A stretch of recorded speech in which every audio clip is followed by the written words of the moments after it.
What's happening? Are we live?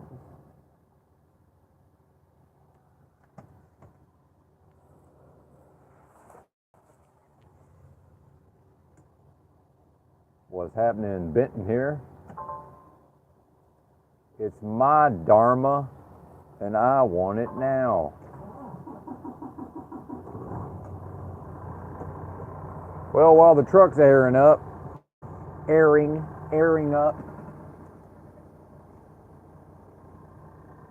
and it is 2:45 a.m. for anyone who may be consuming this content later.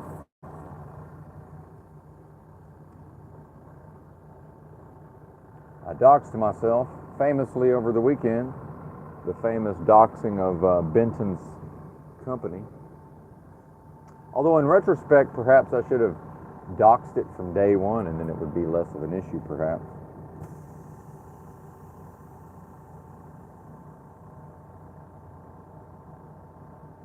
I already had my freak out about it, so now my stubbornness will take over as far as, the paranoia, I don't believe is really a thing. And this company, especially with the competitiveness in truck driving, I don't think they're going to be wanting to get rid of me. And it is a true fact, nobody wants to live in a big rig and work 7 days a week. Cheers.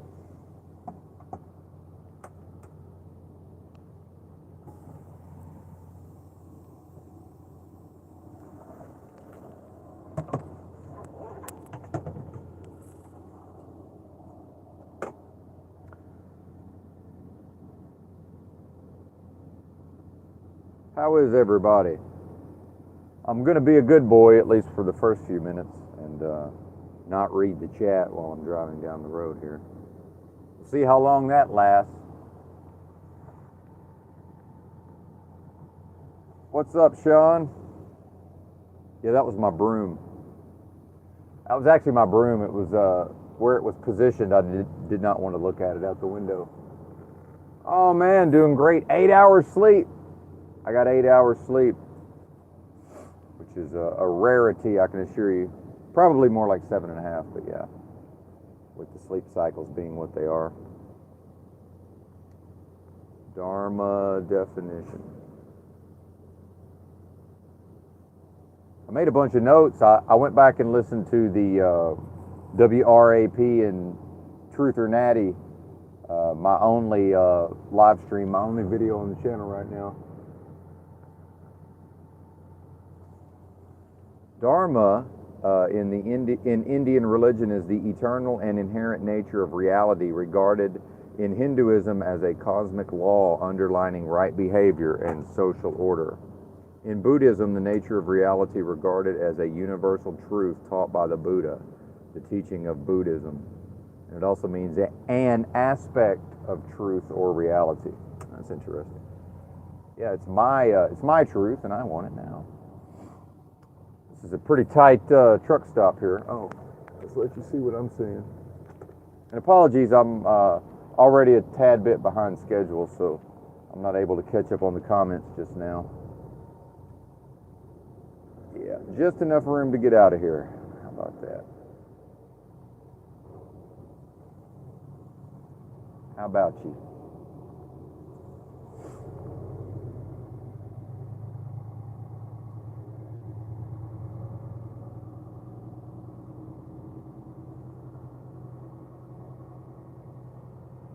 My apologies. I'm trying to be a good boy, just in case the company decides to tune in. I don't want to give them, I don't want to overtly do anything that would cause the company to decide that I'm too much of a liability. That was an interesting, if anybody heard the tail end, after I went to sleep, there was a discussion with In a Yurt with Books. Shout out to In a Yurt with Books, who was nice enough to step in and take over the broadcast for me after I went to sleep. I did consider staying up all night. However, I am glad that I grabbed somewhere around 4.5 hours of sleep, maybe closer to 3.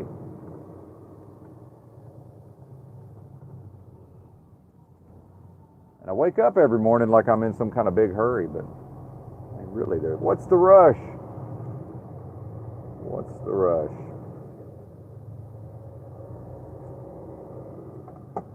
Let me see if I can remember my notes. And I want to talk about JG a little bit, our man in the streets out there, in our vagabond man in the streets there, out there in Palm Beach County, Florida right now. And well, let's go ahead and talk about that. It's funny how, and if you folks will bear with my rambling style, it's hard for me to, especially, and then the truck driving itself kind of lends itself to some meanderings. But so I've was on the streets for 6 straight years and traveling around. So I've observed these people, and when I say these people, I don't mean JG specifically, because I don't know JG, I don't know his situation. If he tells me he's not on drugs, then he's not on drugs, right? Like I have, and by the way, when I was homeless, this is how I was. I actually met a guy in Austin, Texas, when I was first starting to live in the Salvation Army and get a job at the airport and go to truck driving school. When I was in that process of getting all of those ducks in a row, I met this gigantic young man, I guess in his 20s, and he had, at the park, is very homeless, very obviously had mental issues, and he was, I can only guess that he had been involved in abusing street drugs for some period of time.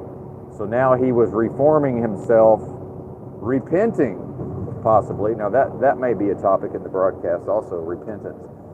So he had cleaned himself up enough, and there's certainly, especially in a place like Austin, Texas, you know, there's certainly a lot of organizations that will provide resources to somebody like this. And I believe he was a veteran. Maybe he had been in the Rangers, Army Rangers. Hard to say exactly, but well, this guy, I got to talking to him, and it's the same exact thing that's happened with JG, and I hope JG doesn't think I'm picking on him, but man, I just have to say it, man. I just have to say it as I see it. Now sometimes I wait and gather information and think, but see, to somebody like JG, just the fact that I said that I gather information, well, yeah, I've been doing that my whole life. I've been gathering information. But so, as I'm having these conversations over a period of time, more or less, I've frequented this park down on the riverfront, the water, what would they call that? You know, in the city center of Austin, Texas.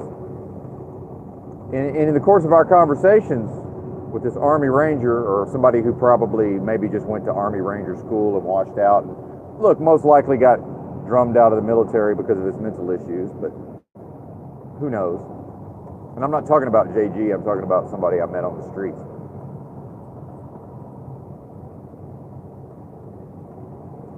And he was very soon to be put into an apartment by the local charities. Now this is where we get into, you know, can I use my discernment in my conversations with this person?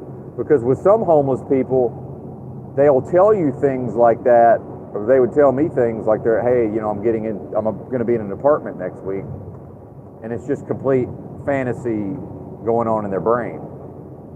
You know, some version of a fantasy. Well, this guy, I actually believed him, and he did, in fact, about a week or two later, end up in an apartment.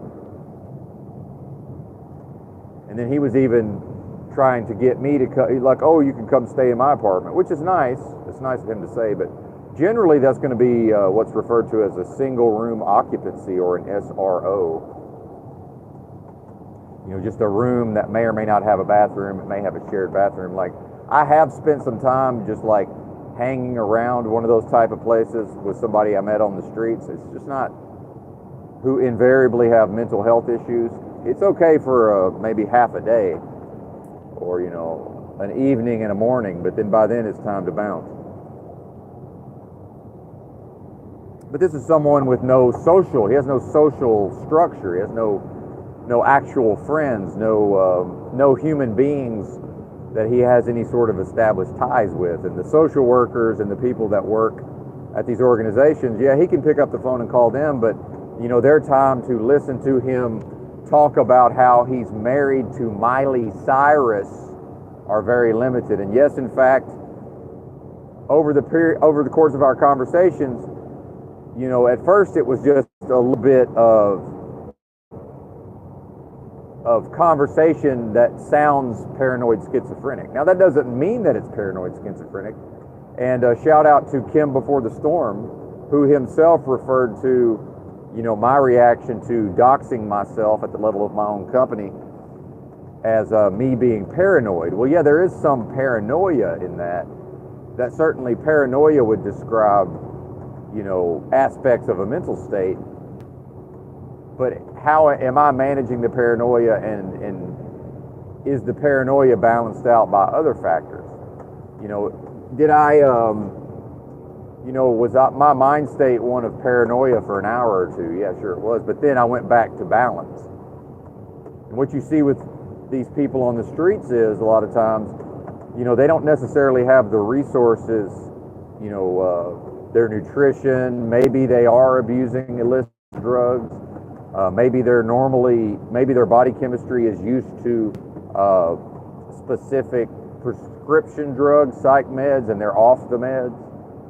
Many times I've been in a city and I've had, there's been a crazy person behaving outlandishly, and then a normie's like, I think, oh, that person's on drugs. And I'm like, actually, that's lack of drugs. If they had their drugs, they probably wouldn't be behaving that way. But I don't tell them that. I just think it to myself typically. I'm like, no, that's lack of drugs. And then we get into the natural high. Some people can actually get high off of their own the chemicals that their bodies make. Like this, all of this is multi-layered and multifaceted, just like everything else. Now, and then JG also, as a person who, doesn't have a house, doesn't have an apartment, is left to his own devices in the streets, very, really there's nowhere to run to, nowhere to hide. So is it paranoia if they really are after you, right?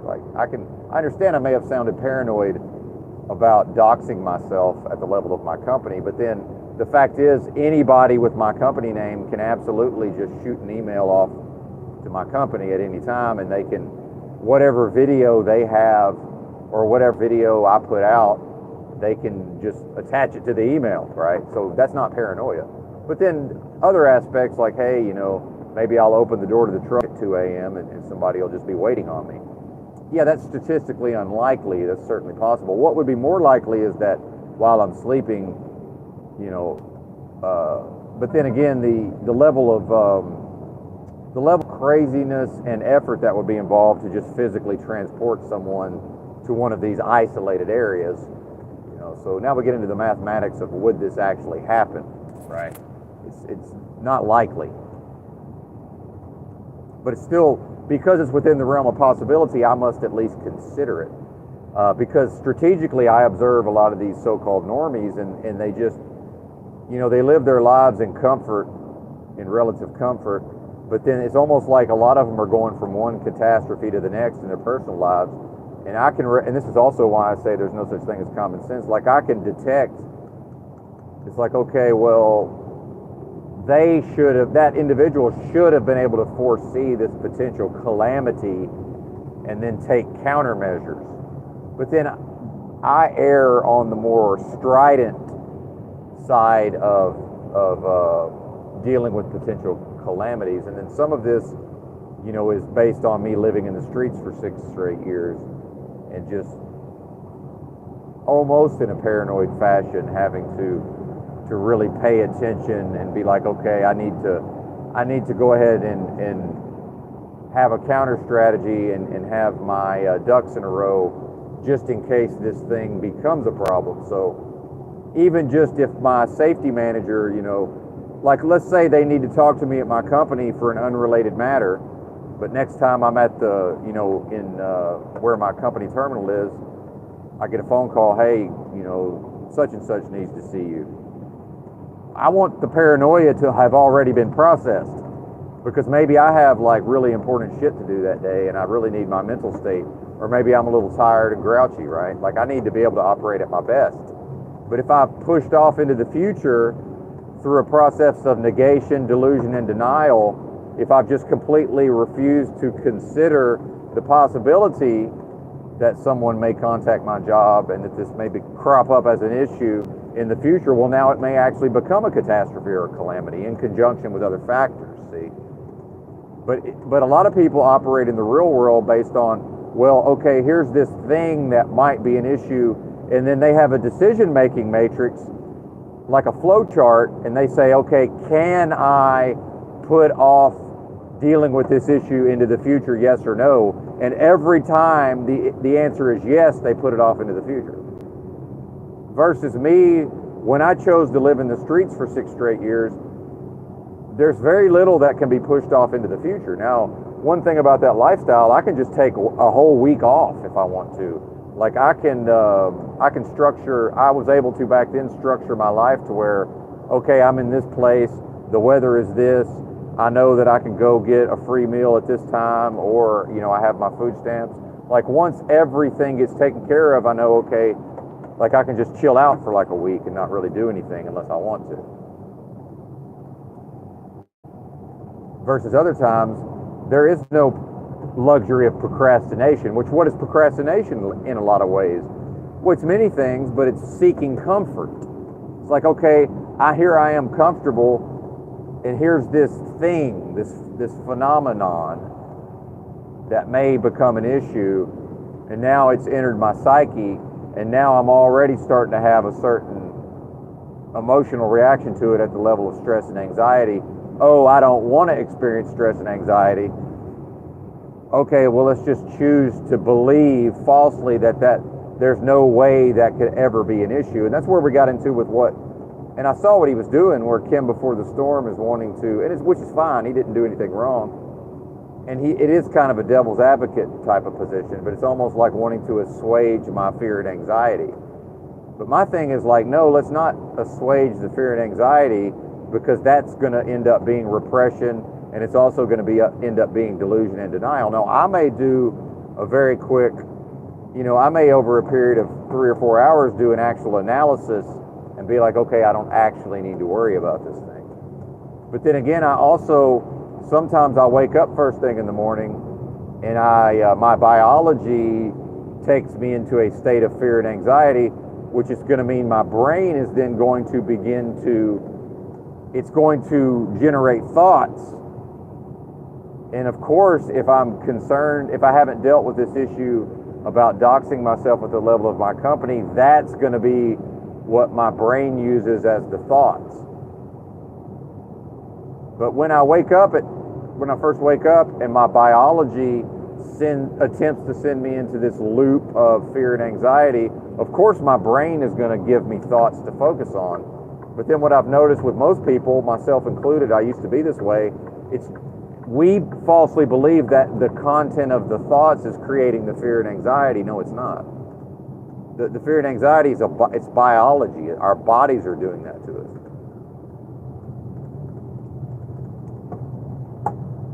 And then frequently, later on in the day, after I go through my morning routine, and now I'm calm, cool, and collected, not calm, cool, and collective. Now, shout out to Kim before the storm, who even said something about wanting to move to China, or not even. Okay, see, now I'm taking his let me speak specifically. What I got out of his comments was that he went to China, and that except for certain untenable aspects of being a Chinese person, he more or less implied that there's things he would enjoy about living in China. Well, China's collectivist. We have not had collectivism in the United States until, I would say, recently. I would say that this is communism on many levels. Literal communism, but it's covert. And that's collectivist. Communism is collectivist. Now, if one doesn't know what collectivism is, I would say Google what is collectivism. And you will very quickly be led to Wikipedia pages about the writings of Karl Marx. Now, I don't understand these topics well enough to just give a discourse on them here without referring to some notes. So I will resist the urge to speak out of my ass and explain communism over a live stream,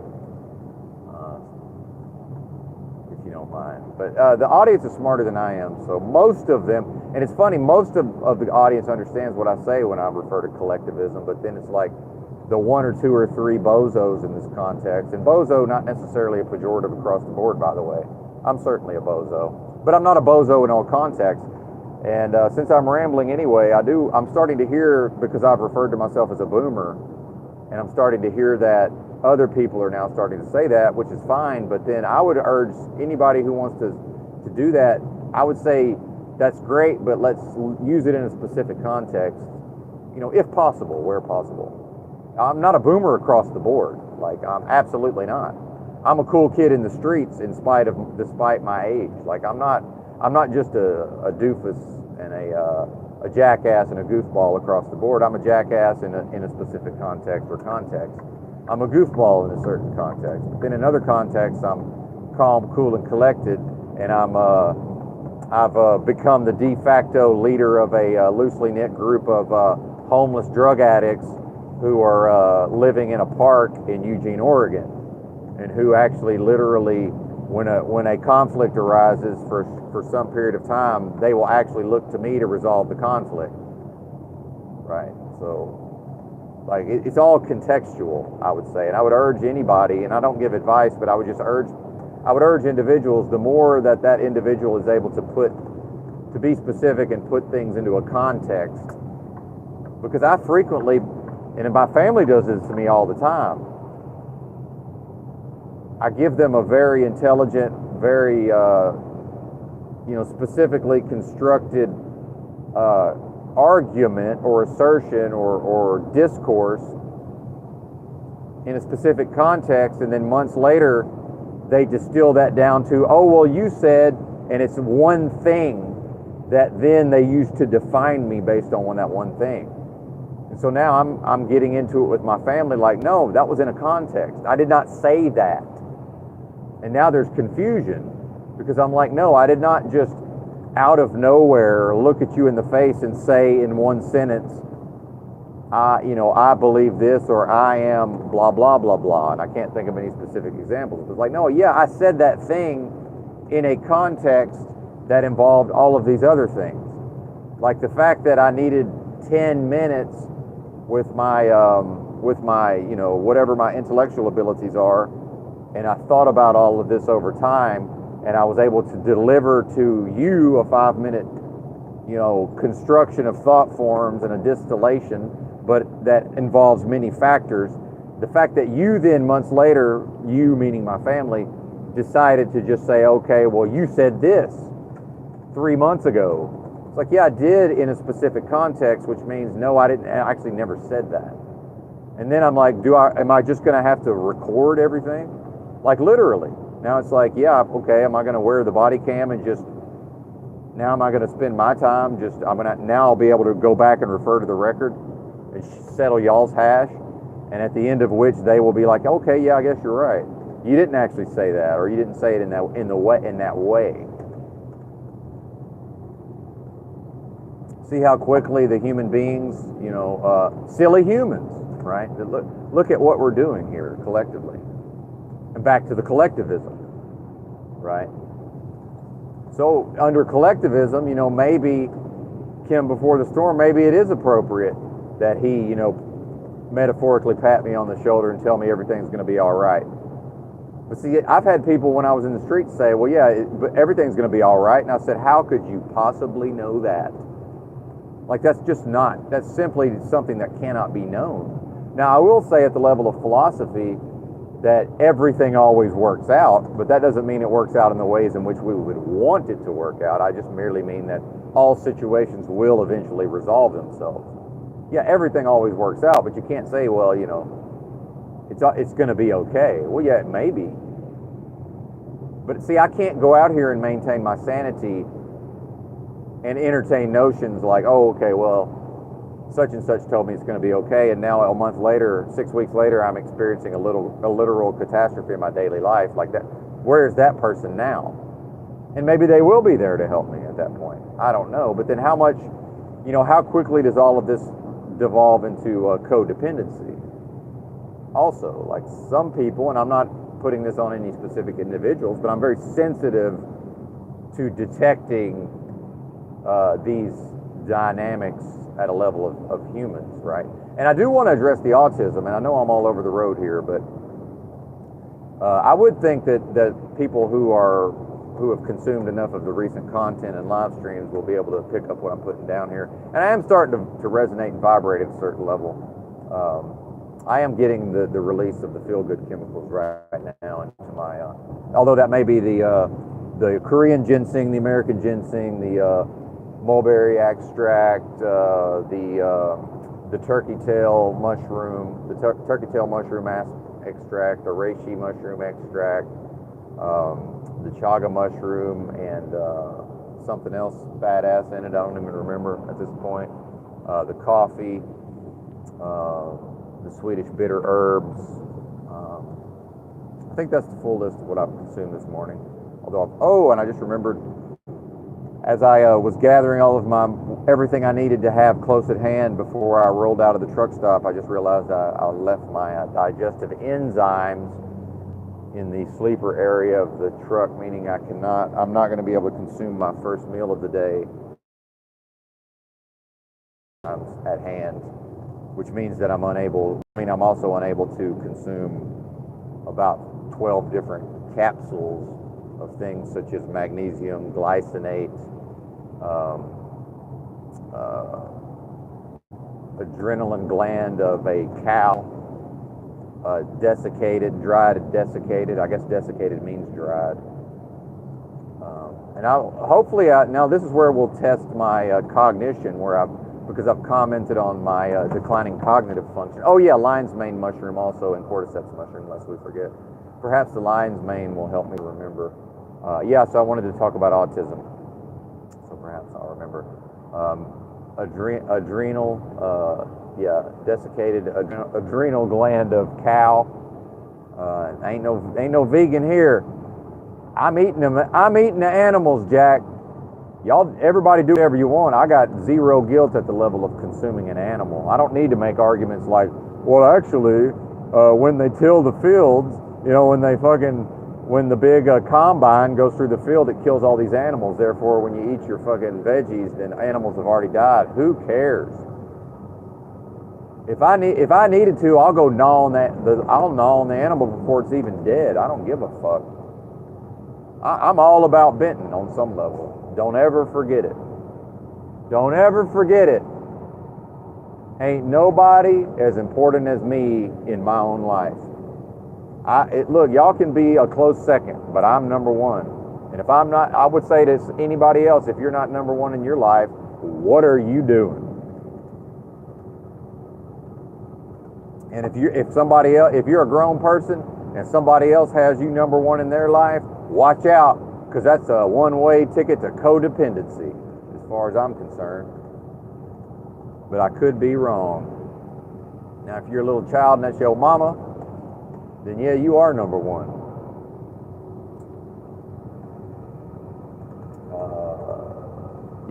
Desiccated beef organs. What else we got in there? My short-term memory's destroyed, y'all, which is kind of good in a way. In some ways, that's a benefit. Anyway, lots of stuff that's, depending on how much of it I actually absorb, is good for me. Shout out to the chat, by the way. I'm not able to read the chat, although I haven't seen any comments come in a while, which is fine. I can't see them anyway. Trying to be a good boy while I drive the truck here.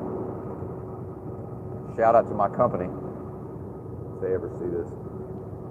But yeah, I become paranoid for about 10 minutes because I was attempting to contact the company and nobody was, and I'm like, well, they know it's I almost ended the live stream so I could call them from a different number to see if they would answer. Now that is paranoia. But then I thought about it and I said, well, shit, these people love to leave early on a Friday because they're living for the weekend. See, I don't live for the weekend. But now, can I put myself in their shoes, which is a form of intelligence? Am I able to view the world? Oh, that's right, it's Friday. They leave early anyway. Well, now it's 3 p.m. where they're at.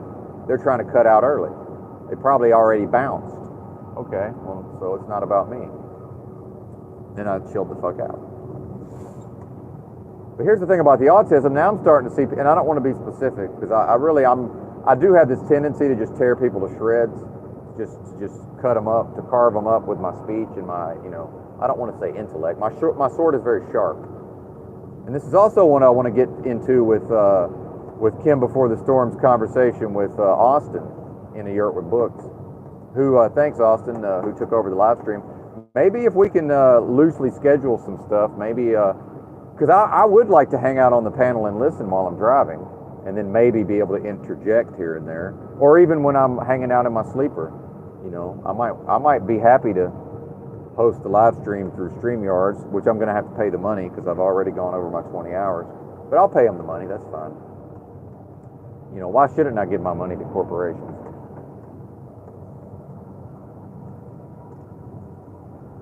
But then JG wants me to think it's corny that some YouTuber is out here begging for money. Well, look, it's a person, at least. Hopefully. Give it to the person. I'll give my money to all these corporations, but I won't give it to a person. Hell, give it to a person. Now, I'm only speaking for myself. Everybody do whatever you want. But so here's what I've studied autism. And like I say, autism merely being a collection of, but I want to get into the aspects of having a sharp sword, right? Now we're in the context of a sword fight. A sword fight. So I saw at various times maybe there could be a sword fight between Yurt, which is not a bad thing in my world. I enjoy a sword fight. But now we're getting into double entendres, unintended double entendres, and pun intended question mark or no pun intended. You decide. I'm not even really sure. But let's not go down into the lower chakras. Well, it's not at all actually. And a shout out to Chalk Body Outline, who showed on his live stream with EBT about the TV, and the television, trying to find out using, whether or not that was true. Those are certainly interesting concepts. The colors, that guy who,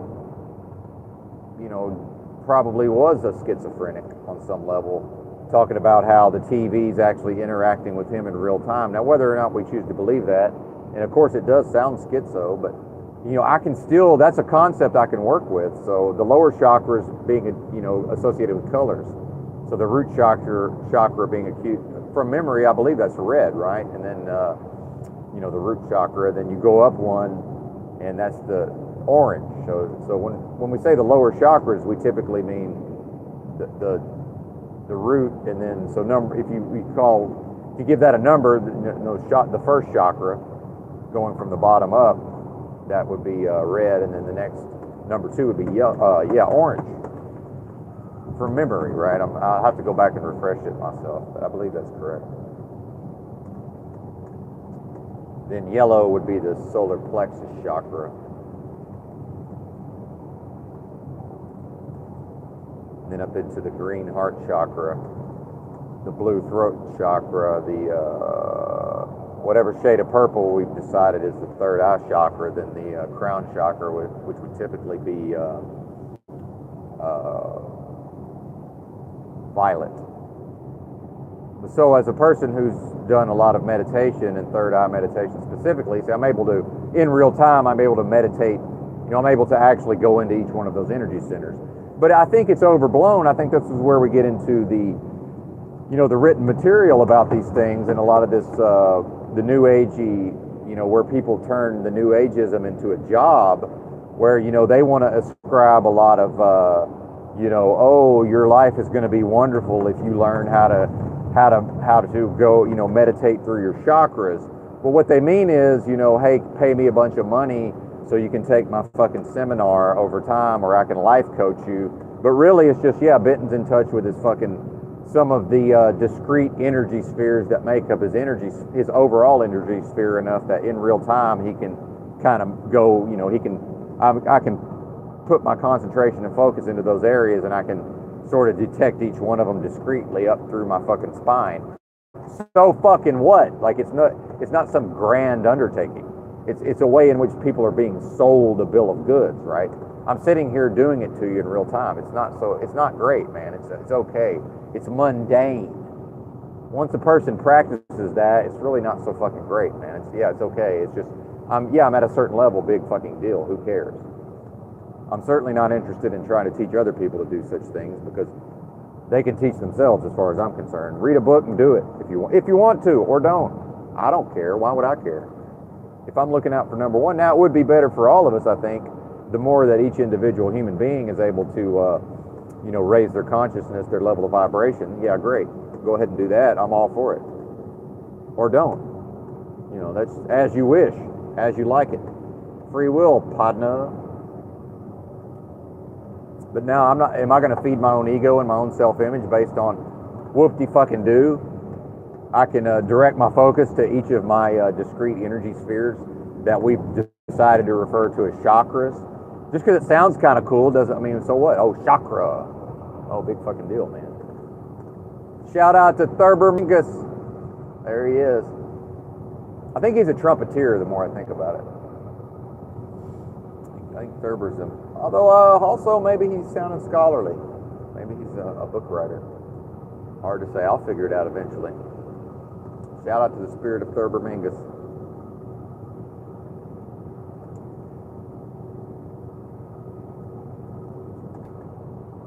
And I will address real quick, since I'm thinking about it, Austin in the Yurt with Books saying that he found it a little confusing that people were having trouble going with his, that he wanted to assume like a pseudonym and start going by another channel name, and said my name is Salvador. I don't think there's anything wrong with that. I think the disconnect is where it's too rapid, like it's like a whiplash. It's like basically what happened with, in a Yurt with Books deleting his channel and all of that. That could be considered akin to a car crash.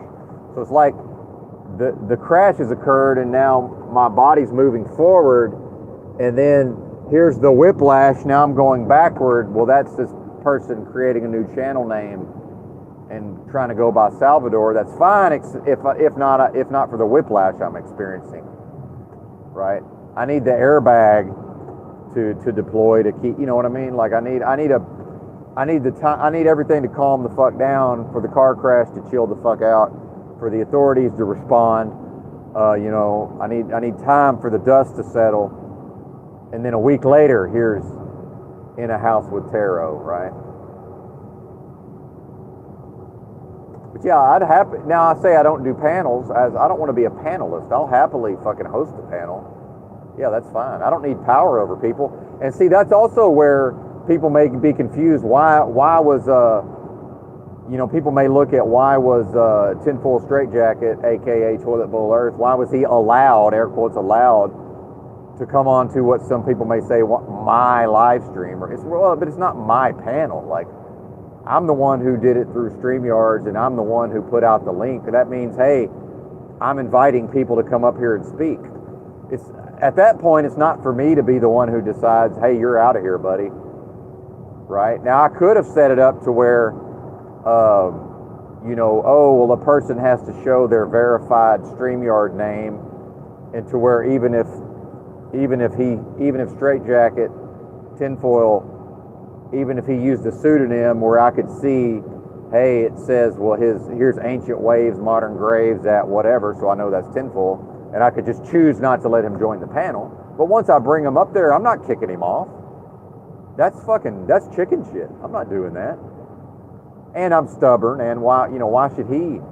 And I look like I've lost. Whether I've lost or not, I can spend an hour trying to describe why, he didn't defeat me, but he did win on a certain level if I just boot him. Now, if he shows up and I fucking block him in the live chat, I don't want to block him where nobody else can read him, and I think probably I did accidentally hide him. Well, I didn't mean to do that.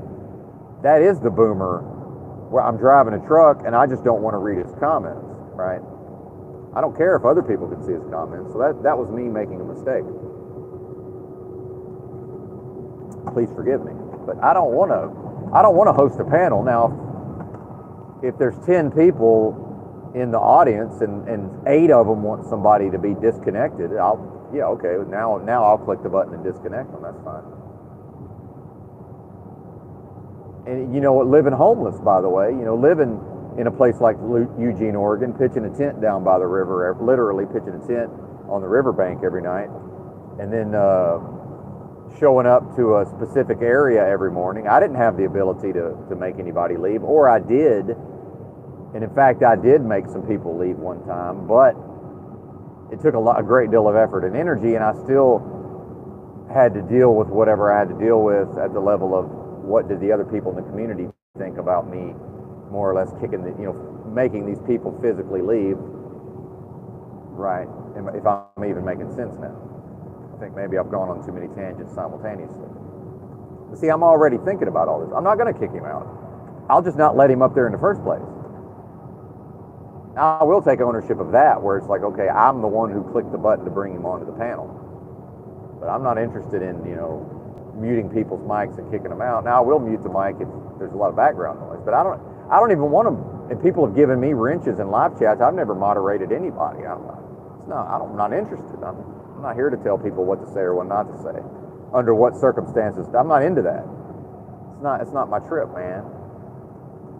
Do we need order? Does society need order? Does a community need order? Yeah, arguably it does. But I skew to the more I'm more of an anarchist at heart. Like I don't want to be the one policing the fucking people here. Not interested.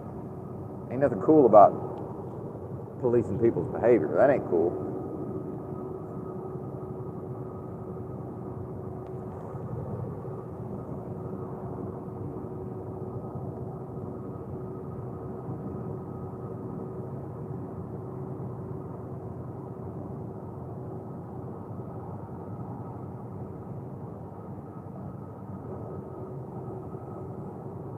And I do see, like, when somebody, because I do this also, like there's times I'm a great actor in some ways. Like there's times when I observe some sort of characteristic.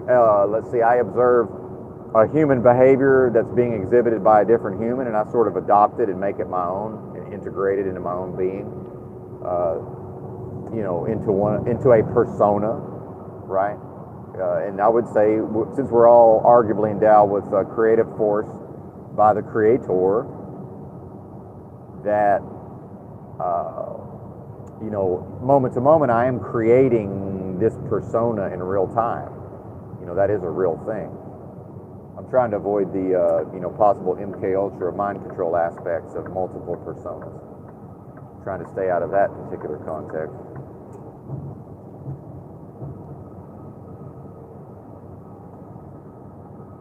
"27 minutes to the fuel stop.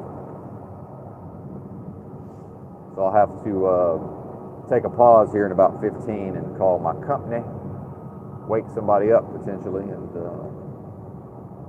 get my fuel card turned on.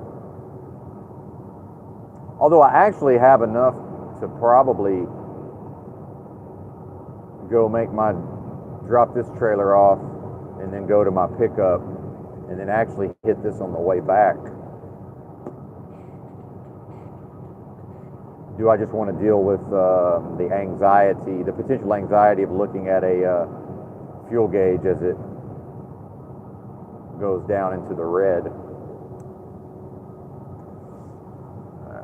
Hang on, let me do some quick math here.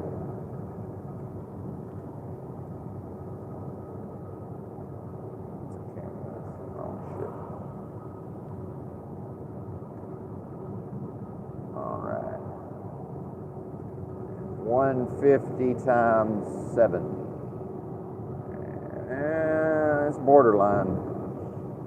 I think I'm going to err on the side of caution. Go ahead and get the fuel now. It's theoretically possible that I could accomplish this. Theoretically. Wouldn't know until I attempted it whether or not it was feasible. It would be nice to be able to know exactly how much fuel I have. I'm having to estimate how much fuel I have left. And then, having never ran the ran the thing down all the way to E, I don't know how far into the 150 gallons I can go. I think 140 is as far as I've gone into the total capacity of 150. So what I noticed, and I'm very sensitive to these things, I'm very good with the pattern recognition, and I've made myself very observant over time, trained myself to observe. So I noticed, because I will, and again, autism merely being a collection of behaviors that are all in the range of normality. They've been, collected and categorized, and now it's ASD, or autism spectrum disorder. Now they've gotten, in the DSM, they've gotten rid of Asperger's. So that I would probably be more into I'm in the high functioning category, obviously, but and never formally diagnosed. But here's what I've studied about autism. All autistic people, all people who are, and again, in the context in which I've described, you could easily say, well, that's not even a thing. Yeah, that certainly a case could be made. We are talking in a specific context. But all autistic people have an inability, because some people say, how could Ben be autistic? He makes a lot of eye contact. It's like, yeah, I understand that most of the autistic people you've encountered will not make eye contact with you, but the fact that I will doesn't mean that I'm not autistic, right? It doesn't work that way. But all autistic people, all people on the spectrum, the so-called spectrum, they all share an inability to form a connection with another human being in the moment. When I meet someone, or when I'm interacting with someone in the physical space, when I'm sending somebody an email, somebody emails me for the first time, there is no connection formed by. Now, whatever they feel emotionally, even if that person feels like there's a bond formed between them and myself, I do not feel that bond. There is no bond. Period, end of story. When I go to the store, when I walk up to the clerk at the store, check out, and I say, hey, how's it going? And we have an affable, interaction, and I'm smiling. Whatever they feel, I don't feel anything. Nothing other than what I was already feeling. Now, based on the interaction, I might become more of what I already was, meaning I'm always slightly annoyed by whatever's going on. That's like but some of that may just be more. The more I examine that, the more that's actually all of this repressed trauma and such that I'm in the process of releasing. Right, a long, many years process of getting rid of this. Whatever this old stagnated energy is that has only able to stagnate because I did not deal with it in the moment. And how did I not deal with it in the moment? Well, in part through procrastination, thus putting off something into the future that I will deal with eventually. But then using that flow chart I talked about earlier, can this be pushed off into the future, yes or no? And every single time the answer is yes, just going ahead and putting it off into the future through a process of denial, negation, repression, right? Through inappropriately utilizing the negative forms of the yin and the yang, right? Through me being a human, a discrete spiritual being involved in a spiritual practice in a context of a spiritual war, also known as this life, existing in this what I believe is a literal hell realm. And then if I'm willing to accept that the philosophy of the Tao has a lot of merit, and that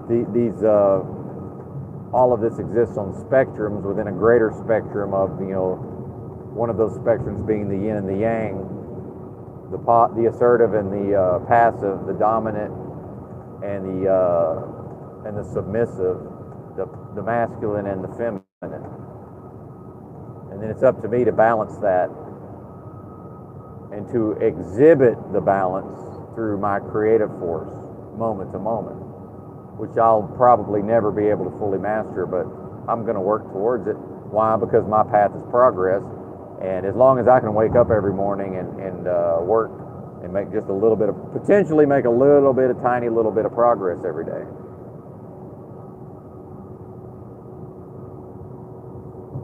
And this is where I also see the folly of allowing other people to put pressure on me to, oh, well, be calm, or to calm down. It's like, yeah, I've been working on that for years. And in fact, I believe if we held a competition in which, if it was possible to take 10 of us and to apply a stimulus to where we're all going to go into a heightened emotional state, you know, our blood pressure is going to increase, our heart rate's going to increase. I believe I could get from that state to completely back to my base state of whatever my base level of heart rate and blood pressure is. I believe I can get to that level more quickly than 8 out of 10 of everybody. 8.5 out of 10 of everybody, I believe I can absolutely get to. So I'm not interested in the part where Benton's upset. I'm interested in the part with how quickly can Benton get back to being calm and centered, because even the Dalai Lama himself admits to occasionally becoming upset and agitated and angry. So why would I put pressure on myself not to inhabit those states? Oh, but now I've got a bunch of other people who are not, they're not actually processing that in real time. They're actually just, they're inappropriately utilizing the negative form to avoid, deny, negate, and repress. Oh, they're just saying, they're just refusing to psychologically accept that they're actually upset in the moment. And this causes a lot of problems in the human. Repression is always harmful to the individual. Now, it's not for me to say that specific individuals are doing this. I'm speaking philosophically. And this gets back to what I was lecturing on recently, that people, they go from discussing, I've noticed especially over Paul and slaves, they go through discussing philosophies and ideologies and examining this for a period of time, but then they allow themselves to inappropriately go into problem solving. This is not problem solving. This is Benton pontificating and discussing philosophies. And Benton has an ability to understand philosophy over time through examination and to be very thoughtful, but then in the moment I can use abstraction to weave a tapestry, right? But it's through my ability to utilize abstraction without getting lost in the weeds, you know, when they say, well, he can't see the forest for the trees, right? And that's a form of intelligence that, well, good, yippee skippy, Benton is able to use abstraction to hold many concepts in his head simultaneously and work with them. Almost like I'm juggling. So fucking what? It's effortless. Who cares? It's not something I've had to work on other than just developing my mind in general. Whoop-de-frickin' do. Believe me, there's many other people who can also do these things.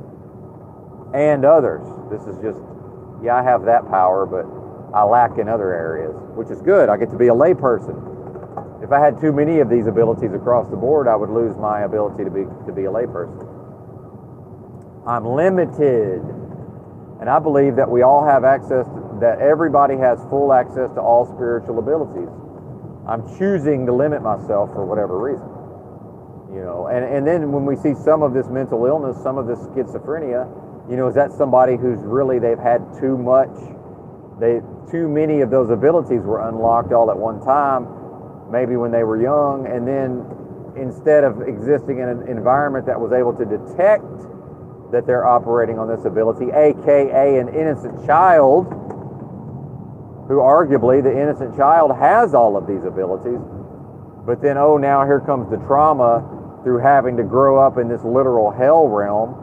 And shout out to Dick Gregory, who's pointed out before he died that, look, when you see an adult human, that was once an innocent child, and that when you see a child and now they're no longer innocent, when you have a 12-year-old or a 13-year-old or a 14-year-old, and you're 40 and you raised them, and now you see them out here behaving in the streets in a certain type of way, they learn that from you.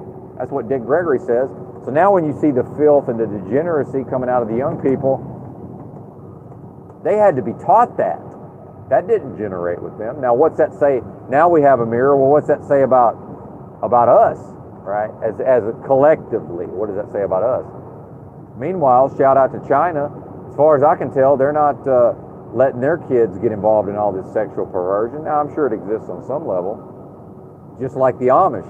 Yeah, they have, some of this exists on some level. We've got the America's always on the cutting edge of these things for some reason. Of all this depravity and degeneracy. And I myself have, as prudish and as vanilla as my life has been in many ways, I've engaged in whatever I've engaged in the past. I'm certainly not engaging in those things now. Hallelujah, praise Almighty God in the mighty name of Christ Jesus. And some people don't like it when I get to preaching, but look, I got to be me. I would say my authenticity is probably one of the reasons why some people, or most of the audience, actually is willing to listen to me. Well, some of that is I am going to preach here and there, but I will limit it, and I will try to keep it to when it's appropriate. But look, I don't care if people, it's not my concern, what they engage with at the level of Christ and these various concepts of Jesus. I'm not here for that. And if we look at the Bible, it talks about spreading the good news. Well, haven't we all heard the good news by now? But then these so-called Christians want to continue to engage in a process where they go out here at the level of their own self-image, and they want that to be the bulk of their identity, as they're out here proselytizing as an apostle of Christ. Well, it's like, no, you're not an apostle. You're not a disciple. The good news is spread to the corners of the globe, man, or the realm. I know I said globe. Please don't be triggered. I don't believe it's a globe or a sphere hurtling through fucking space. I don't believe that. I'm not convinced that it's flat either. Although I'm also attempting to remain formless. I don't really want to be pinned down. But yeah, it's not a ball. I certainly don't think it's a ball. But I'm not convinced that it's flat either. But does it really matter? Is matter even a thing? Based on the definition of matter. Now here he goes abstractly. But a person who has a lesser ability to utilize abstraction may say, well, look at him, he's all over the road. Why is he, because these concepts may appear disconnected. But that same person may talk about the universe and how we're all one, meaning that it's all connected, everything's connected. Yeah, well, these concepts are certainly all connected. I guess it's up to me to try to show how they're connected. Now, can I pause long enough to try to use my short-term memory and remember how many fucking different cans of worms have I opened? What do I need to address? This was, and now the NightmareDystopia.com, the podcast, this was probably the major skill of that, was my ability to speak from an outline and then open a bunch of, but then go on all these tangents, but then be able to pause long enough and very quickly figure out what in the hell was I talking about. But also, since it was pre-recorded, I had the luxury of pausing, but then if I pause too long now, I'll sort of lose the emotional state, by the way. Because here's another thing, when I get told to calm down and get accused of experiencing specific emotions, well, I'm speaking via an emotional state. Like, I don't ever want to lose my edge. Like, when I'm talking in this way, I have like this base level of agitation that that's fueling me, right? And this is where we get into where some of these people want to go on these panels, and they want everything to be calm enough to where they could just sort of take their time and have space to just speak in a very meekly and mildly. But these are people who if they become agitated, they're going to be so swept away by their emotions, they're not going to be able to speak intelligently. I can be in a heightened emotional state and speak intelligently. I'm able to do that. Yippee fucking skippy. So why would I let other people attack me at the level of, you mad bro? Yeah, of course I am, but I'm that way all the time. I'm always mad. I'm the Hulk on some level. Like that, yes, what I am. I'm always mad. What are you talking about? go ahead and try to get me to turn into the Hulk against my will. You'll see what's my level of control of my anger. But then again, sometimes I will turn into the Hulk even though I didn't want to. And that's probably where you'll start to see the apologies being issued very quickly. Because I will probably behave inappropriately if I allow myself to really become you mad bro. Again, abstractly utilizing a concept. Well, the fact is, when I interface with the general public, they have an extremely limited ability for almost no ability for abstraction, which is where I talk about. The general public, at an individual level, can, on their best day, in a conversation with me, I can get them to consider one concept and one concept only if I'm lucky. And I can choose to introduce a second concept, but guess what? If they accept the second concept, the first concept is now gone. Meaning that they can't make the connection between the first concept and the second concept in their own brain. And I learned this lesson very painfully because I observed it firsthand through a specific series of experiences in which ex-wife number 2 had met some folks independently of me, but this was after I had introduced, to her own credit, I over a period of many years, I could tell that ex-wife number 2 would really enjoy this traveler bohemian lifestyle. And she was very resistant to leaving the nest, leaving her hometown. She had never gone anywhere because most people that grow up on chicken farms in Arkansas never actually go anywhere other than the redneck Riviera. Maybe they go to the Gulf of Mexico on vacation, which in fact was the only place she had really ever been, other than I think she made it to Myrtle Beach, South Carolina, which, although I guess that's the Atlantic, that's still very close to the Gulf, or not too far anyway. Well, I believe it's time to call the company. One moment, please.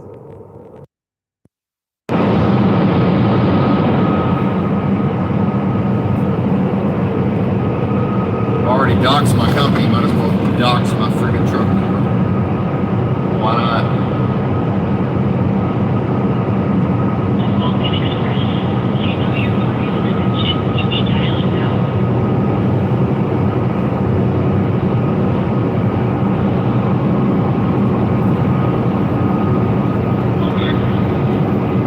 Hey Saul, it's Jason. How are you? Hang on, give me just a second. My headset's not working. Hey, sorry about that. One moment. Sorry, man. My headset's being stupid. Can you hear me now? Sorry about that. Technical difficulties. Hey, it's Jason. I'm almost to my fuel stop in Weatherford, Texas. If you'd like to turn on my car, I would appreciate it. 22439. Oh, my last name, Benton. Very good. Thanks, Saul. Have a good day. All right. Bye-bye.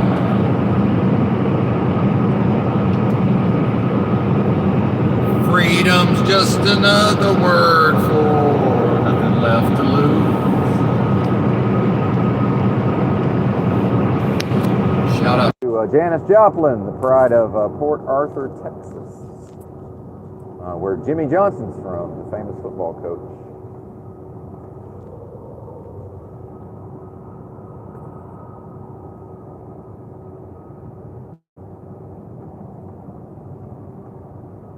Oh, ruh-roh. Did I pass the fuel stop?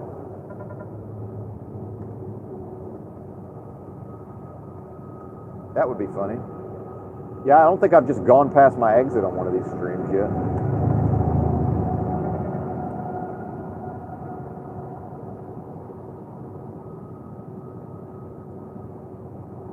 Perhaps I did. About to find out. Nope. Not quite yet. Bear with me while I make sure to pay enough attention. 6 more miles. Stop.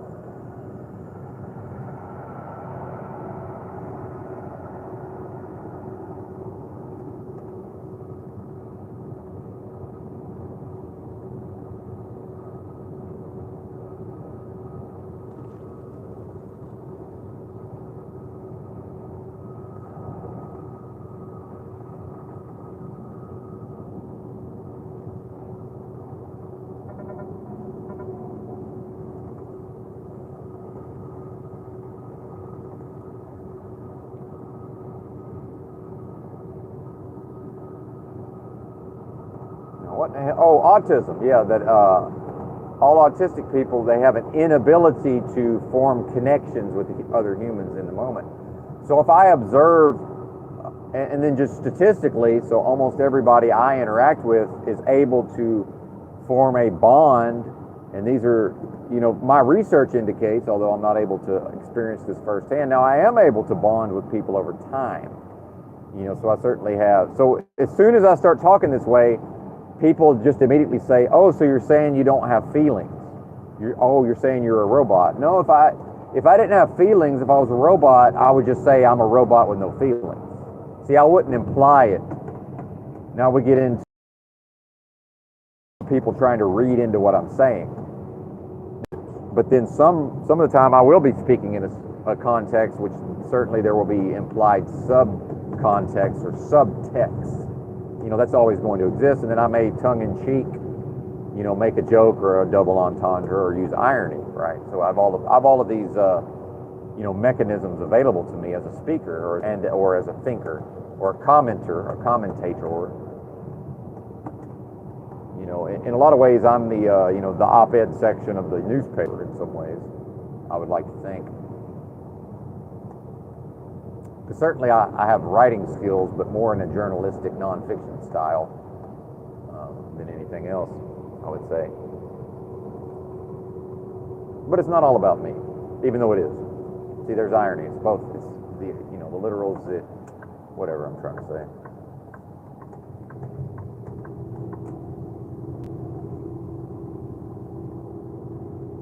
Whatever, Benton.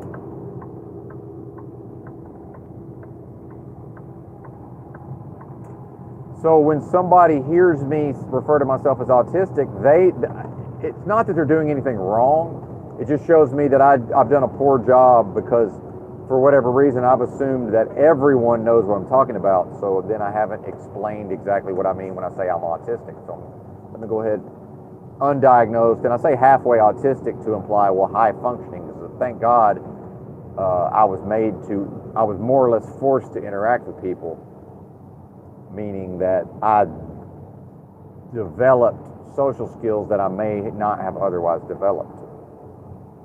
But then some people will try to say that the social skills disproves the autism. They say, "Oh, well, he may look at all this eye contact."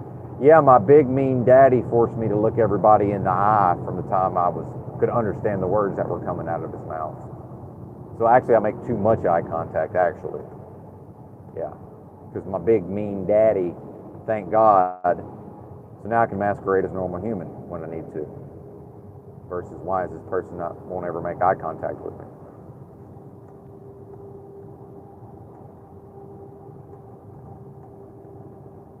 And I had a friend like this, but he knew to look at you, but he would avert his gaze slightly to the side where he was never actually making eye contact with you. So he would look at wherever your center of your eyes are, he would look at that spot, but like a foot or two to the side of your head. So at first, a person may not notice that he's not looking at you in the eye, but then eventually you're like, well, this motherfucker has never made I've known this guy for months now, he's never made eye contact with me. Oh, okay, well, he's probably got some of these autistic traits, but he's high functioning, so you can't really tell. But he didn't have a big mean daddy that forced him to look everybody in the eye, because that in the Southern culture that we came out of, called this so-called culture of honor, that's what psychology calls it. It's in the fucking textbooks. It's somehow morally wrong for me not to look a man in the eye, because remember, that's what they're raising men here. you know, and I've got to be able to behave as a man. They're going to make me into a man. So part of that is I must look, I got to look another man in the eye. I got to have a firm handshake. See, all of this was more or less forced into me whether I wanted it to be or not, that's great. I wasn't, you know, they weren't going to let me be a sissy, which is good. So I grew up with someone in my culture who, as an adult, probably behaves in ways that he's considered a so-called sissy, and that's in a specific context, and that's in a specific context that exists in some of these subcultures that are taken over. That we say, oh, it's, you know, it's taken over and it's being used by the system, you know, to attack children, right? And I don't want to. Hopefully, I've implied what I'm talking about enough. But he still had to, so-called, you know, he still was made to be able to be a man. That's good. I think that's better. See, that's better for him, because now he's able to, you know, hold down a job and, you know, behave in the real world and not be a criminal and all these things. That's better for him. It's bad to just let him be a fucking sissy his whole life, even if that's what he turns out to be in various aspects of his adult life, if I'm making any kind of sense. You know, whether, you know, certainly have my own opinions of those things. So what? You know, what's the relevance of my opinion? You know, we all have them. They've all been described a certain way, meaning opinion. Why am I going off duty? I got to go on duty to fuel. Bear with me, folks. Let's put some fuel in the rig here. All right, BRB. I guess I can check out the comment. What's up, D-Rex? No, shout out to D-Rex. He joined us on the live stream. I don't even know how many we had over the weekend, but it was quite epic. For anybody that missed it, unfortunately, most of it's not on the channel because of I accidentally doxed my company. So I don't want to have any videos of me where it's, you know, there's no plausible deniability at the level of, oh, I'm reading my phone while I'm driving down the road. And that's why I'm not interacting with the chat while I'm driving. So it is what it is. Oh, man. One thing about getting 8 hours of sleep, dude, I feel worse in some ways. Like, I feel worse. I really just feel like I need more rest. Ugh. Anyway, I'll be back shortly to hopefully try to tie all of that together. All those cans of worms. Oh, let me get my enzymes real quick.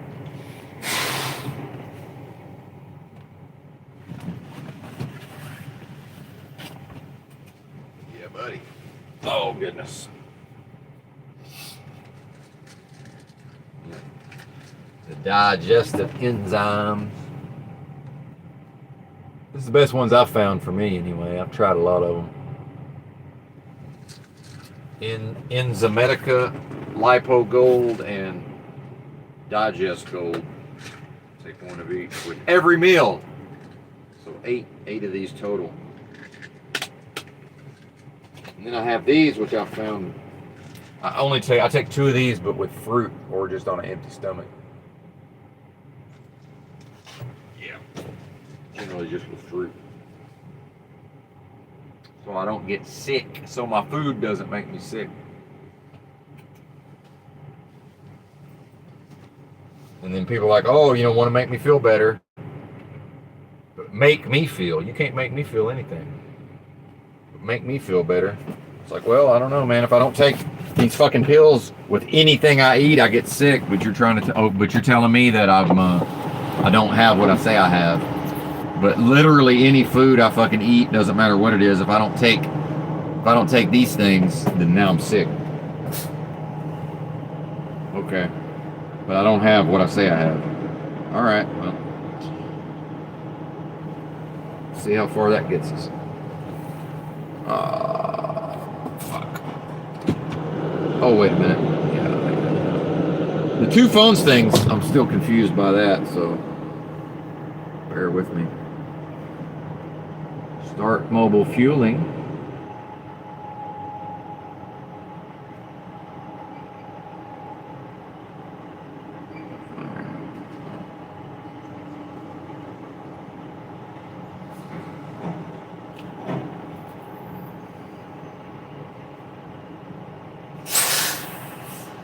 Well, now that we know my company, it's all Eastern Europeans. My dispatcher's in Bosnia.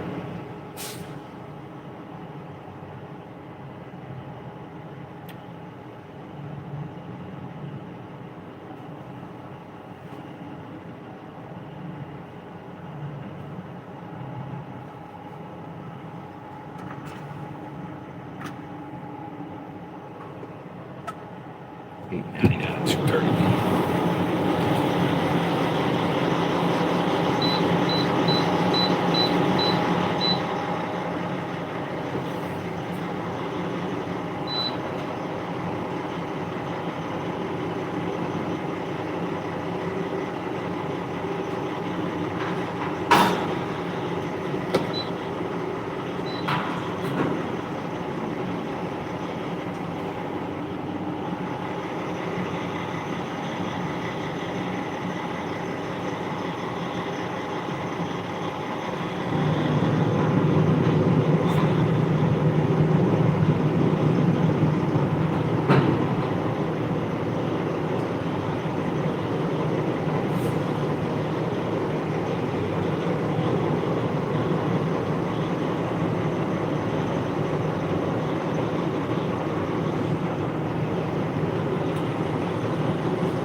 Reset the trip meter, tripometer.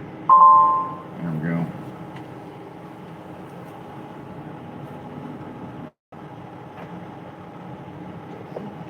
Oh, there it is. Guess I'm gonna break down and get a headset.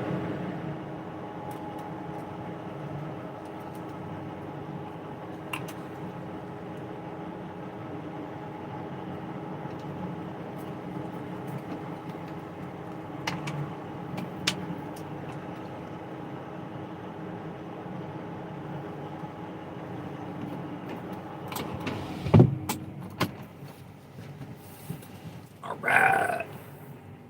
Shout out to the chat.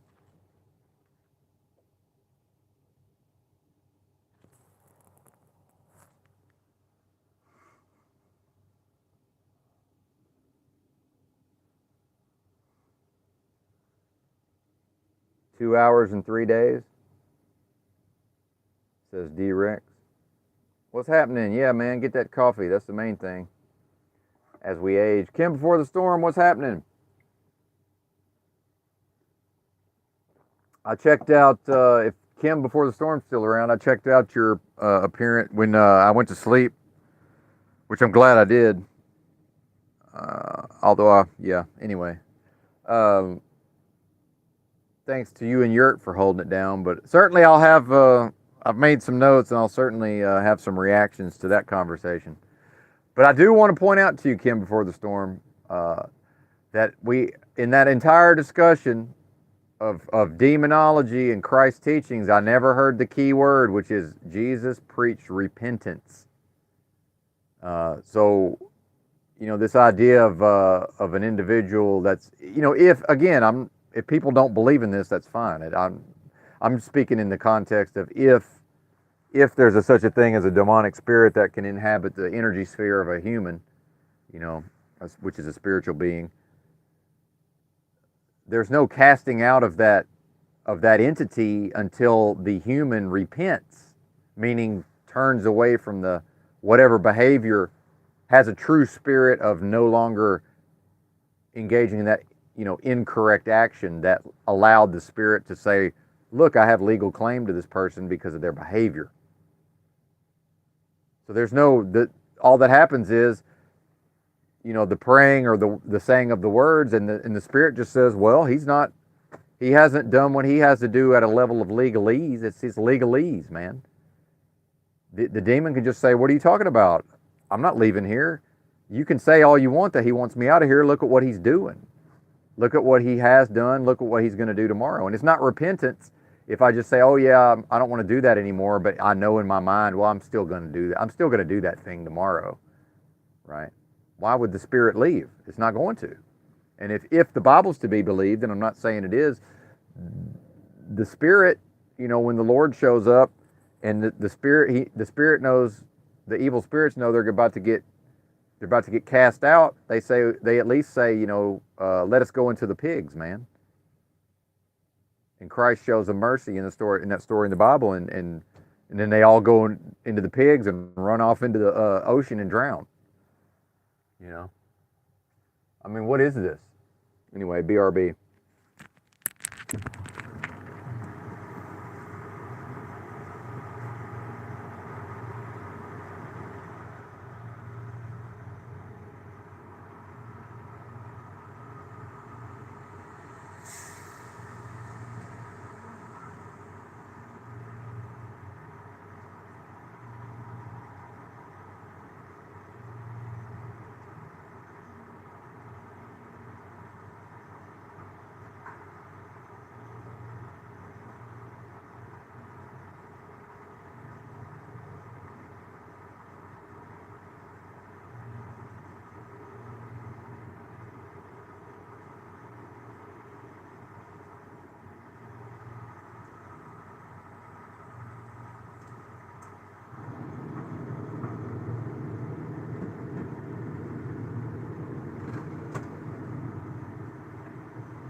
Yeah, I think so.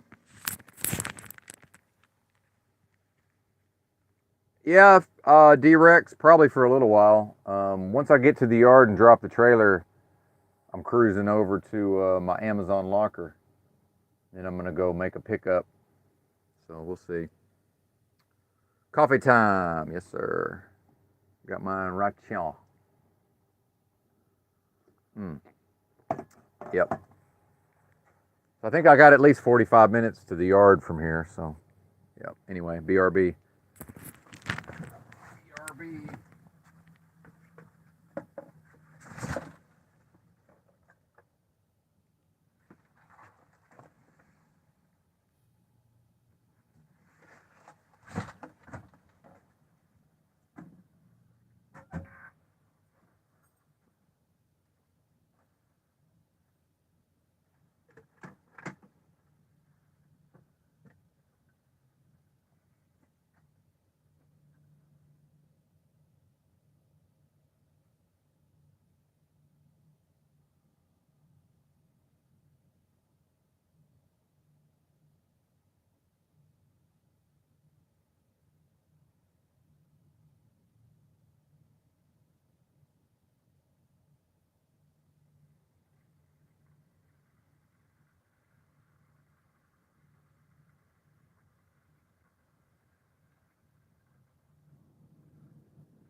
Yep. Cheers.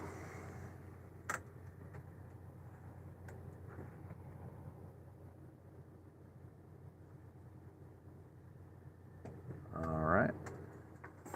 Oh.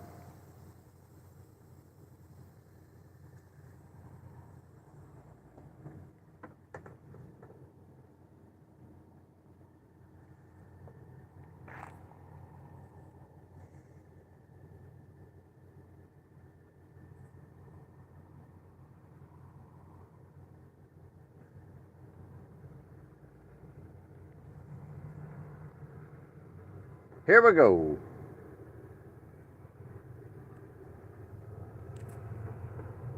Yeah, I guess I'll go ahead, since I'm going to keep doing the live streams, I guess I'll go ahead and get me a headset.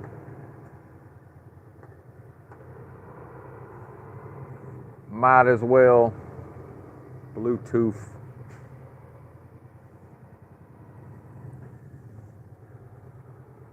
And since I lived outside with almost no money for so long, I don't know that I'll ever get used to just being able to buy stuff. That's pretty amazing.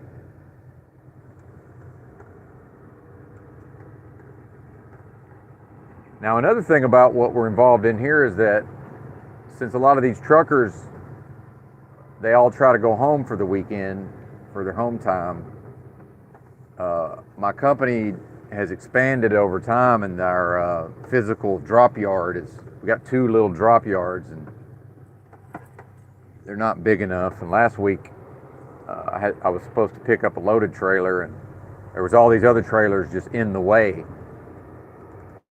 Well, I'm not able to just drop a trailer that blocks in like 5 other trailers. Like, I'm just not able to do that. So, hell, I might just take the rest of the day off if I get there and there's nowhere to drop this trailer. And it's Sunday, and the company is, people who live Monday through Friday, and I mean, it's good. They have lives and families, wonderful, but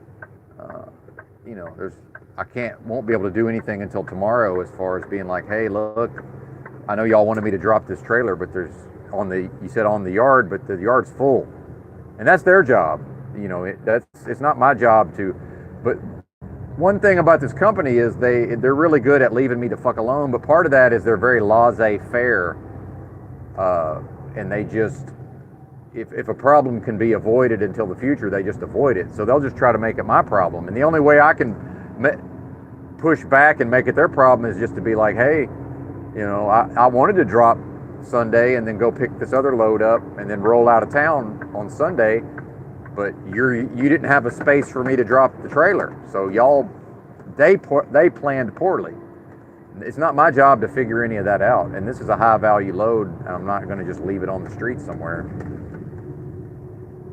Even though it'd probably be just fine. It's like, well, if something happens to it, now I'm going to get blamed. And I don't even have a 5th wheel lock anyway, so.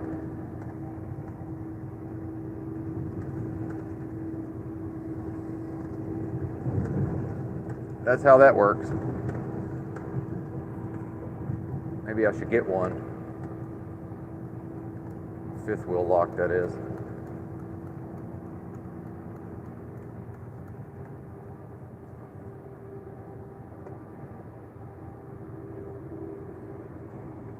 I think if somebody's determined to steal it, they'll steal it though, regardless of that.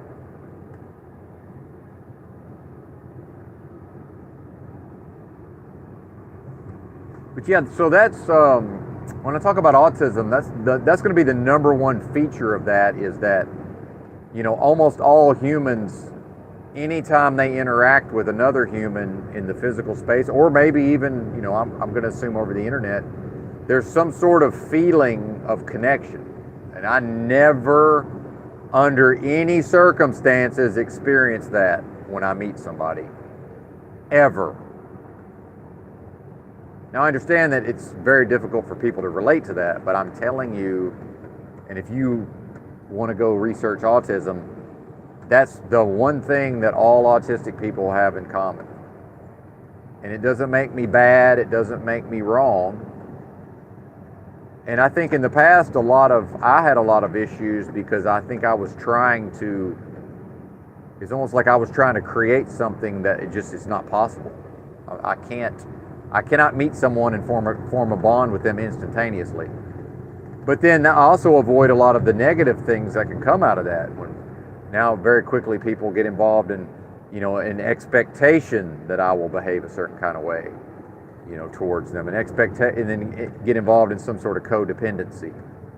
It's like, oh, well, because Benton was, brainwashed by a cult to be nice to you and to smile and to have a friendly tone of voice. Yeah, that ain't me. That's a cult programmed me to be that way. I'm a fucking asshole, right? I'm agitated and on edge most of the time. And that's after spending years working on meditation and teaching myself to chill the fuck out. And I understand it can be, for some people, if they encounter me in real life, it's happened to me when I was homeless, to where, they think, here's a nice person who's also homeless who will be my friend. And then they allow themselves to put their guard down. But then now at some point, I'm going to become agitated and lash out. Back then, I don't do this so much anymore, but even if I don't lash out towards them, they've had whatever experiences they've had where they don't want to be around somebody who will get to that level of excessive emotion, right? But then that's also, the excessive emotion is where all these rants come from. And then, like I like to tell people, you cannot separate the good from the bad. Like it's not possible to get just the aspects of another person. Okay, let me apply it to myself. I'm not able to only experience the positive aspects of an individual human and then completely avoid dealing with the negative aspects. Like that can't be done. Now, people still try to do that, but it's just not possible in the long run.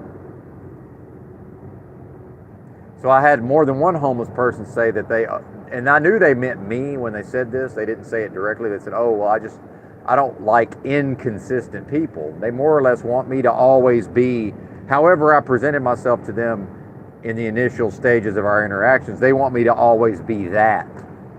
It's like, yeah, I am that, but I'm also, when the situation arises, I'm also this other thing that will lash out. And sometimes that's appropriate to lash out.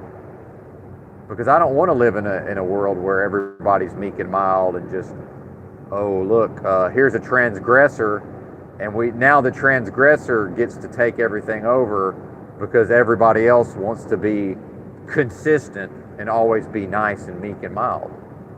It's like, no. Or we could have one asshole we're friends with named Benton, and he'll just run them out of here. Get out of here, man. We're not putting up with that. Hit the road, man. We ain't having it, partner.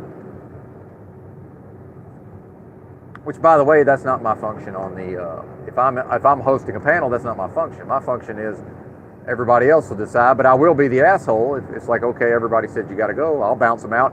Well, here's where the connection comes in, or the lack of connection. I don't feel anything when I disconnect somebody from a stream. I don't feel vindicated. I don't feel a sense of power. I also don't feel bad for them. I'm concerned about how they feel about I'm about to click a button that disconnects them from a live stream. I don't care.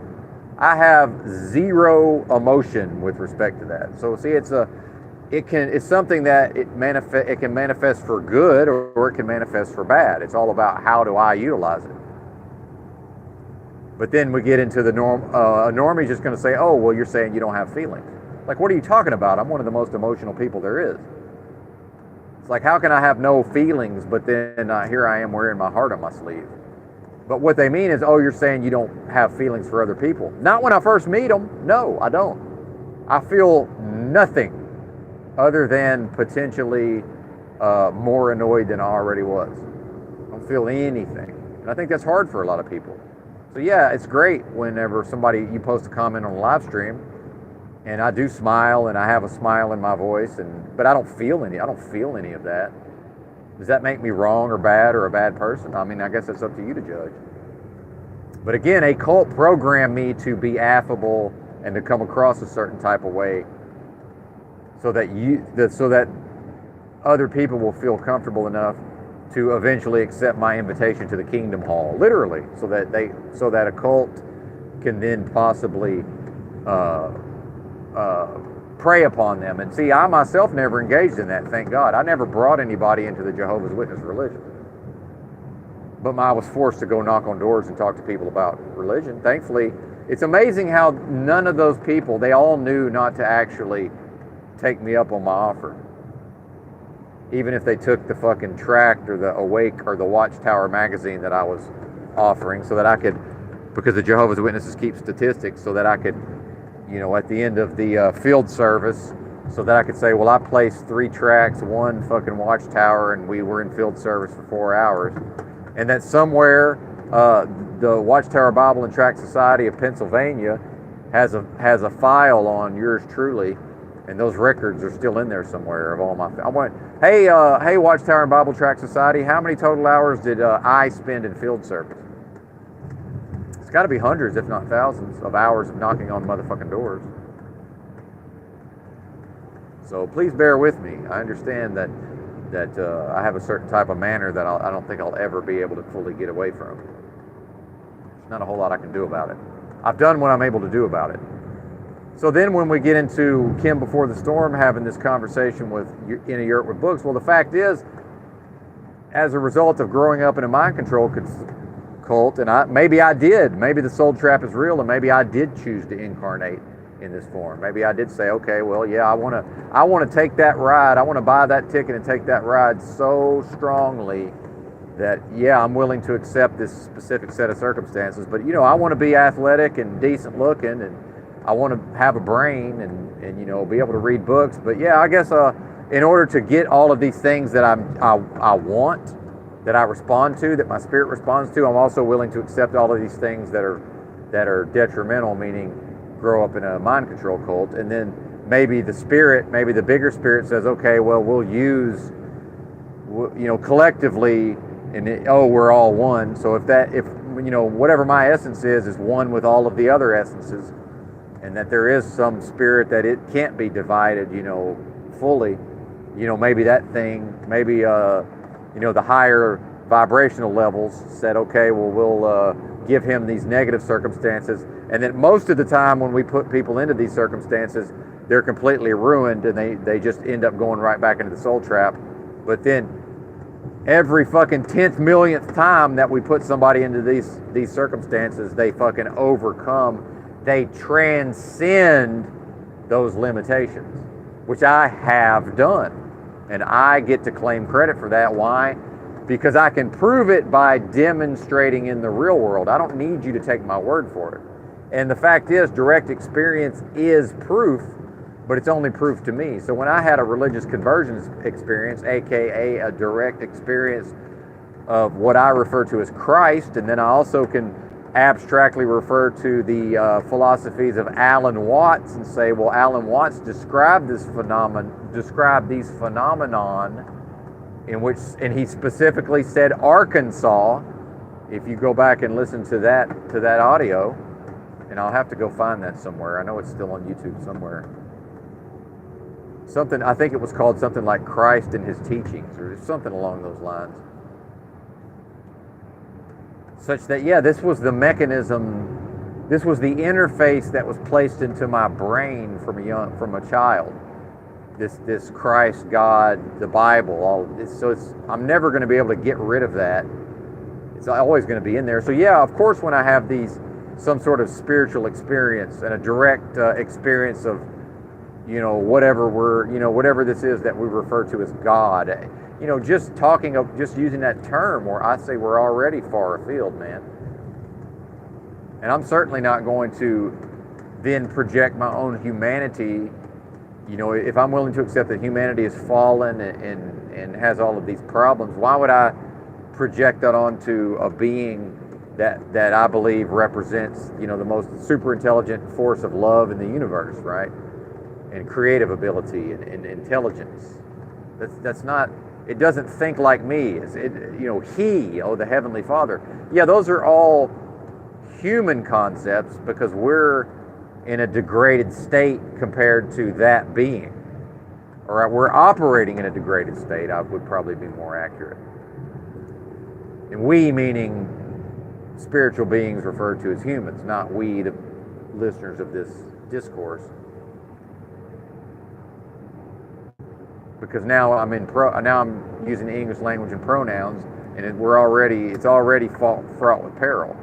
Because as critical as I am of the way other people use pronouns, now I need to apply, and this is where tinfoil seems to not understand what I say when I say interrogate my own ideas. That means I need to use my own hypervigilance to observe the words that are coming out of my mouth, and so that I'm also appropriately using the pronouns only in a specific context, and avoid the muddying of the waters,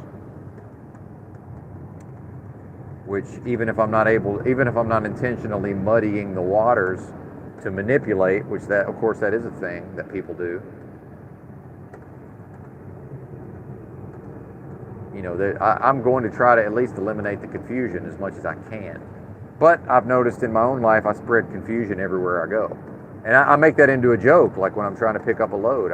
I'll just say, well, yeah, you know, anytime a problem crops up, well, you know, the person normally they type in the pickup number and it comes right up on the screen, and then they go over here and there's a box with all of these already printed out bills of lading that corresponds to that number. But every once in a while, it hasn't been printed out yet, or it's somewhere else.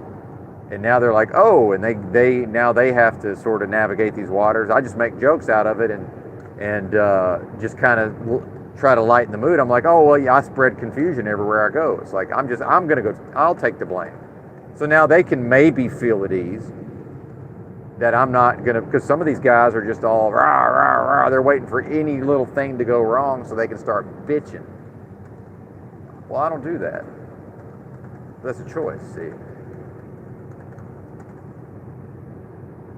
I got my own versions of that, but why would I take, somebody's already working at this factory or this warehouse and they've got whatever problems they have in their life. See, now this is where I don't have compassion for that person because I don't feel anything towards them. But in order to develop emotional intelligence, which is something I was severely lacking, okay, I will, whatever compassion I have, I believe that's demonstrated through my actions. It's not, oh, I feel compassion, and now because I feel compassion, I can just behave any type of way, and it's okay because I feel an emotion, and I'm saying, well, that's compassion, that feeling. Well, do you think that person cares that I feel nothing towards them other than slight annoyance, but I treated them with compassion through my actions? Do you think they give a fuck? Why would they? But maybe somebody else feels compassion towards them but doesn't actually act on the compassion. You know, what do you think that person, what do you think the person at the warehouse prefers? See? Now we get into what Kim Before the Storm was lecturing on, was he kept going back to talking about being a bad person. And he even said with Yurt, he even said something, and look, I'm speaking on this because it was put out into the public, man. You know, and I'm not saying that you even care, but just to let everybody know, he went out into the public and spoke on all this, so I feel like I'm able to speak on it. But again, I don't feel nothing for you, Padna, because I don't, you know, it's not like, oh, Benton felt some type of way and then said all these mean things anyway. No, I don't feel anything towards you, other than, again, slight annoyance, but I'm slightly annoyed by everything. I don't feel anything. I'm not feeling some type of way and then being mean. No, I don't feel anything towards you. And that's how God created me, for whatever reason. I don't know. I don't know why I'm the way I am, but I am. This is how I am. I'm telling you, I don't feel it. Now, over time, if I interact with, I do feel some type of way towards Dark Glasses Woody, because we've interacted on a human level enough over time that I do now feel some type of regard at the level of emotion. But it's based on our past interactions. It's not just based on here. This is a human, and I'm having an interaction with that human. And honestly, I'm just assuming this is how most people feel. I don't even really know. This is just based on my own deductive reasoning and observations.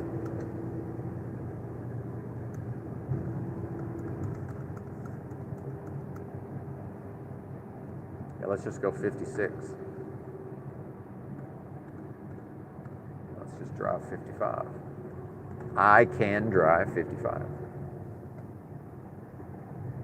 WRAP and Truther Natty.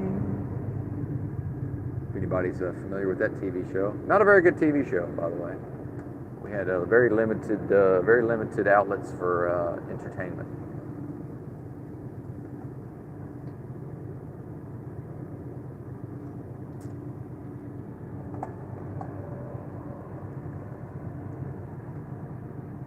What was my point? I know I had a point.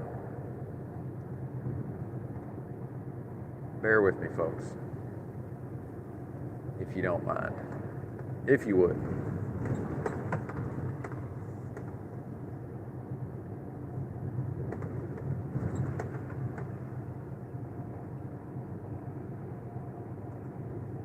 I know I was talking about compassion. And so he's... And... In a Yurt with Books astutely pointed out that's something that I myself had already noticed, which was that as much as Kim Before the Storm's talking about Christ and Christianity and all this, he keeps almost like, this is how I took it, is it's almost like he's romanticizing the wrongdoing of the past. And then I'm also talking about that recently, and it seemed, I can't speak for Kim Before the Storm. This was my interpretation of what Kim Before the Storm said, being that he, had gotten right with God more or less, and his behaviors had been correct over a period of time, but he had also recognized that in the past he was behaving incorrectly, which what I would refer to as he was a bad person. But then I would say a person's either a good person or a bad person, and that's solely based on their actions.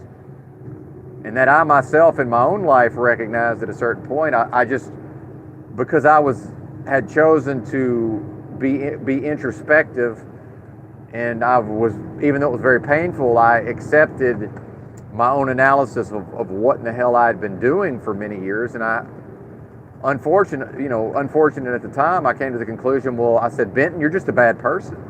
Like, that's the only conclusion I could reach based on a review of my actions over time. But then instantaneously, and then I did not like the way that felt. I said, oh man, that doesn't feel good. Oh, this is terrible. I'm a bad person, because of course, previous to that, of course I'm a good person. I just took it for granted. Well, of course I'm a good person. Because I could always make a case and say, well, yeah, I'm a good person because of X, Y, and Z. And, because I've never done this, that, or the other. Well, so what?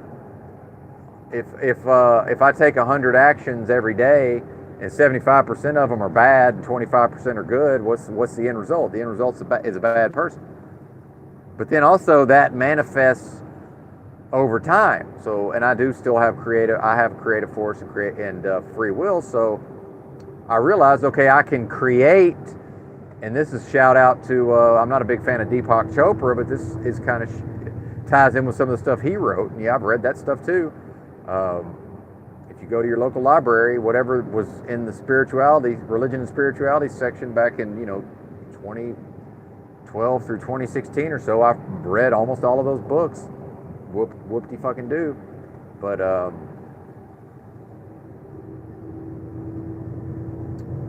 now I got self-congratulatory and lost my point, but I'll find it, I believe. Let's see.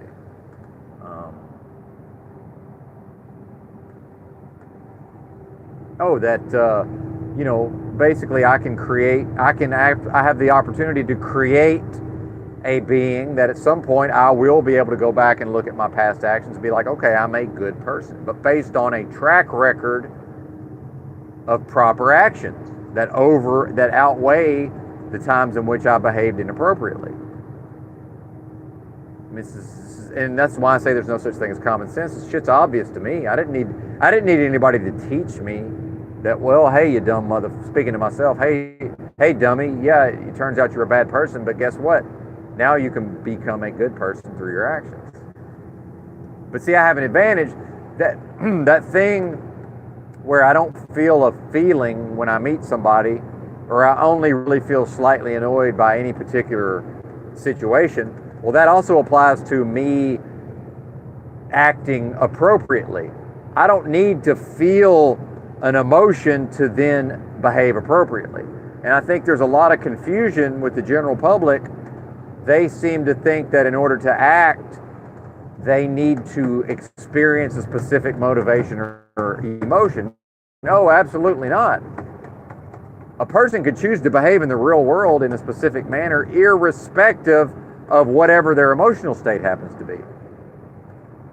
And in my less evolved states, I probably erroneously believe that, oh, well, I feel annoyed by this thing. And then I practiced, when I analyzed how I behaved for many years, I utilized a strategy of avoidance. Well, that's a poor strategy for life.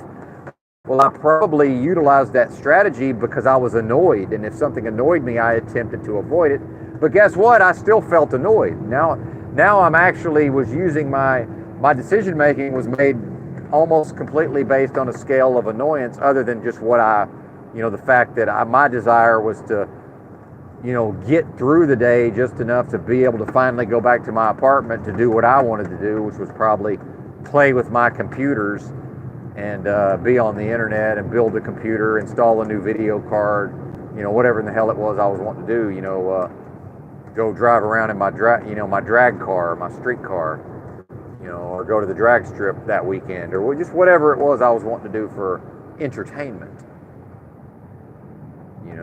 and then I would experience certain levels of annoyance.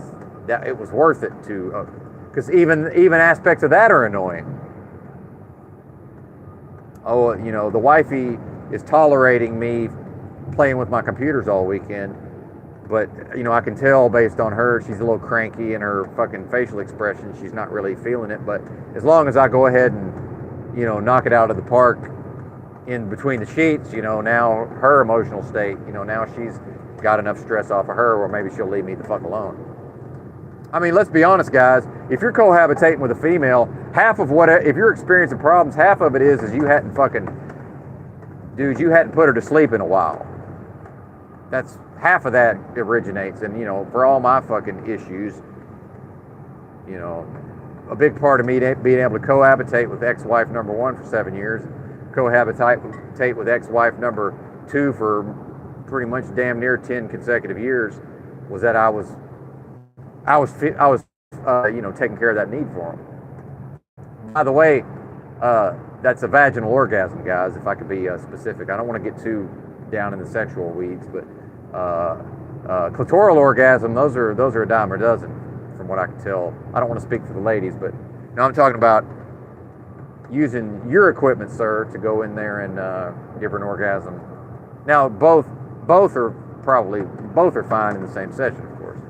Now, if we get into multiples of both kinds, have you done your Kegel exercises lately? I did them every day for years.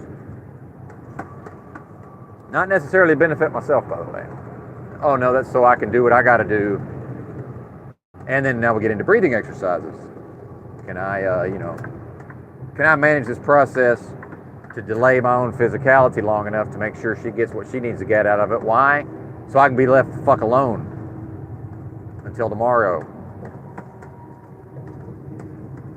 See, we both benefit from both people benefit. That's it's a symbiotic relationship.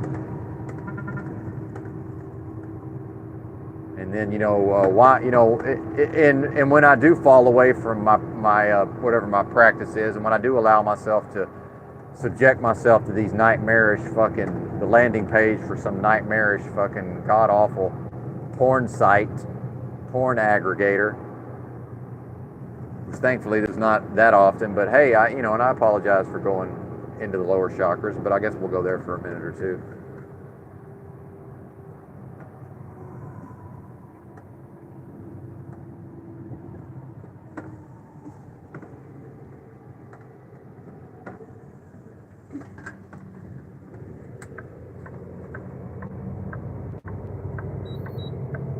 See, that's a sickness. Those people, see, they were attempting to operate their vehicle, but only in relation to my vehicle. But I'm doing a live stream, and I'm not completely sure which one of these exits I'm taking, so I need them to get the fuck away from me so I can then I can continue talking and also look at my GPS and to make sure I actually take the correct exit. But see, because they're driving their vehicle only in relation to my vehicle, they didn't want to pass me. So I had to slow down to literally 40 miles an hour, which is absurd because there's 5 lanes. It's a 6-lane it's a 6-lane road here. There's no reason for them to be right beside me. But now, do they even understand that they're only operating in relation to what I'm doing? That's a good question. I don't know. I don't think they understand, because logically speaking, there was absolutely no reason for what was occurring just then.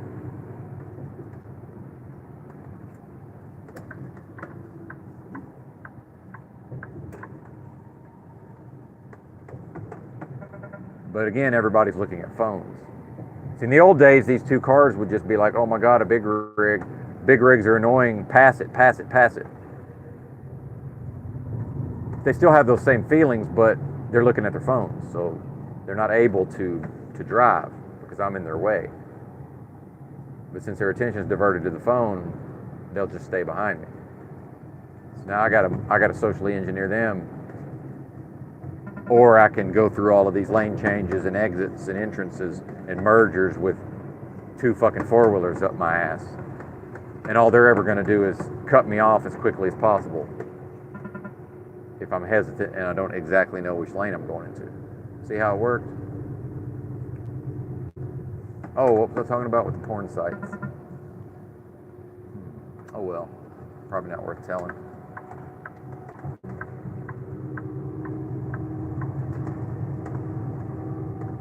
Oh yeah, sometimes it's a video of like some college chick and she's, you know, like nailed a fucking dildo to the wall. You know, I mean, would that be happening if there was an actual live human, flesh and blood human being there to provide that for her? You know, that's a specific aspect of the, you know, what's available. You know, arguably. But I don't want to get too graphic. But I notice all of these things.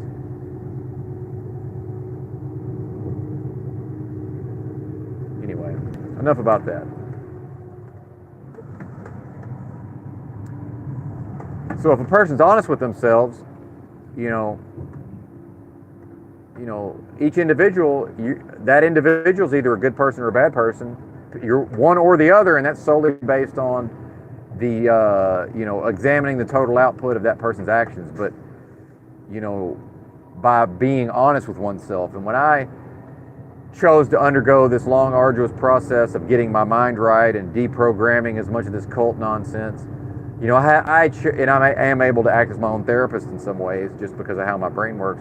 Well, I had, in order to accomplish those things, I was only able to accomplish those things through certain strategies, one of which was never bullshit myself. So I just said, okay, I'm never going to bullshit myself. Well, I have an advantage. I don't have to concern myself with how do I feel about the fact. I don't have to be like, well, I don't want to do that thing. I just over time, now sometimes I forget and I still bullshit myself. But it's by being very ruthless with myself, by ruling myself with an iron fist. Anytime I want to go into this bullshitting of myself, lying to myself, I refuse to do it even if it hurts. And it does hurt. It did hurt it was very painful to say, hey, I'm a bad person. But I also did not, but now we get into internalization versus externalization. I'm internalizing those ideas. So what is easy to do for somebody is then to, if they want to adopt that form, instead of experiencing the pain on an ongoing basis, it's a mistake, it's an error to then roll that into their own self-image and to just go out here and to kind of inflict that upon the world and just be like, well, I'm a bad person, this and that, or I'm bullshitting myself, or and I kind of lost my specific example, but to inflict that upon whatever's going on around them. No, I'm keeping it to myself. Now I know I'm giving a discourse, but I'm doing that to myself, inside of myself, and I don't get any credit for that. The only credit I get for that is, what can I demonstrate in the real world is this being, where every once in a while, especially as a traveler, I would be around somebody in a homeless context like every day for an extended period of time, and that person got to know me and how I interact, and then I don't see them for a year, and this actually happened to me, and then I'm around that person a year later, and then somebody else comes in who used to push my buttons really bad, but now I just deal with that person in a very calm, mature manner. And the first person in the example says, wow, you really have worked on yourself and grown and changed. And I'm like, yeah, thanks. I'm glad you noticed. But see, that growth and change only occurs over time, and I only get credit for it if I'm able to act on it. And meanwhile, most of the time, nobody fucking notices. When I wig out, nobody notices the 99 other times that a lesser evolved version of me would have wigged out in that situation. They only notice that I'm wigging out. They don't know. So it's like, oh, calm down. It's like, not only am I not already calm, I was calm. Now I'm not calm. Guess what? I'm going back to being calm far quicker than most of you could ever go back to being calm. Why? because I did live as a, more or less live as a yogi for many years, although I didn't call myself that. But see, that I didn't identify that at the level of my identity. And I am working as a truck driver, and I might say I'm a trucker, but dude, I don't view myself that way. Like, this is something I'm participating in. It's not my identity. You know, I did live as a renunciate, you know, one who's renounced, if not the world, at least most of the materialism of the world, as much of it as I was able to. And I don't believe it's anybody can fully, you know, without becoming to the level of a monk who can sit cross-legged and self-immolate. And I don't want to do that, but supposedly we've seen examples of that done in the context of war protests and such, or protesting the Chinese government, you know, taking over Tibet and attempting to destroy their culture and religion. And that's also, I believe, what In the Yurt with Books is talking about, you know, with the Christianity. The fact is, but then, you know, Kim Before the Storm's wanting to say, well, those weren't real Christians that went in there and chopped that tree down, supposedly, and tried, and, you know, used physical violence to destroy these people's ability to practice their spirituality and their religion. Oh, well, those weren't real Christians. Well, yeah, but I understand that, but now you want to have a sword. Here's where I say is, like, look, it's okay if you want to have a sword fight and have a debate with Yurt, but you might say, oh, well, it's not a debate. Well, okay, what is your goal, Kim Before the Storm? Because I don't believe that if your goal is to bond with the human being called In the Yurt with Books in that moment, and you're trying to seek agreement as a way to bond and to then form a bond in which the two humans can move forward over time in relationship. The thing is, In the Yurt with Books, based on what I'm observing, he does agree with aspects of what you're talking about. But he's and I can't speak for him, but probably he's more going to these panels and these internet, these you know, very small areas of the internet, these niche communities, because he enjoys the back and forth, the verbal battle, the so-called sword fight. See, that's probably what he's trying to do. So what I'm seeing when I observe that is two people who are trying to do two very different things.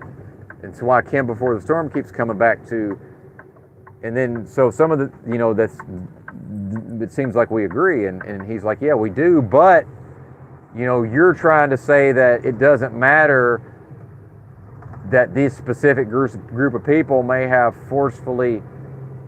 used forceful violent means to, you know, tell the heathen or the pagans that they're not allowed to engage in these practices. Which I think me and Yurt both agree that's morally wrong to do that to somebody. But then if somebody wants to use a process of negation, they can just say, well, those weren't real Christians. That's why I won't call myself a Christian, because yes, those were real Christians. Yes, they were. That's what a real Christian does, I hate to break it to you. They go out here and slaughter people who don't agree with them given the chance. That's what they do.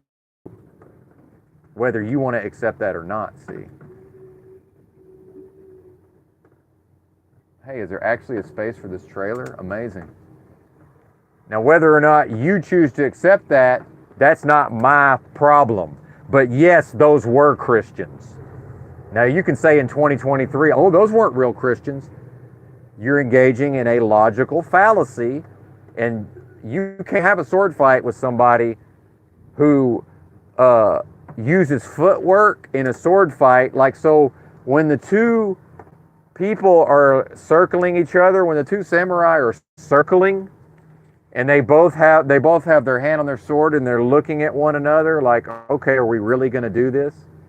You don't get to point at the other samurai's footwork and say, well, actually, that's not real footwork, sir. Oh, yes, it is. Do you think In It Yurt with Books is out here with that type of brain and he's using stuff that ain't real footwork? You're out of your fucking mind, buddy. If he says, actually, you're trying to use a fucking form that don't exist, he knows what he's talking about. Yes, those were real Christians. That's what real Christians do. That's why I won't ever call myself a Christian.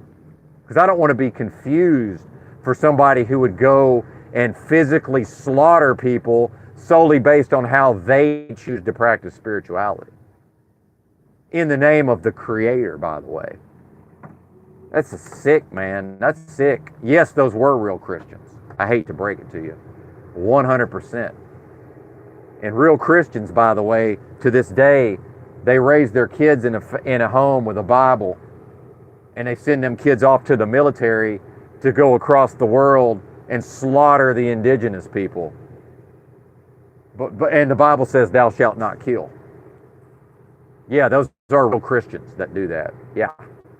Show me a human, I'll show you a hypocrite. How can a person believe in the Bible and travel across the world and slaughter people of different beliefs? How can they do that? I don't know, but they do. As you can see, I'm not able to speak on this and actually continue. I'm not very intelligently operating in the real world. So give me a moment. I got to go in here and see if there's actually a place for me to put this trailer or not. I might have to try to back in off the road. That'll be fun. Never done that before.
All right.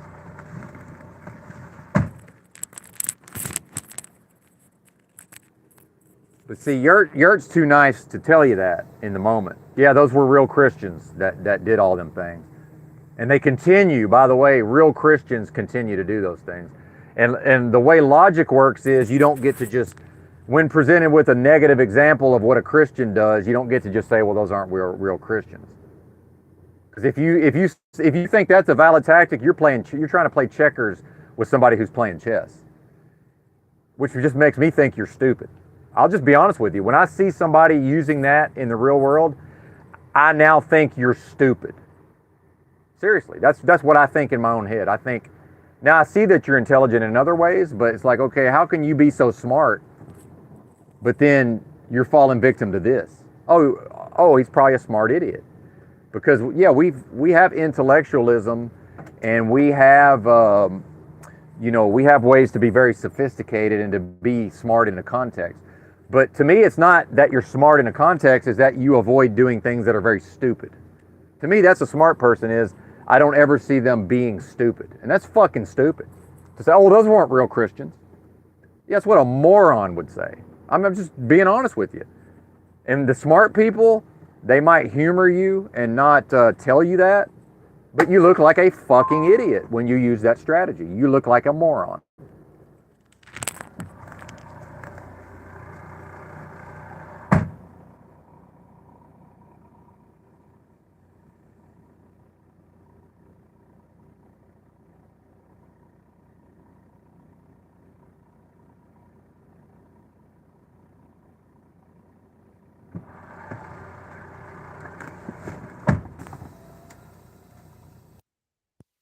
Christians go to other places that they ain't from and they kill the motherfuckers that live there. That's what Christians do. Period. You know why? Because they're bad people. And that's only judged by their actions. Now, we can make excuses for them. Oh, those weren't real Christians over there slaughtering the indigenous people of that area. But I happen to believe it's wrong to travel to another place of another physical area of the realm and murder the folks that live there. No matter what I don't think there's a good enough reason to go somewhere else and kill the folks that live there. I don't care what they've done. It doesn't matter. Because if I'm going to be a good person, I don't get to do those things. And it's all about me, see? See, these narcissistic traits aren't always bad, now are they? Selfishness is not always negative. Now is it? God, this is a fucking pain in the ass. Now I'm hitting the wrong buttons. But yes, real Christians go to other places and kill people who believe differently than they do. And yes, those are real Christians. That's why I'm not a Christian, because I don't want to be confused with them folks. And if they practice the teachings of Christ, they wouldn't do that either. So now you can say there's no such thing as a Christian, but I would say, well, but what we believe as a Christian, that's what they do. So yes, those were 100% without, it cannot be debated, those were real Christians.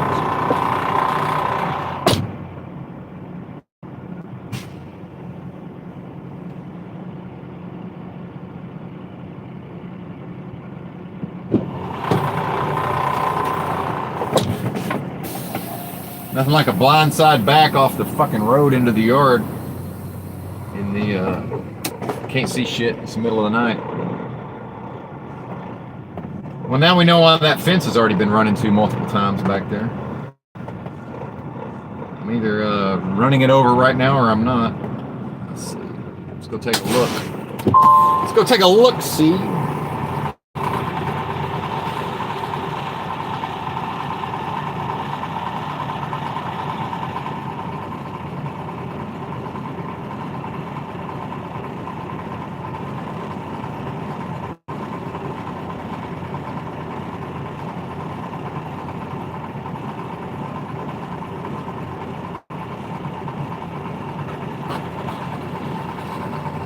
Alright, well, we're not doing that.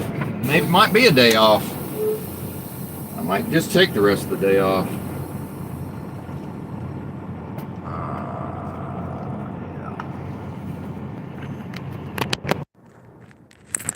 Pushing my luck on that one. We're not pushing our luck on that one. But also it's like, I'm a fucking asshole. I don't really feel, all I feel is a little bit more annoyed than I already was when I tell you that you're behaving in a dumb way. You're being stupid. I guess maybe Yurt just didn't have the heart to tell you. He tried to hint around at it. But you just chose not to hear what he was saying, which is fine. I mean, I think we all do that at various times, but yeah, no. Real Christians travel the globe, it's not a globe, but they travel the realm and they slaughter people in the name of their God. That's what they do. And then you got people like Dick and all these other people go on these panels, and I'm not saying Dick's a Christian, but talk about, well, they identify with the government and say, well, we're in Iraq or we're in Afghanistan. I'm not in Iraq, because I don't go to other countries and murder people. So no, I've never been in Iraq in that context. I've never been in Afghanistan in that context. I've never been in Vietnam in that context. They say, well, we went to Vietnam. No, we didn't. Hell no. You can't make me go somewhere and kill people. Now, if other people chose to do that, they got to deal with the consequences of their actions. I don't go to other parts of the earth and murder people. No. But I can't call myself a Christian, because that's what Christians do. I mean, how more clear? How it cannot be any more clear. But people want to, at the level of their own self-identity, they want to identify as America's a Christian nation. Yeah, it is a Christian nation. Absolutely. And it's not a good thing. It's a Christian nation in that context, right? It's a Christian nation in that context. I don't know if I can even make this turn. This is a fucking pain in the ass, Bo.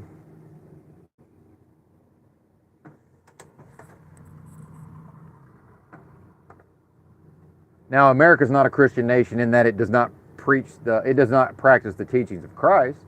Now, if that's what you meant by Christianity, then no, America's not a Christian nation. See, we've got one term and it means multiple things, just like many words in English. Funny how that works.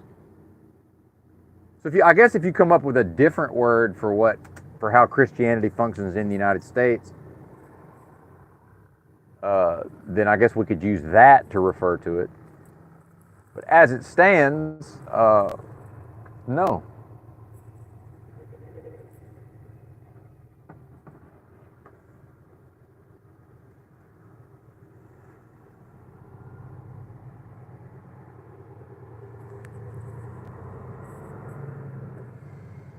Well, I guess we'll go check out the other yard.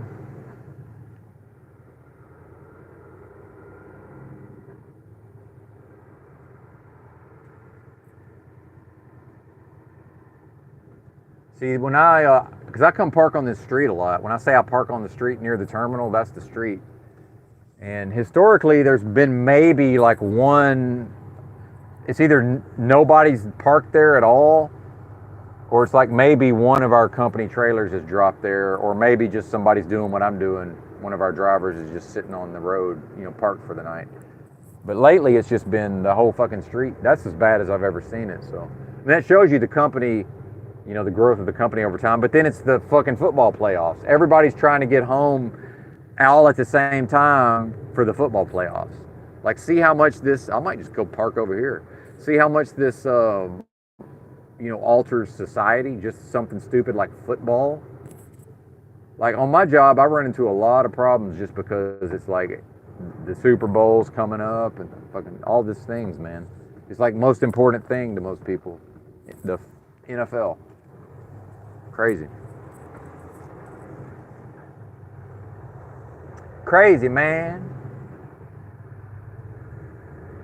But bear with me, I'm trying to plot my strategy here, so I really do need to drop this trailer. Oh, and I'm about to go run over to Amazon and pick up my... Oh, did I pass the whole fucking shit? Oh, shit. Well, I'm fucking up today. Well, good thing it's 3 in the morning.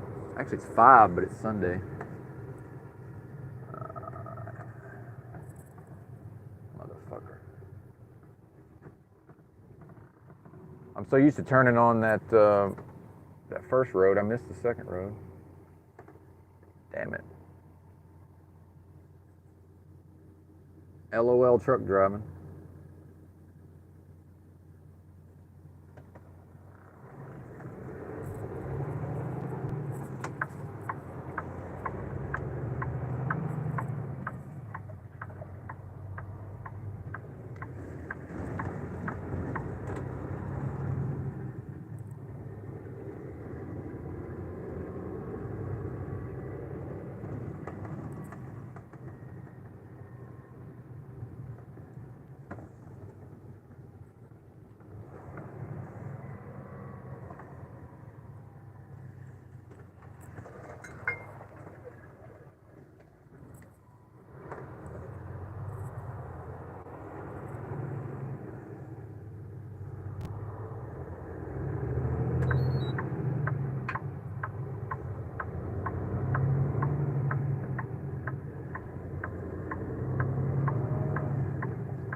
BRB.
Well, this is going to be fun.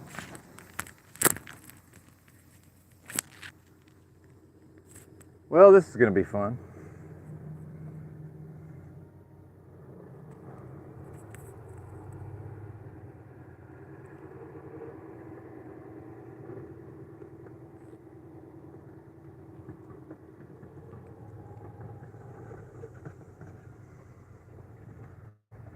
Well, I got to make a U-turn, and it's about 50-50 whether or not I'll actually make it.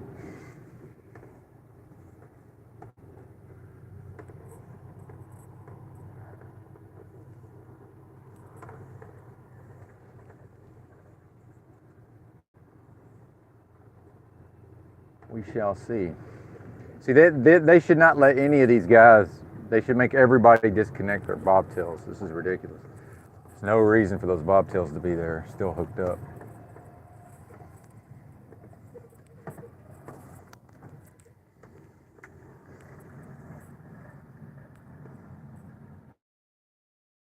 See, just very, wow. Wow. Now I wish I hadn't wasted all that time fucking around, but it's alright.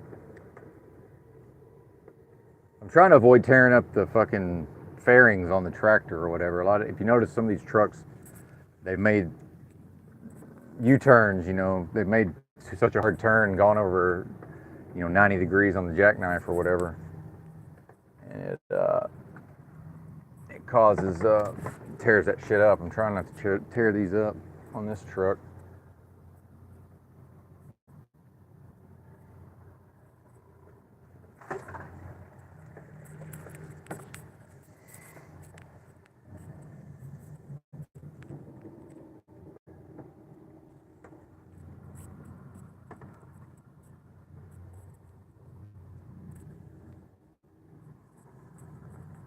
Yippee skippy. It'd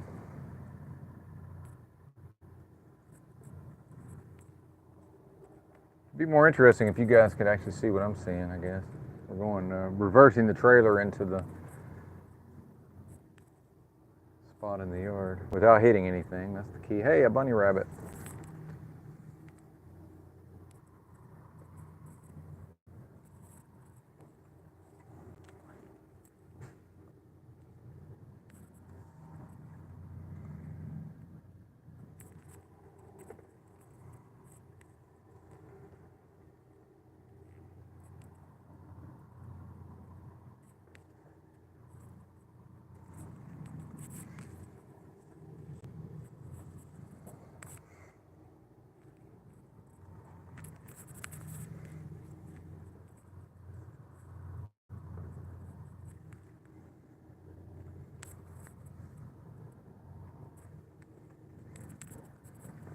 I see now, one thing about this company is they let us, since I'm picking up a loaded trailer, they actually just let us go.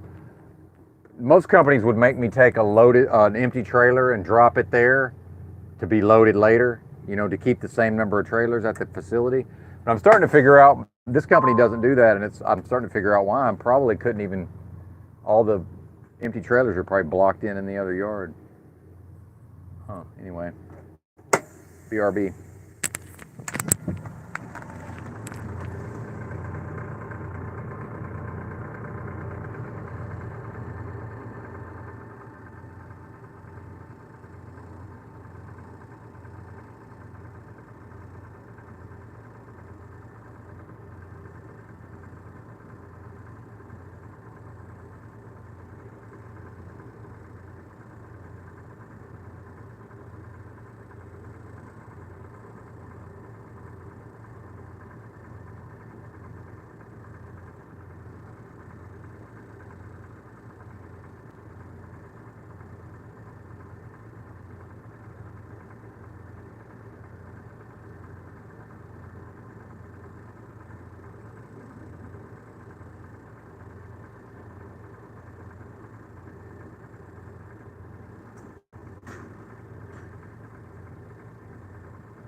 Better leave them the paperwork.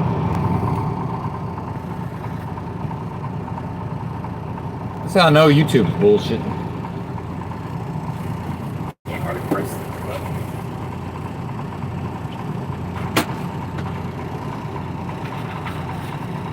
The bills, man, the bills.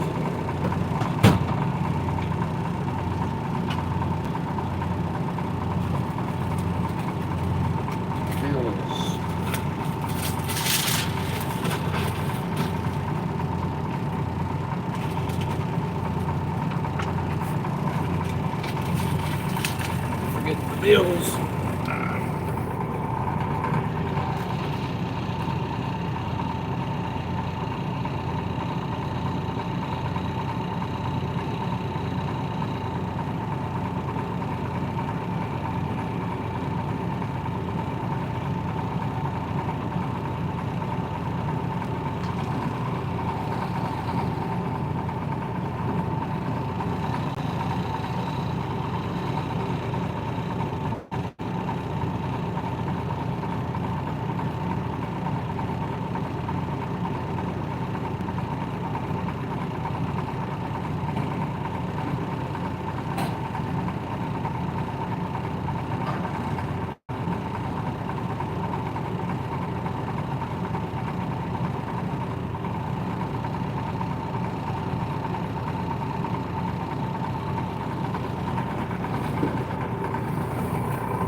Dropping the air suspension on the tractor.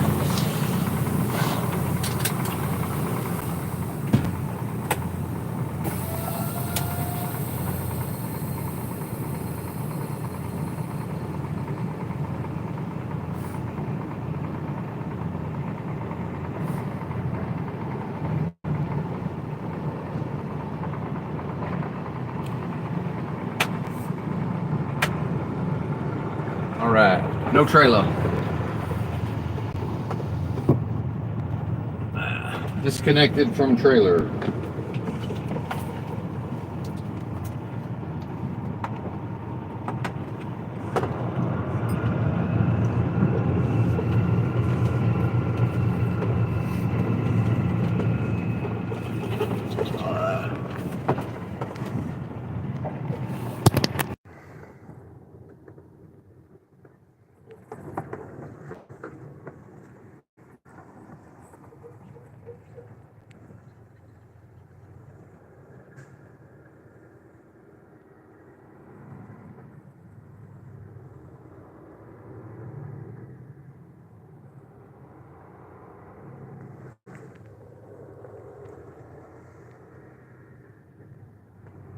Yeah, these Christians, man, these so-called Christians, what are they going to do? Get to the judgment and have to answer for what they done in the name of Christ? And do they really think they're going to be able to say, well, you know, the priest told me it was okay? Oh, that's a man. When did I tell you to listen to what that man said? I don't remember telling you that. And I'm not speaking for God. I'm providing it's a thought experiment. Oh, but you know, everybody else was doing it. Okay, when did I tell you? I'm pretty sure I told you not to do what everybody else was doing. Pretty sure, in the world, not of the world type of stuff. Like what? Oh, so y'all just wanted to go out here and perpetrate evil in my name and call it Christianity. Well, that's fine, but now you see what we do to people. Now you see what we do to those people. I'm a Revelation chapter 19 type of guy. See, I don't love God. I hate evil. So go read Revelation chapter 19, starting with verse 11 to the end of the chapter. That's why I like the Bible. And I'm also a Psalm 23 type of guy. Yea, though I walk through the valley of the shadow of death. Most of the rest of it, you know, there's some good lessons here and there. You know, a lot of the demonology stuff I really enjoy. But just like every other source, I take what works for me from the Bible, and the rest of it, you can have it. Not interested. Oh, but what about this? What about that? Oh, I can't process religious dogma. The Jehovah's Witness religion broke me at a young age. Oh, well, those aren't Christians. See, that's what Kim wanted to say. Well, yeah, just go to their Wikipedia page. It says they're Christians. Oh, those aren't real Christians. Oh, okay. Okay, sure. Well, you're going to have to point me to a real Christian, because I've never met one. Or actually, I've met some who behave like Christ, but would never want to be called a Christian. So yeah, I understand that you're telling me that all of these things are not Christian. Show me something in this world that is Christian, then I'll be waiting, because I don't think you're going to find anything that calls itself Christian that is Christian. That's very hard to find. Once again, back to Dick Gregory. How come I can spot a hoe walking the street? I know she's a hoe because of how she walks, but I don't know you're a Christian unless you tell me. Meaning, if y'all was Christians, I'm pretty sure I would know you were Christians, because definitely can't see it through hardly anybody's actions. But I've definitely met people who acted on the teachings of Christ, but would never, ever, ever talk about Jesus. And then, not that there's anything wrong with talking about Jesus. They themselves maybe didn't believe in Jesus, but they certainly didn't want to be lumped into a category with people who travel the realm murdering people in the name of God. And then what does the Bible say? You know, talking about in the judgment, low here and low there, you know, the gnashing of teeth and the crying out to the Lord, we did this in your name, Lord. We did that in your name, Lord. Why are you doing this to us? Why are you about to destroy us? And what does the Lord say in the Bible? I never knew you. Meaning, yeah, you can say you did it in my name. You didn't, nope. Sorry, partner. Which is what I say, if you're going to be wicked, be all the way wicked, because there ain't no middle ground. What's this? Oh, I'm going to try to hide in the herd. Back to the herd example from the other day. Let's seek the safety and protection of the herd. Well, the herd pretends to be Christians, or the herd, claims to believe in the Bible and all of these things. Oh, you mean that herd that's over there stampeding the fucking Trump and the locals,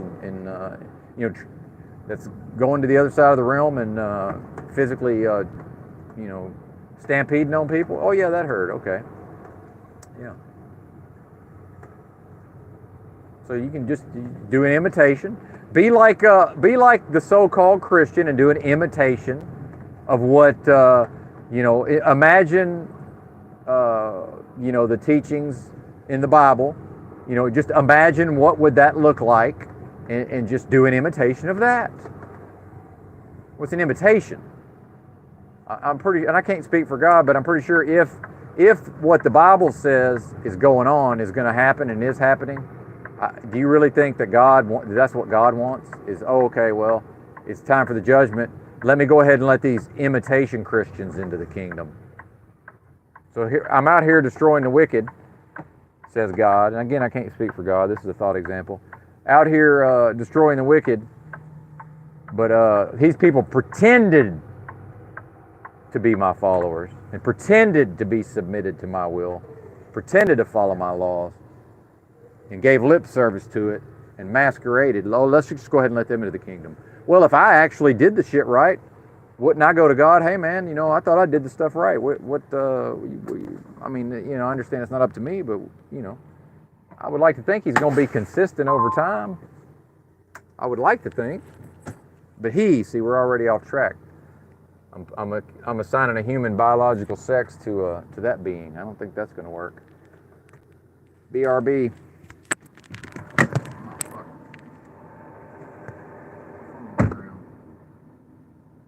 My phone on the ground.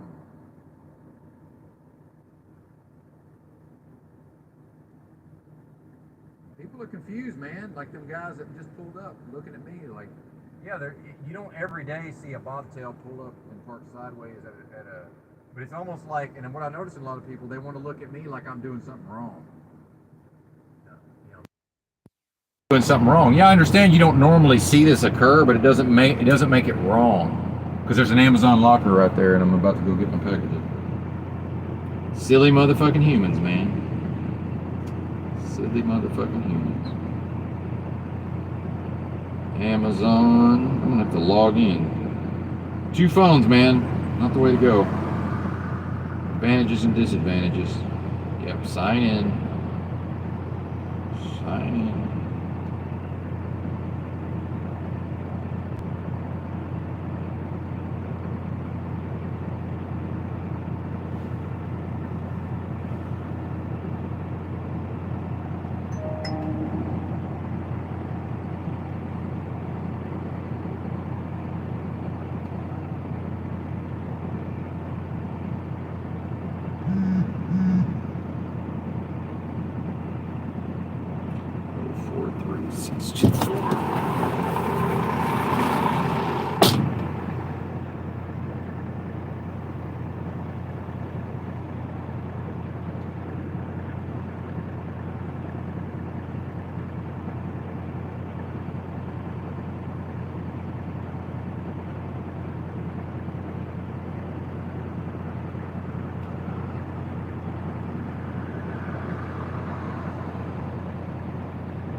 All right.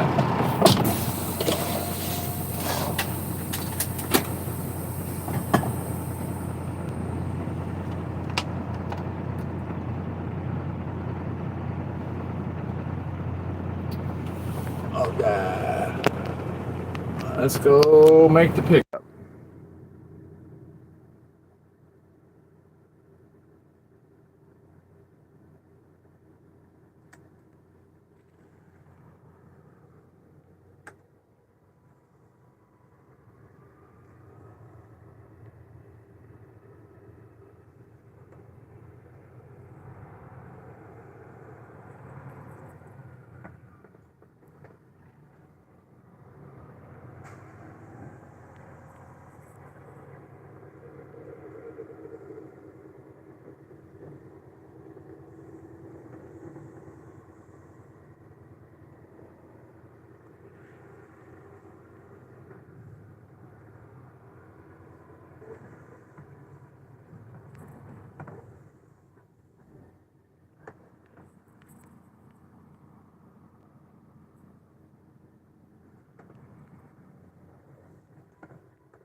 Still got coffee. Hallelujah.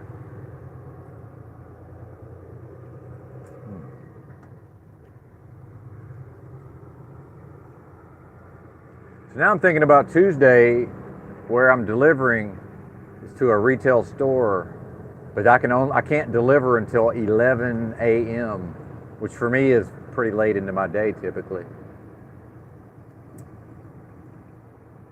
So now I'm thinking, do I want to try to pick up the next load that day, or do I want to just wait till the next morning? But I won't be able to pick up, till like 7 a.m., which is also kind of late in my day. So I can sort of just maneuver my clock and, when I am in a specific place to sort of facilitate that. I might just take a 34-hour restart, actually. Maybe I'll do that. I haven't quite decided. Anyway, I guess I've trashed Christians. I guess I've done enough Christian bashing. All religion is man-made, and as far as I'm concerned, more harm than good.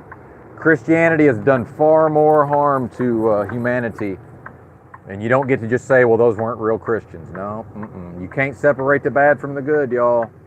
You don't get to. It's just like with the Muslims. You don't get to just say, well, that was just.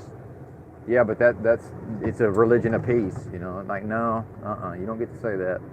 It don't work. Just excusing bad behavior is the way I look at it. Jesus himself, by the way, not a Christian. And Jesus never created a bureaucracy, so thank God I'm not able to process dogma.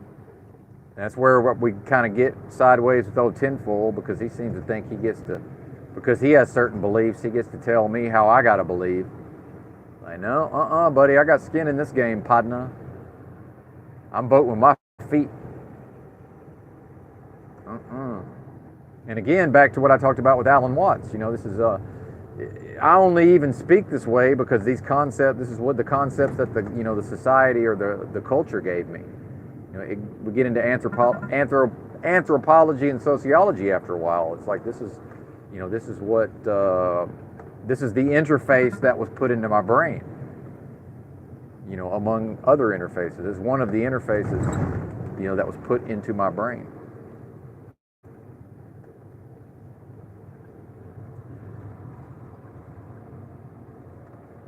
And I do believe, like Yurt said, the Bible is largely metaphorical, especially the book of Revelation, symbolic and metaphorical. Then some parts are literal and metaphorical. Jesus spoke in parables, multiple layers. And we're reading the English version, which, and I did meet some folks in Santa Barbara, California, these guys who they dress up, they dress like Old Testament. Like the Old Testament says about your garment, and then, don't ever cut the corners of your beard or whatever. And they want to be Christ-like, but at least they was teaching themselves how to read the original language, because they recognize they couldn't get the understanding of Scripture by reading the Bible in English. It's just not. So as far as I'm concerned, I'm not going to go learn all these languages. I don't have the brain for it anyway, so I really don't have access to Scripture.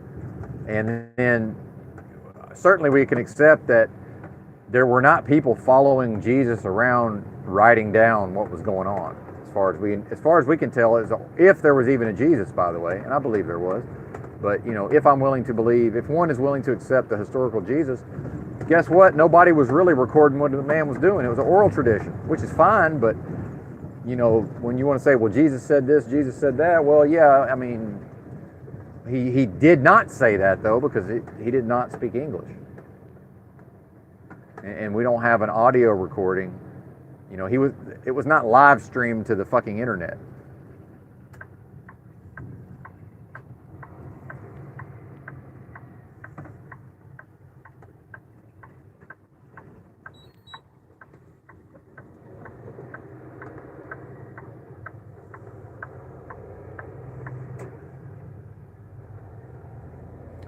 Better plug my phone. Better plug in the streaming phone. I bet it's getting low on battery by now.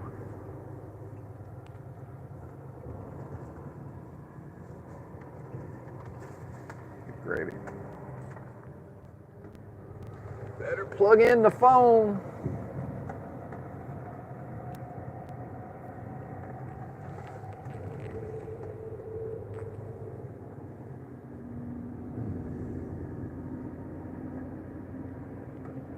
Well, how, excuse me, how is everybody? I appreciate your patience. Got about 40 minutes. We'll be at the pickup, or I will be. Get a bad habit of saying we there, but yeah, I will be.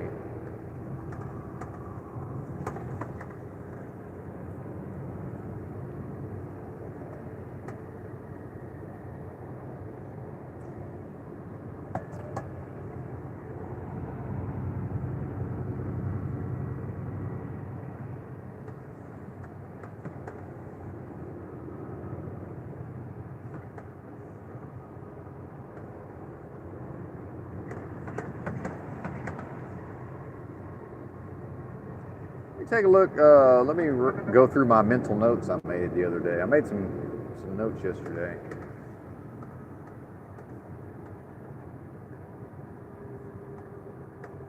It's funny how the notes make sense when I make the notes, and then I look back at the notes, or I remember the notes in my own head, and I'm like, what does that note mean?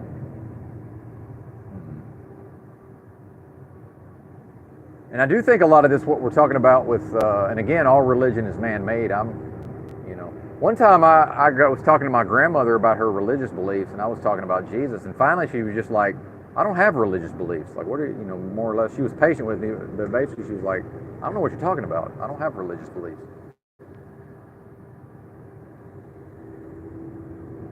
If she's following God, she's not following some stuff that some human beings came up with, also known as religion, which has done way more harm to humanity, as previously mentioned.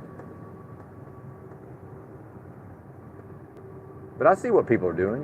They want to be in a group. They're trying to get into the herd. Well, the thing is, if you're going to be in a herd, now you're subjected to the herd. Now you're in herd mentality.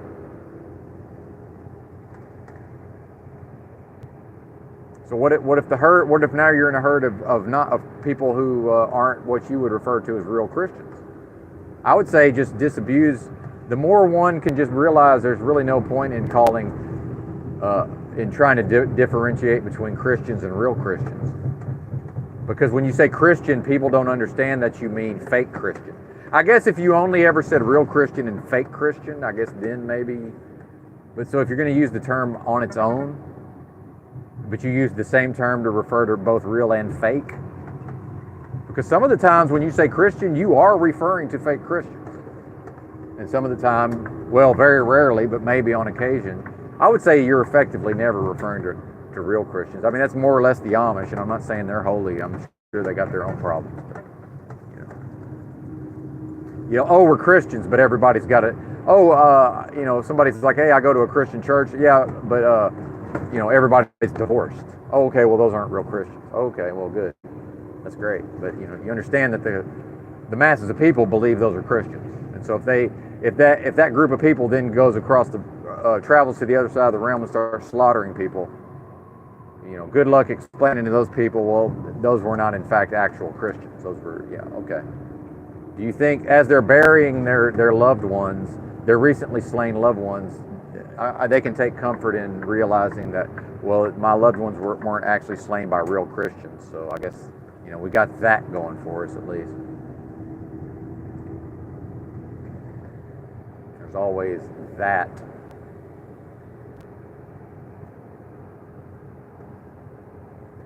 And look, we know, the events of the last few years have been very useful.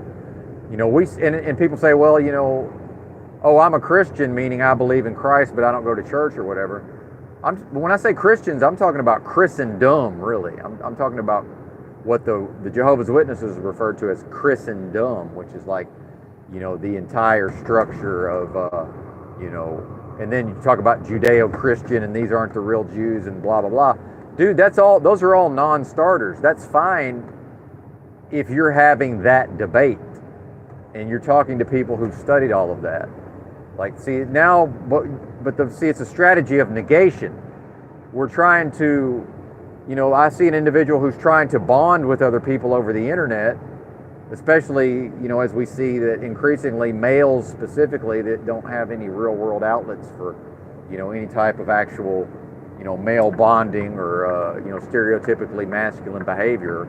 It's more or less verboten.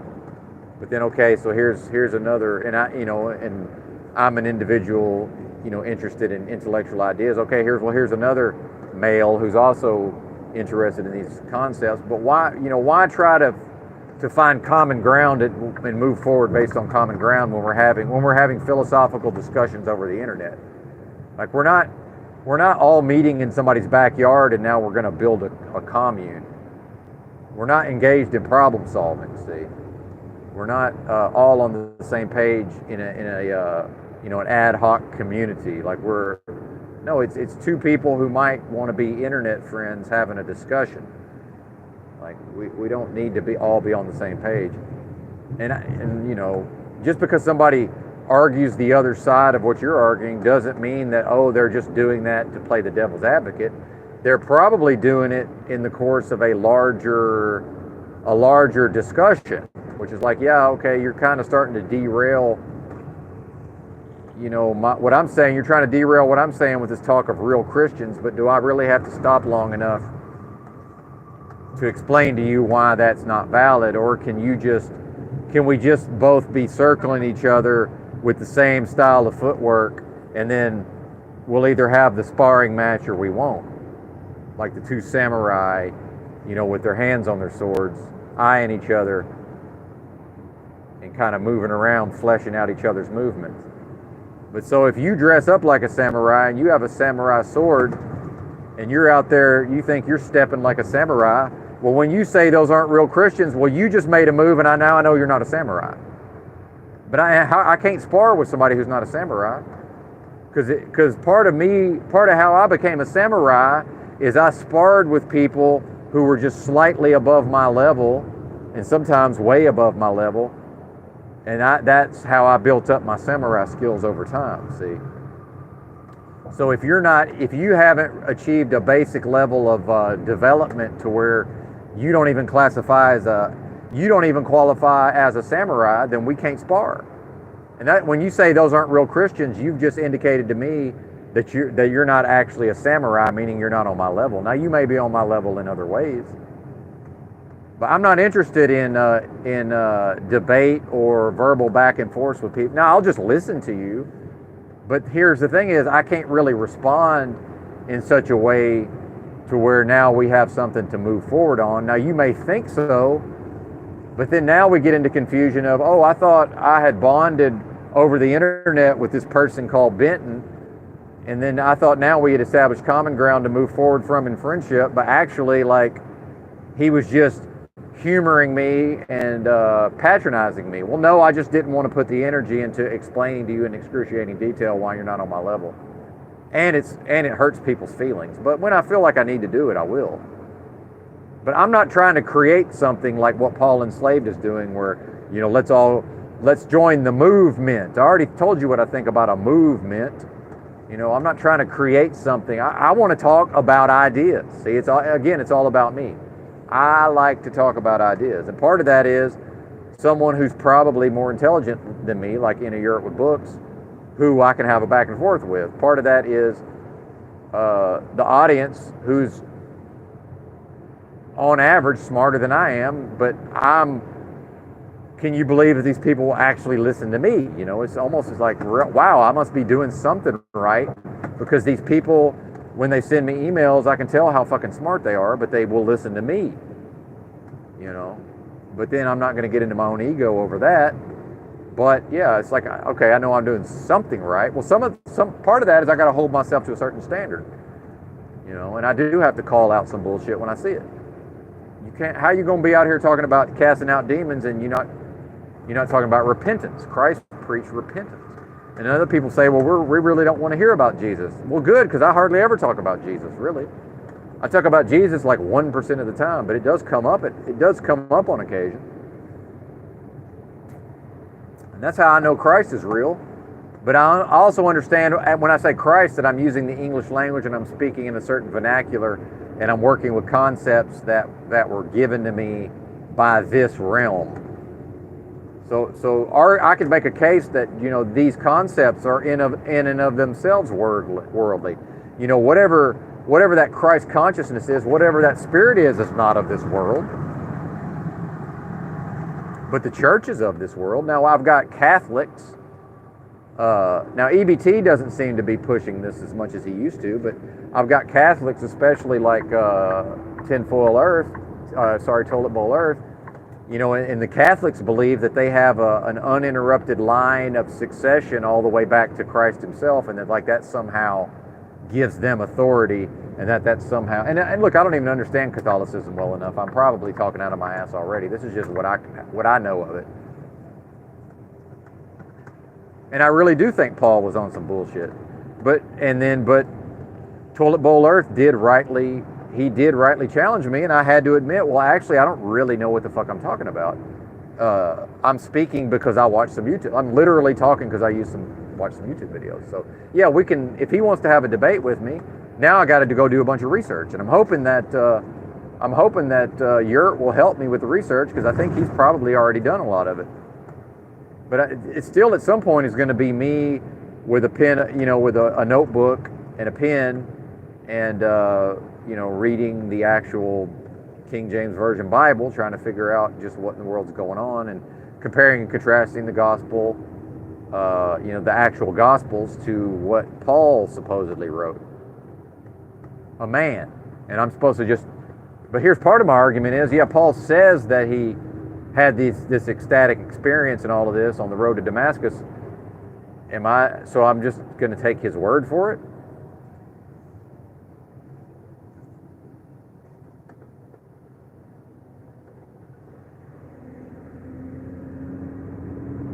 God, people are so dumb. They say, why didn't you get over? Well, because I had somebody next to me looking at their phone, and they won't let me over. And then if I put my signal on, they're looking at their phone, so they don't know to get out of my way. But then when I slow down, they slow down. So yeah, ideally I would have just slowed down and got behind them, but because they're driving based on what I'm doing so that they can look at their phone, they're only driving in relation to me. When I slow down, they slow down, just for no fucking reason. And they don't even know that they don't know or care. Well, it looks like they've crashed. They're crashing. I don't know if y'all can see that, but looks like probably a pretty big wreck over there on the other side. Part of the reason I choose to drag myself out of the wreck at midnight and start driving, so I can avoid this kind of nonsense as much as possible.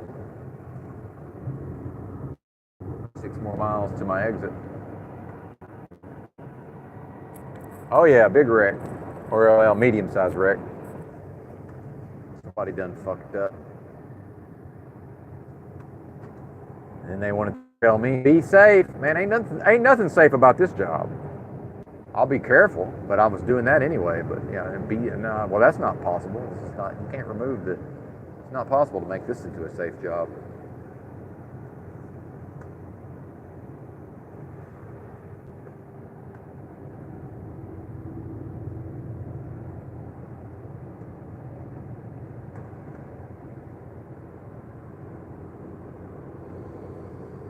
And what debate skills I have, which I've got pretty good debate skills, I would say, overall. But mine are based in writing and arguing on message boards. But in the moment when I want to have a verbal battle with somebody, I'm relegated to what I can actually access, you know, through the abstract thought forms of being able to work with various concepts. But in order to do that, I have to have a strong understanding of each concept that I'm referencing. And what I recognized, and again, I mean, I don't have any, look, I'm just not able to say these things without, you know, it's just going to sound some kind of way. Like I don't have any way to take the sting out of the message. But I recognized Kim before the storm, he was referencing some concepts that he really didn't fully understand. But if the person you're referencing the concept, if the person that you're referencing the concept to does fully understand the concept and you don't, that's a problem. Now, what I do is I tend to avoid referencing concepts I don't fully understand, But when now there's a concept that I don't fully understand, also known as Paul's gospel versus the actual gospels of the Bible. See, toilet bowl Earth probably has an expert level understanding of that. He legitimately probably does, but I don't. So now I must stop myself in order to maintain my own intellectual integrity, which, by the way, I'm only doing for me. I'm only going to behave. I'm only doing that so that I can view myself a certain kind of way, very selfishly. But I have to just admit to him, well, no, actually, I don't really know what the fuck I'm talking about. I just watched some YouTube videos. Now, I chose to become convinced based on those YouTube videos and based on some other things that I've detected at the level of my own intuition. But I haven't fully studied the topic well enough to have the sword fight yet. But I would love to, because, now I get to have a sword fight with somebody who maybe I'm better than them, maybe I'm not, in the context of a sword fight. I don't know. I think I am, but I don't actually know until I go up against them, see? But then also strategically, we all get to choose which, unless we're just directly attacked at a level of having to defend our life, which isn't even really a sword fight. In the context of a mutually agreed upon debate or back and forth, just because somebody makes an assertion, I can just decline. I can see and I can already know that I can discredit or debunk or refute their assertion, but I don't have to. It's like, well, do I have the energy to do this? So I've got an example about this. I was when In a Yurt with Books was talking about this, the idea of a surrender to a religion, but in a Nietzschean context. Well, I know Nietzsche, but I haven't actually read a lot of Nietzsche, right? But I'm familiar with the idea of some of these concepts. So, and I've also had a lot of written debates on message boards. So I know, okay, and then I can see that he wants to debate the topics, but I can also see that he's got a very high level of debate, and that he also understands the topics thoroughly.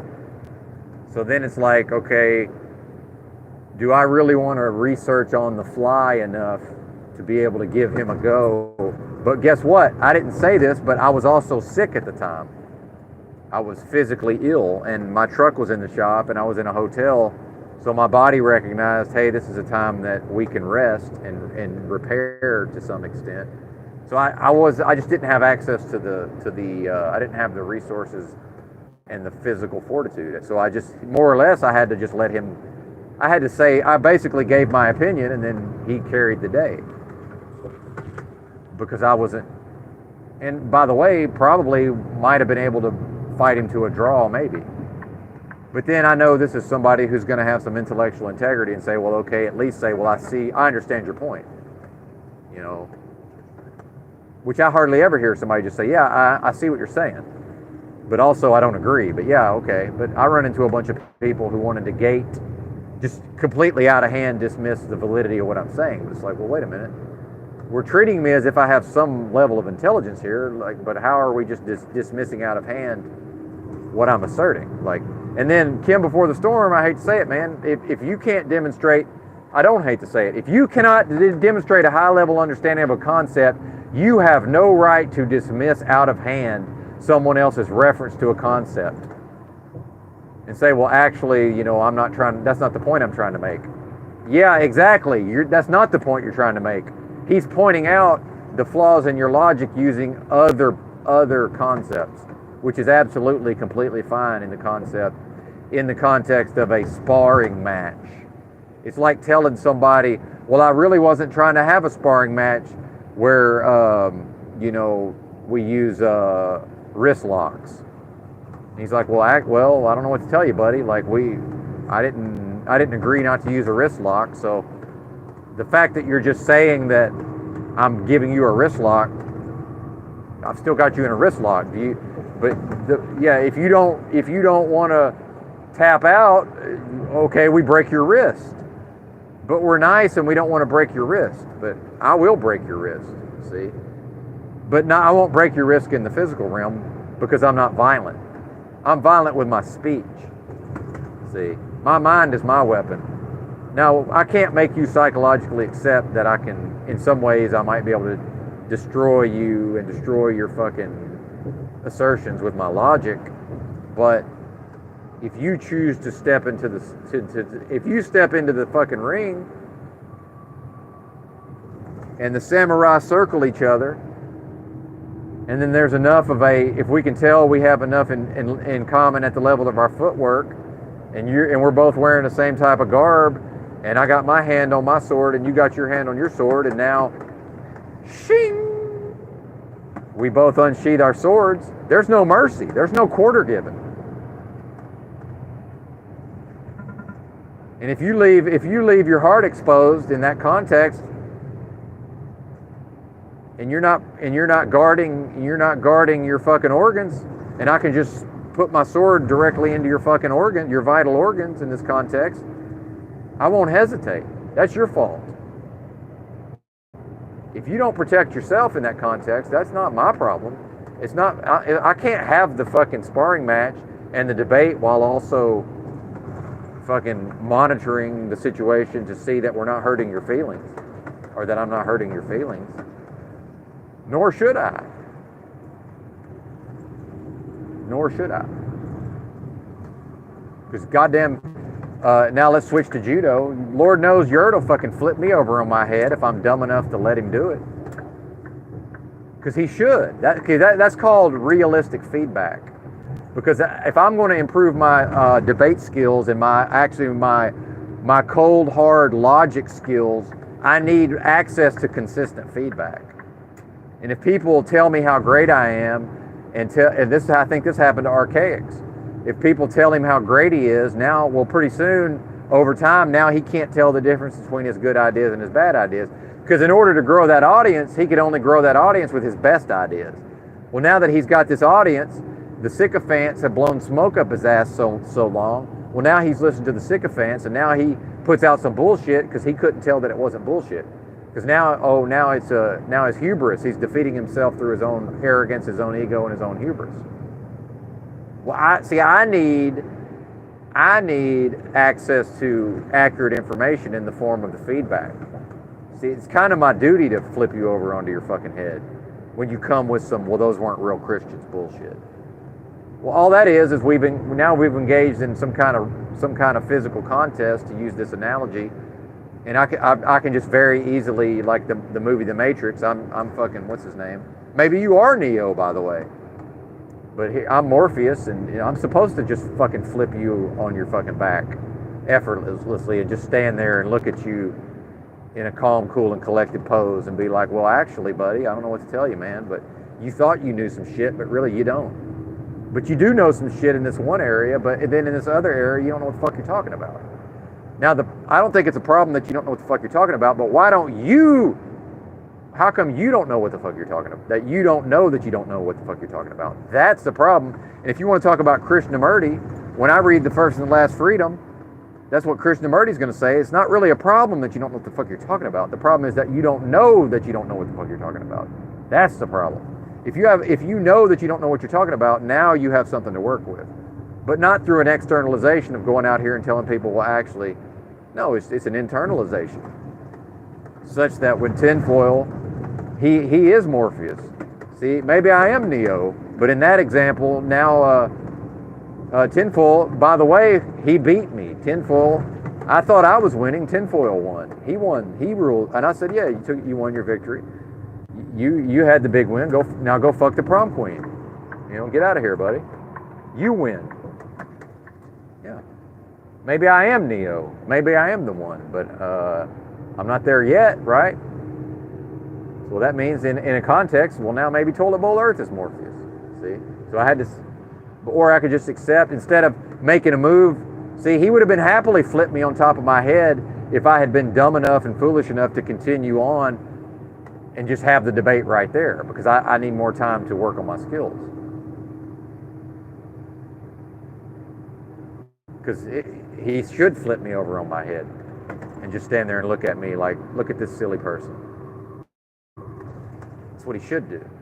Because I need access to accurate feedback. Or we can get involved in these sycophantic, people get involved in these sycophantic online communities like Archaics, where eventually Archaics thinks he's in charge, but then the peanut gallery is they'll submit to him, but then eventually they'll dominate him through his own fucking personality, through the aspects of his personality that he's never conquered, integrating the shadow. He should know. Why doesn't he know that he's so hubristic, that that's something that other people can victimize him based on? Why doesn't he know that? Well, maybe he's not actually this enlightened, developed being like he thinks he is. Maybe he's only developed and enlightened in relation to the masses of people who are in a very low state of spiritual development. So becoming enlightened and developed in comparison to them, what does that mean? That doesn't mean anything. And I got real rude with my dad because I kept trying to explain to him that, because he kept trying to equate himself as my equal with the level of spiritual attainment. And I finally just had to tell him, I said, listen, man, if you're at a 0 and I'm at a 1, if it's on a scale of 1 to 10, it's like, it's not that I'm some ascended master. It's like, if you're at a 0 level of attainment and I'm at a 1 out of 10, but you've attained nothing, well, that you can't divide by 0, buddy. So, we can't even compare where I'm at to where you are. Not you, the listener, right? But again, my path is progress. Whatever it is that created me, or under whatever circumstances, if there is a soul trap, and my spirit said, okay, I will incarnate into this hell realm for specific purposes, and then, but then the discrete human being referred to as bitten will not remember any of this, and will not remember what those circumstances were. If that's what actually happened. Well, we know that that spirit, that the discrete human being will be motivated just by being able to get out of bed every morning and work towards progress. So as long as I can do that, I'm happy. But every man hath not the same office. It doesn't really matter that I'm that way. So when I go out and start talking about myself, but then I see other people want to attempt to do an imitation and to then adopt some of the characteristics I'm speaking on, well, that's foolishness. But it's not my job to, in the moment, say, well, actually, you appear to be adopting some of my own personality, because I also adopt aspects of other people's personalities.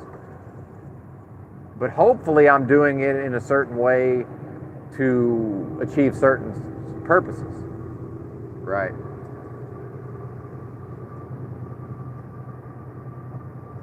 Even that, right? Well, I picked that up somewhere. I didn't used to talk that way. Maybe I got it from Yerd, who got it from Paul Enslaved. I don't know where it came from.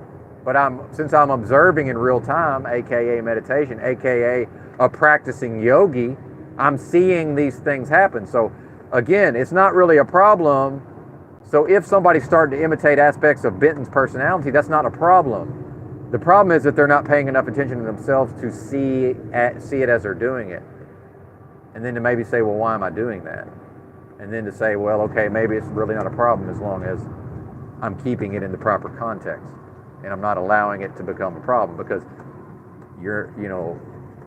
if you interface with other human beings, if you go to McDonald's and when you're giving your order, you form a very tenuous, weak bond with that human in that moment, you're not autistic, because I never do that because I'm not able to do that. I can only form bonds with people over time. And then I don't know that they go that deep because I've had almost no problem severing those bonds. It's very easy for me to just cut somebody out of my life. It's no fucking problem. And I can just actively ignore someone. I can cut someone off such that I still have to be around them. And I don't even mean the silent treatment, where I'll still be like, hey, how you doing? But it'll never get beyond that, because they don't exist to me, really. That person, they really are dead to me. But I feel nothing. I don't feel compassion towards them. I don't feel like I'm uncomfortable. I don't feel anything. Because I'm not the one that determined that we're no longer able to relate to one another. or relate with one another. Because true human relations, I would say, actual human relations, it's a closed loop. It's an even exchange. So when I give the homeless person $20 and I do that out of the goodness of my own heart, and they receive that out of the goodness of their own heart, that's an even exchange. Now, the part where they maybe take the $20 and go and shoot up drugs, well, I mean, you know, that's something different entirely. But they were going to go shoot up drugs anyway. See, I didn't create this. I didn't create the situation where they're going to shoot up drugs. Now, if I know that if I give them $100, if I know $100 bill might lead them to, oh geez, now is the road closed?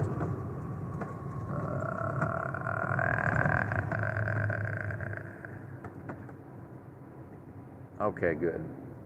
I think I can take my eggs in here. See, it's the weekend though. It's Saturday night. The drunks are out in the roads crashing into each other. Yeah, I'm exiting too, but let's not just. Okay, he's not exiting. Okay. See, this is, by the way, distracted driving. It's my job to pay enough of attention. So yeah, I was on autopilot, but I got to know when to turn the autopilot off. Such as there's a big wreck. Yeah. Thankfully, the vehicles, that didn't look too bad. Thankfully, the vehicles are good enough these days. Oh yeah, well, see, my road is closed. Yeah, this is always fun. Welcome to truck driving, y'all. I needed to go the way that's closed.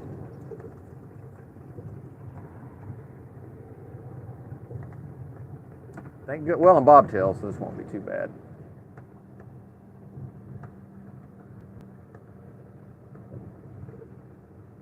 Sometimes, every once in a while, I need to turn right instead of left out of a truck stop, and I accidentally turn left, and then it's literally like 30 miles before I can get back to where I started because of my trailer. On account of my trailer. All right, give me a second. The GPS doesn't know what's going on, so we got to let it know to reconfigure itself. Reconfigure yourself, technology.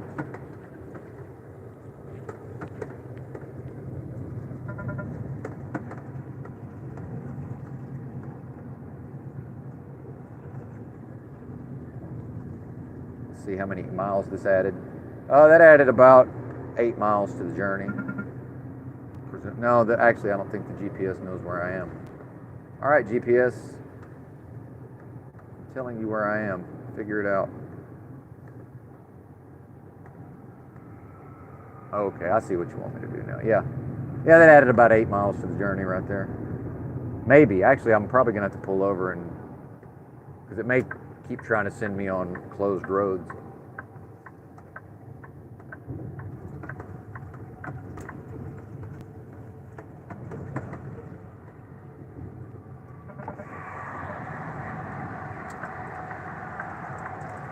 By the way, there's fucking 5 lanes. Like, why don't these people just go around me? But they're just gonna follow me. They're probably taking the same exit. I'm going slow as Christmas, but they're probably just gonna follow me. I really am a misanthrope. I really do hate humans. I mean, this is just there's no reason for this. I really do despise humanity on some level. I mean, honestly, that's a true statement.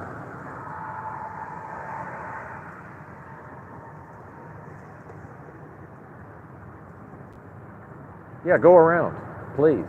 Why are you following me?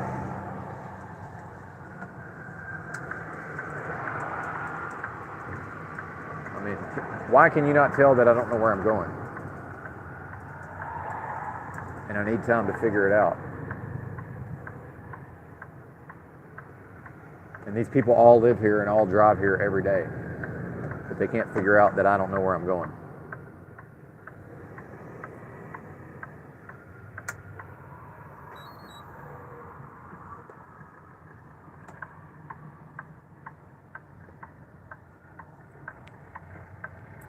I mean, it's obvious to me when I see a vehicle driving the way I'm driving, I just instantaneously know, oh, they don't know where the fuck they're going.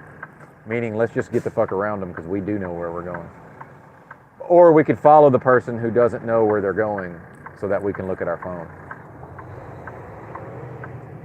And most of this traffic is only even here because of a wreck and we're diverted. And oh, a truck driver may not be from here, and they may now be confused and not know where to go because the road they were trying to go on is closed. I mean, is this but then people want to talk to me about common sense. Well, that's all common sense to me. So that's how I know there's no such thing as common sense, because other people are unable to figure out what I just said. Thus, meaning if I consider that to be common sense and expect other people to have it, I'm a fucking moron.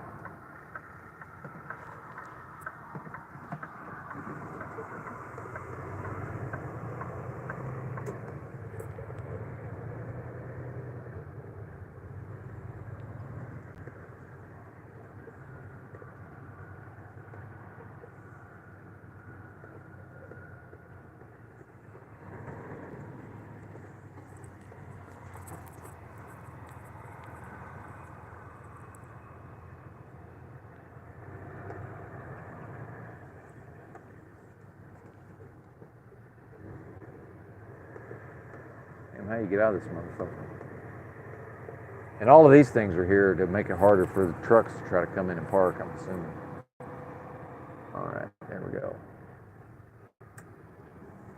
No trailer, remember. No trailer. No trailer at the moment.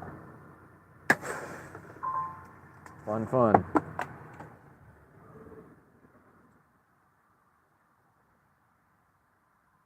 I should be arriving there just about now. All right, bear with me, folks. Let's figure out what the hell's going on here.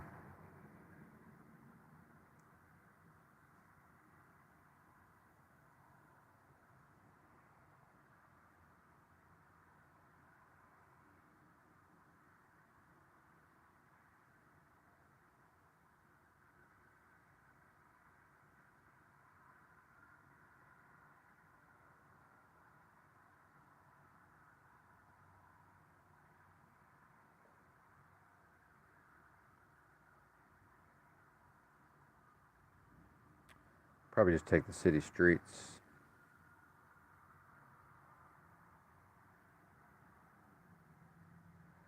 See, Google doesn't know that one ramp is closed. Huh. So if I get back on 75, I know I might just run right into what I just ran into. I may not be able to get through there.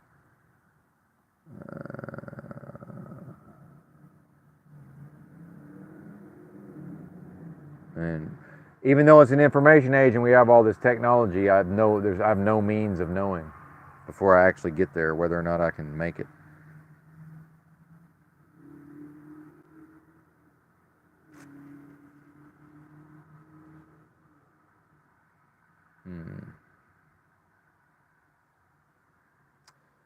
All right. BRB.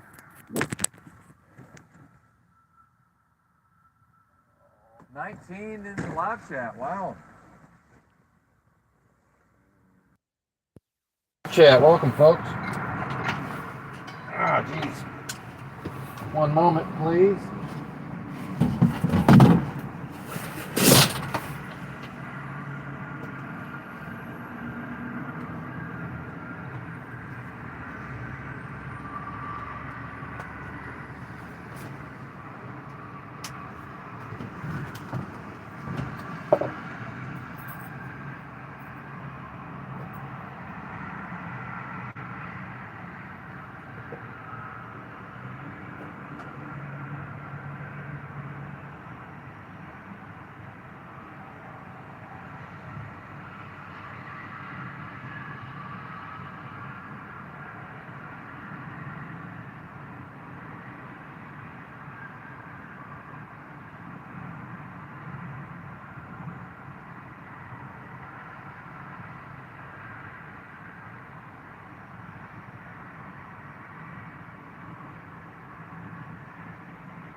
Oh yeah. I think I'm gonna go ahead and eat. I've been putting off.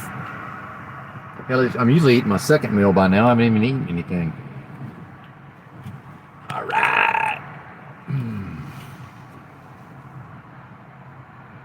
Catch up with the chat if there is any. Uh-oh.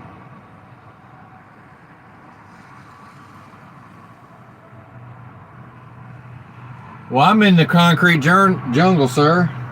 I'm in Dallas, Fort Worth. Talking to Kim before the storm. Yeah. Concrete jungle. Oh, man. But yeah, the sun is starting to try to come up, but it's overcast or whatever. Oh, man.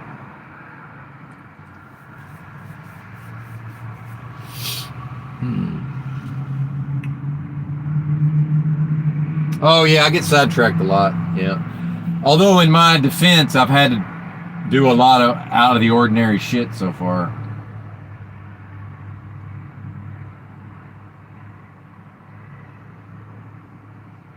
As far as I actually got a lot of stuff done while I've been rambling. Dropped a trailer in a very crowded yard where I was just barely able to even make a U-turn. So I didn't have to try to back in off the street. Had to go check on foot the other yard to find out it was full, which I suspected it would be. But then the security guard, since I went in on foot, the security guard didn't know what was going on. So he ran out there like he was going to chase me out of there or something. But then he got to my truck and saw, oh, this guy actually works here. It's hilarious, man. Some of this shit is just fucking hilarious. Anyway, I gotta eat something. So bear with me, folks. If you would.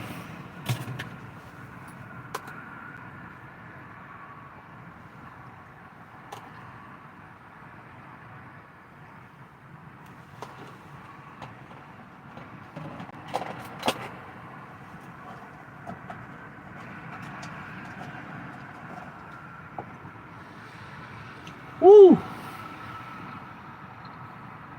Oh man.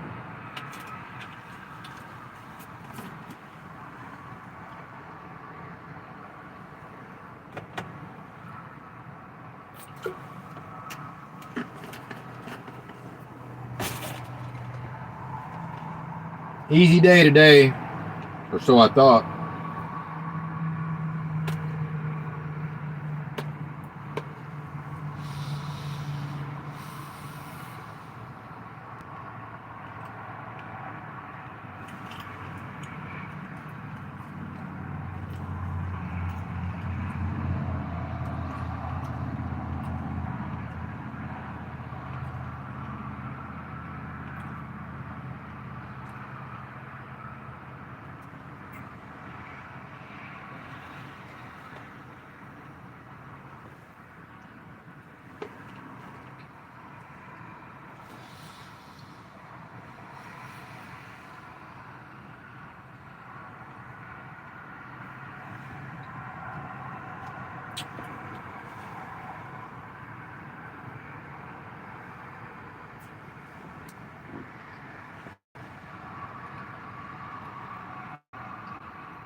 Sycophant situations. What's up, Andrew? Hey, JG.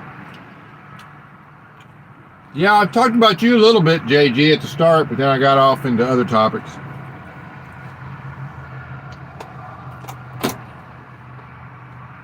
Not you specifically too much, just other things that may or may not have some parallels with your situation. As our man in the streets.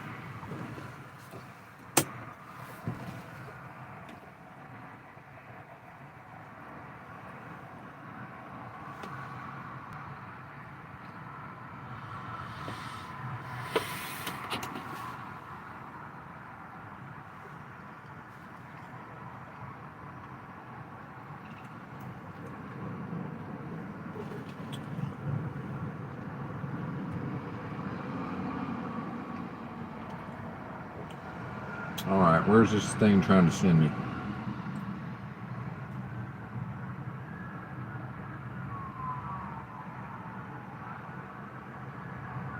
Where is this wreck?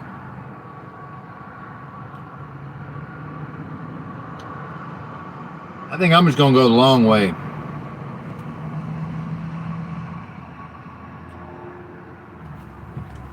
The trucker GPS has an attempt. It has an option attempt to avoid this area, but it's kind of hit or miss. Yeah, that's not gonna work. That ain't gonna work. We'll figure it out.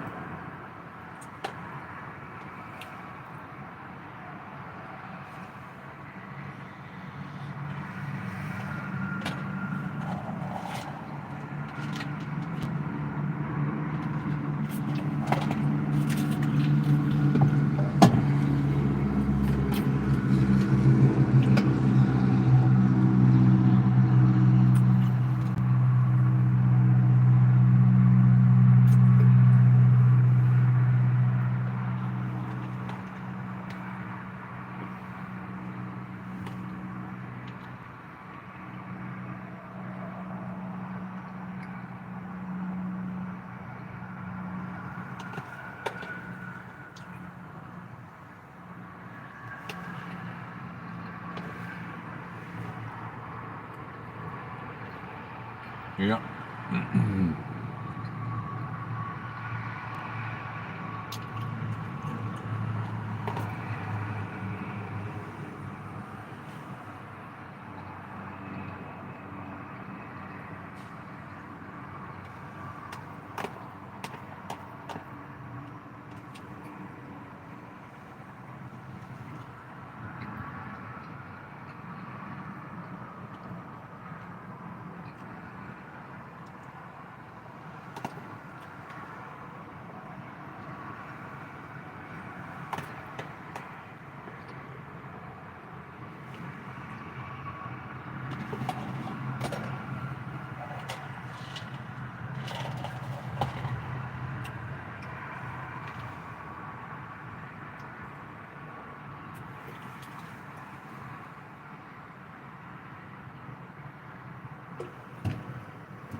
Ha ha ha ha. Yeah, man.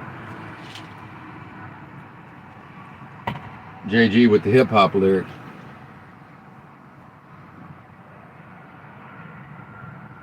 I know those lyrics, but I'm having trouble. I think I'll figure it out if I think about it long enough. Who that is exactly.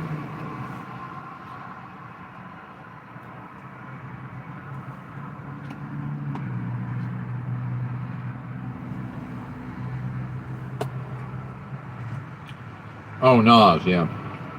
Yeah. Like Haran in your nose. That must be from Illmatic, somewhere. One of the songs on Illmatic. Ha. Yes, Andrew, the bologna overlay is too thick and demanding. There you go. You said it.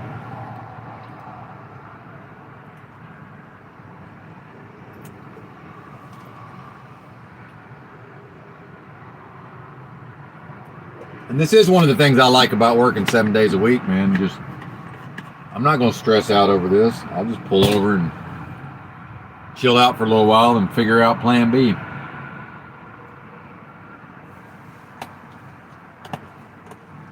I'm not trying to get home for the football playoff like everybody else is. Or I guess it's the weekend now, but you know what I mean.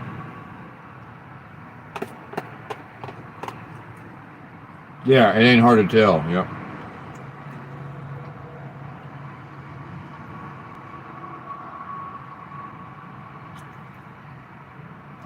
It's like that. You know what's like that? I got a hymn now. Something like I hear these lyrics in my head, but then the older I get, I'm not able to rap the lyrics anymore. Sure how that works. Yeah, I love Andy Milonakis. That dude's hilarious.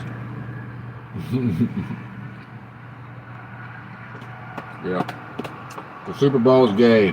Andy Milonakis.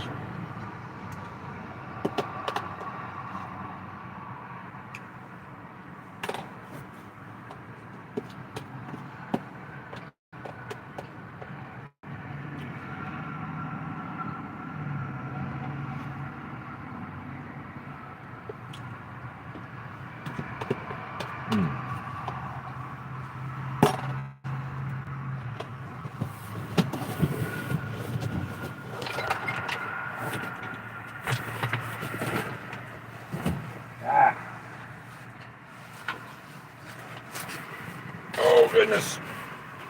Shit. I've started taking these recently. These are more enzymes, but these are only for fat. This is lipase only. Shit's expensive too. That this bottle's, what is this? 90 capsules. I think it's like $25. I've started taking one of these. Also.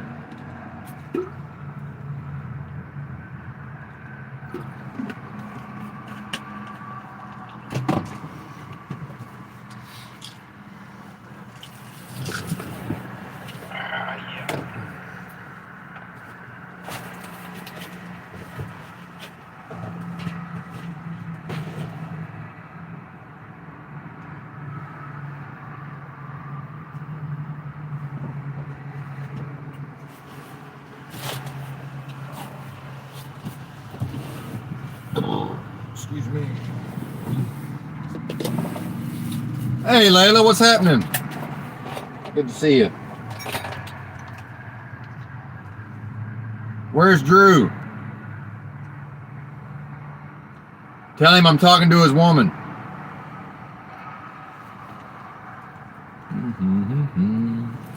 Boom, boom, boom.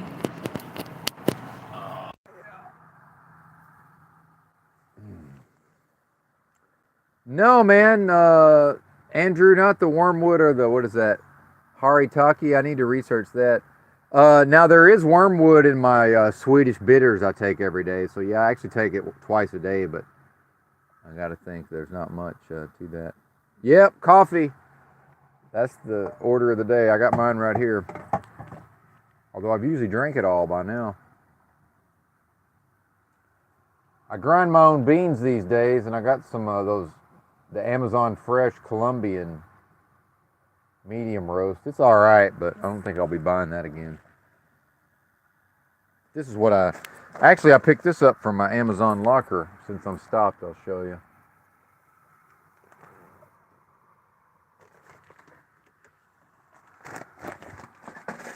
Yeah, this is what I usually drink.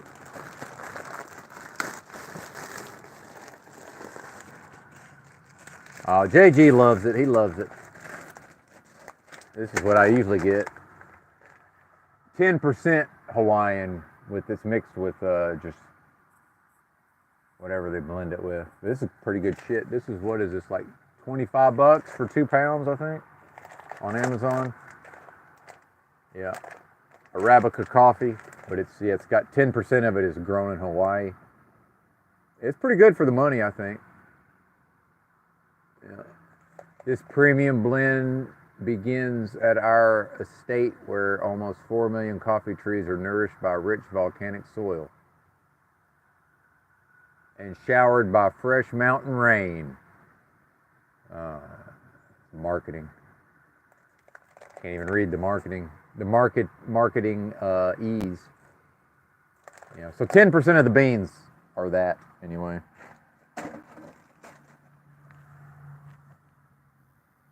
Yeah, I like that show. I like that show on MTV personally. Andy Milonakis show. Yep, coffee. What do you know about wormwood, Andrew? I did. I will tell you that I used to drink the terps, man. I used to drink turpentine, which is pine oil for parasites. Oh, and let's hit up. Might as well hit up some ginseng too. I got these little ginseng bottles. Might as well hit up some of them. Yeah, exactly. Yeah, some fucking story. That's for the sensor feelers. If anybody's studied the INTJ, the Myers-Briggs, not INTJ, the Myers-Briggs, the MBTI, the Myers-Briggs, theory system or whatever it is. That's for the sensor feelers.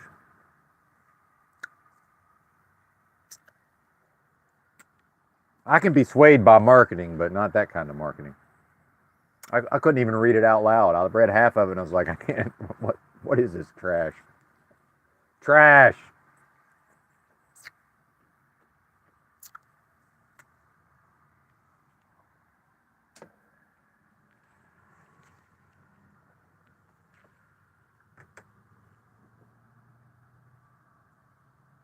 Hey, all right. Kim Before the Storm is an INTJ. Oh, I don't need to. It doesn't matter what I agree with. Now, I was talking about the autism, which is something completely different. That's what I was saying earlier. If you were around, I don't know if you were here, but that the one thing that all people on the spectrum share is the inability to form connections in the moment with other humans. But we can develop them. I've been able to have them over time with people. But when I'm just meet some random person, I don't feel anything towards them whatsoever. There's no bond created. Yeah. Yeah, wormwood, yeah, is supposed to be good for parasites. Well, since we're talking about it, I'll show you something else I got in here.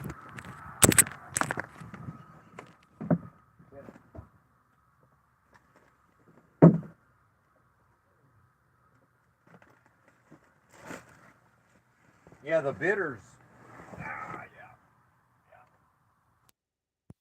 Swedish bitters are so expensive. This is gonna make some. I don't know if you probably can't see it on this camera. Yeah, there's a bunch of bitters in there, a bunch of herbs, Swedish bitter herbs. I don't know, another week or so, and then I can strain them out. It's too expensive. This is more or less the same thing, and they want it's like $40 for this little thing. So make my own, dang it.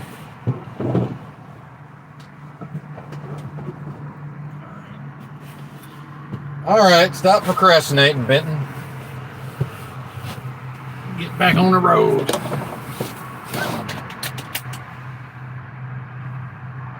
See what this thing wants me to do.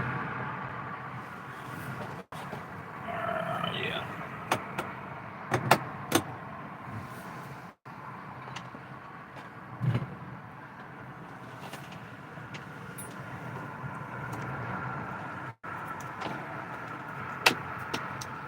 I'll get me a headset, Bluetooth headset.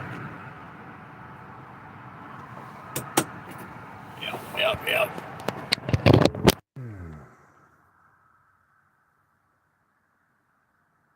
Traffic.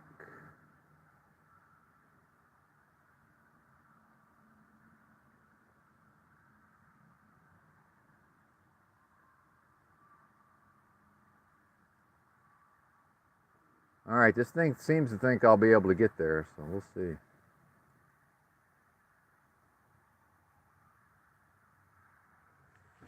See how it goes.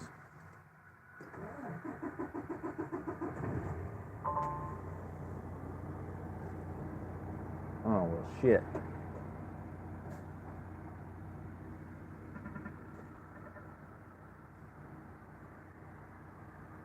Well, crap, now I've stopped for 23 minutes. I pretty much have to wait another 7 to restart my... It's like when I start driving, I can drive 8 hours, but then I have to take a 30-minute break if I want to drive more than 8 hours. So I've been off duty for 23 minutes, so now I have to wait 7 more minutes. It really doesn't make sense not to get my 8 hours. Yeah. Oh, yeah, you're going to do the long fasting? Layla says most she's done is a 14-day fast. She'd love to see if she can push past that. Hey, do y'all want to do some, does anybody else want to talk? I know Kim before the storm likes to talk.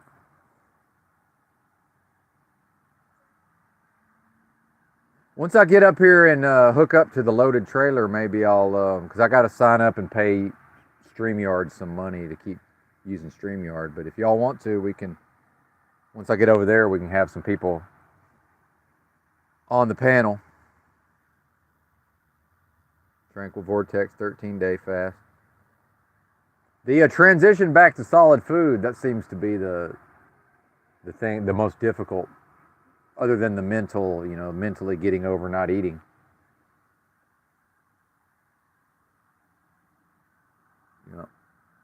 Well, whatever, man. JG's being accommodating. Well, I will, man, but yeah, it's you may see that my attentions are diverted into other areas.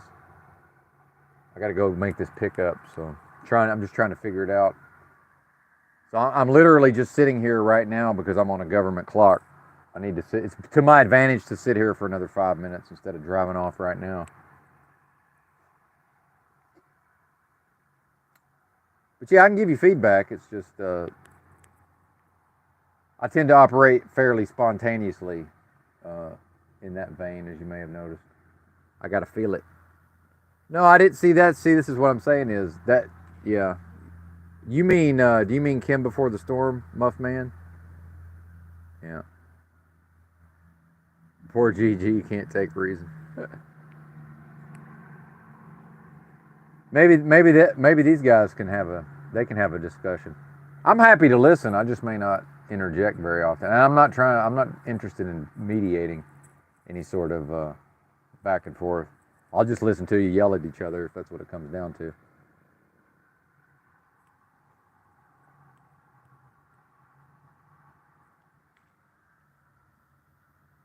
Because I probably shot my wad on just rambling. I think I've probably done all the rambling I can do for today. At least for now.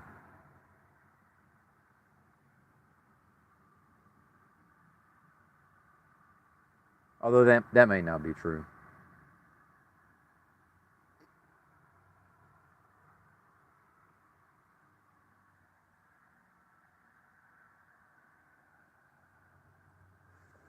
Drew's probably at the yard sales.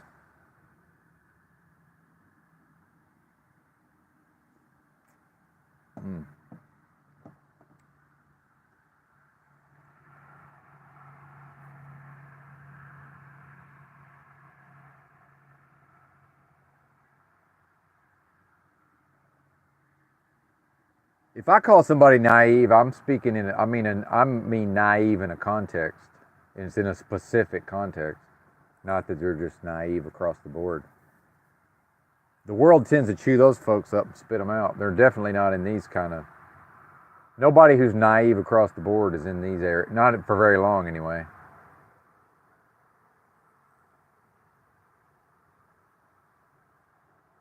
Or you end up with somebody like Moose. 3 more minutes.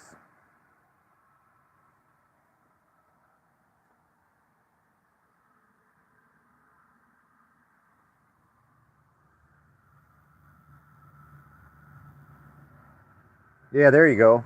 Yep.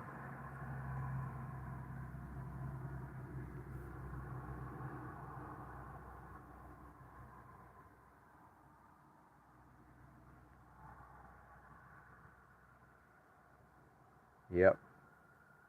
Study up. He likes it too. I know he enjoys those types of discussions. Good old Yurt. We need to see what his schedule is. We could probably, if he doesn't want to start another channel, or maybe in the meantime before he figures out what he wants to do.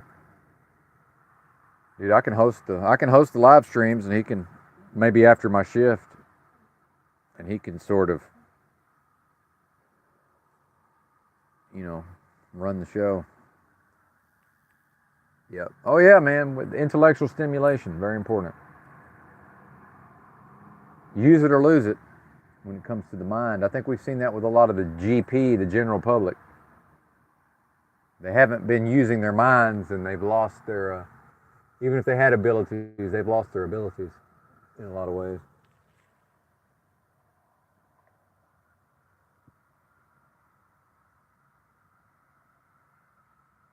Oh, Andrew wanted to know how I use bitters. Uh, Now my situation is unique, somewhat unique because of my illnesses, but which I don't even see. Like I've talked to these people who that becomes like their whole self-image is like that they have whatever this affliction. Like I just mean I'm referring to the fact that I'm dealing with some stuff. Believe me, I don't identify at the level of my who I am as a person based on having an illness, but I just take like a tablespoon with water first thing in the morning, and then another tablespoon with water in the afternoon. I like to get all my meals out of the way fairly early in the day so that I'm not digesting anything in the few hours before bed. But yeah, I'll take another tablespoon at some point. They say you're not supposed to take them more than like 6 weeks in a row, but I don't know. I have been.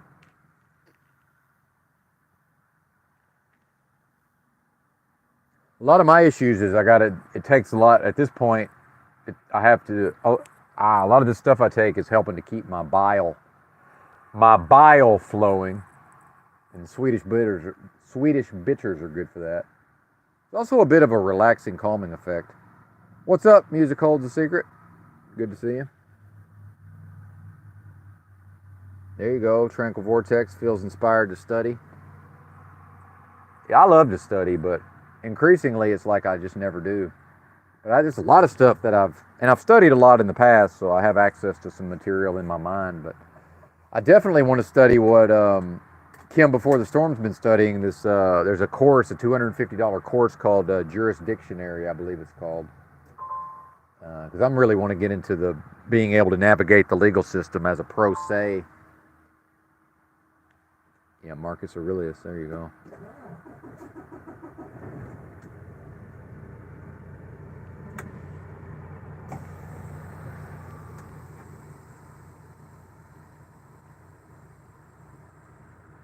All right. Well, let's see if we can get there in spite of these road closures. Me, I mean. See if I can get there. Although you folks are coming with me on some level, right?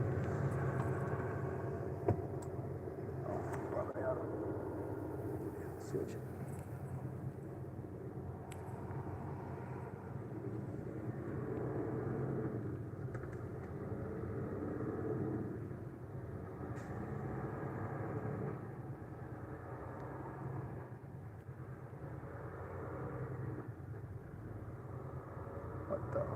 Oh, it still thinks I'm on the highway, huh? Oh, there we go. Okay. My GPS is freaking out.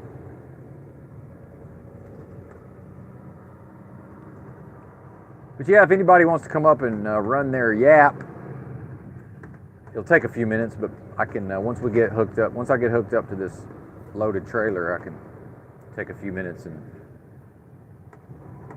kick a few bucks over to StreamYard, and then we'd have to shut this one down, I guess, and start a new one.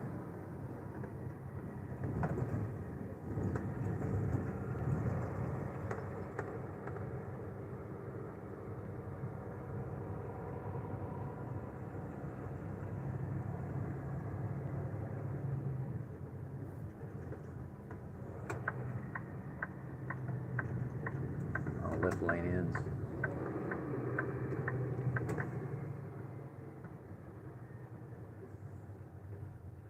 Look at all this complication, man. Just these roads themselves, it's absurd.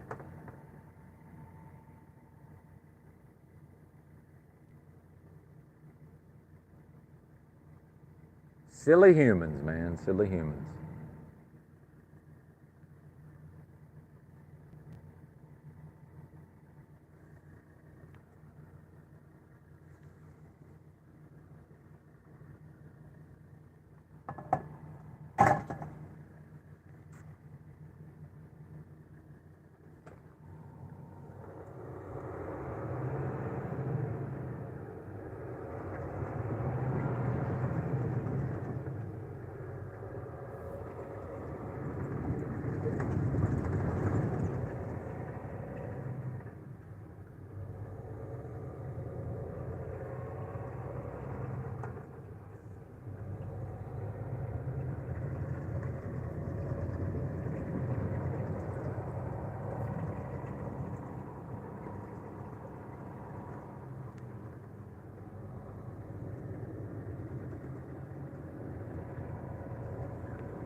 Now, with this being Highway 75 here in Dallas-Fort Worth, man, if they would have had to close that ramp and close that whole highway for that wreck during the daytime, like a weekday, dude, it would be hours and hours of just complete chaos.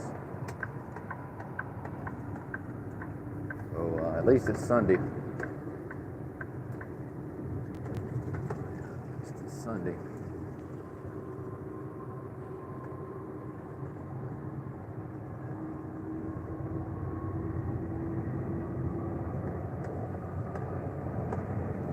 See, yeah, we're about 10 minutes away.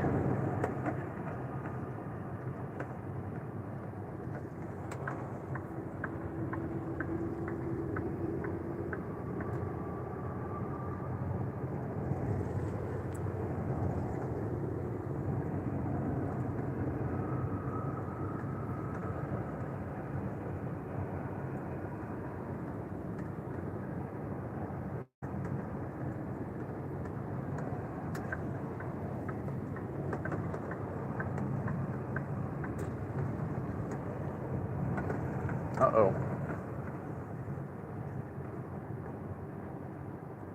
I don't know if y'all saw that move, but somebody just made a crazy move off the express, the toll road. So once we see a maneuver like that, I will not let that. I will only let that person stay in front of me. I will not get involved in anything having to do with that person. Something's wrong with them.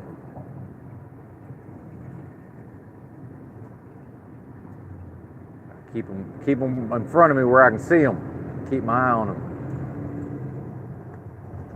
I think they, you probably can't see it, but on the left there's these little poles that divide the express lane from the rest of the freeway, and I think they found a little spot in between all of that and jumped over. I think they found a spot where people had run over enough of those poles, and they jumped through them, which is fine. But once I see somebody driving like that, I don't want nothing to do with them.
Fuck.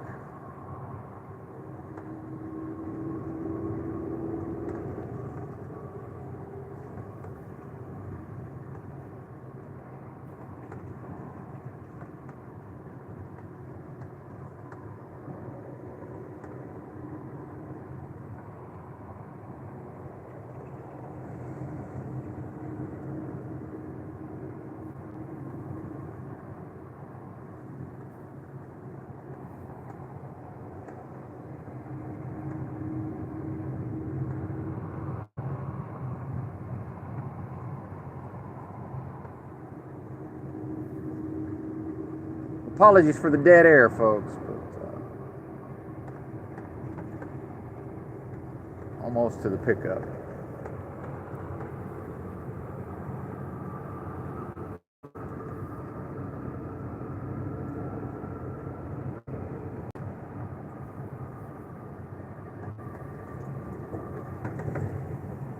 So I'm gonna go ahead and, yeah, I know.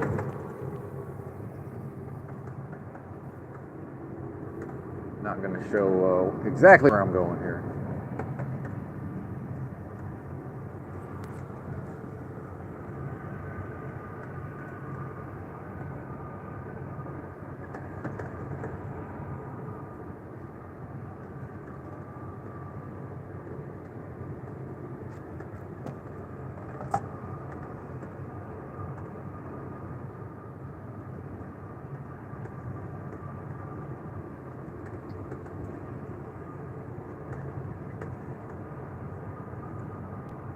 But yeah, unless enough people don't want to, as long as a couple of people, if there's a couple of people who want to come on and talk shit, I'll end this stream here in a few minutes and start a new one from StreamYard. I see the comments, but I can't read them right now. So since I'm driving,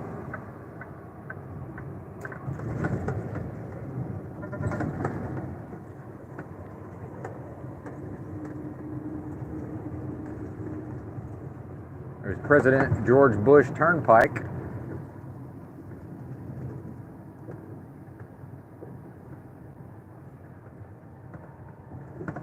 We do not take the toll roads, not here in this area anyway.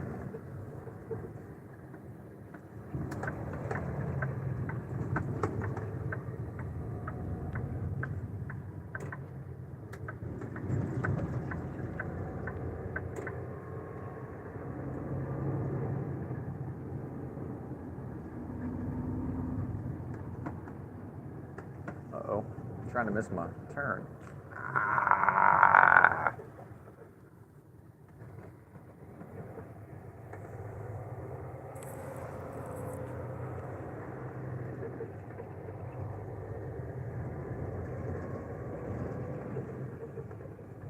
Even in a car, but also in a big rig like this, if I see that I need to... Oh, and the train. Now there's a train. Oh no, okay, never mind. That's just like light rail. Not a freight train. Brake in a straight line, that's the key to that. If you have to do some hard braking and then you're gonna make a turn, not combine the braking, the late braking, like almost like an emergency braking. Don't combine that with the turning of the steering wheel. So I can always just keep going straight and turn around. So brake hard.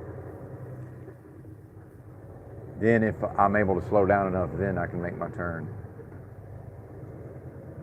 That's where people get in trouble when they want to say, oh, I'm missing my turn, and they want to slam on the brakes and try to turn all at the same time. Like that's how to lose control of the vehicle, potentially. Do not combine those two. Brake first, if you slow down enough, then turn. You folks are smart, though. Y'all probably already know. Now, is this the... See, I'm looking at this well, you can't see it, but there's city workers out here underneath this overpass. But I immediately thought homeless people, but they don't let the homeless people live underneath. Some of these they do, but most of these underpasses, they don't. Actually, there's chain link fence over there. Must be storage area. I do run some of these lights sometimes, but it's not at 6 a.m. Oh, it's almost 7. Yeah, I'm not gonna do that right now. If it was 2 a.m., I would just safely run the light. Again, I'm used to you folks seeing what I'm seeing out the front. Keep forgetting that I'm not seeing what I'm seeing.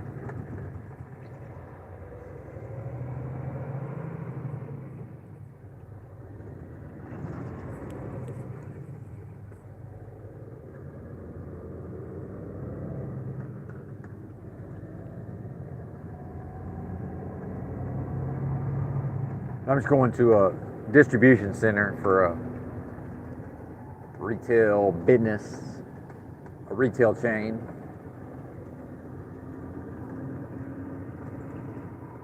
Pick up a preloaded trailer and take it to Arizona.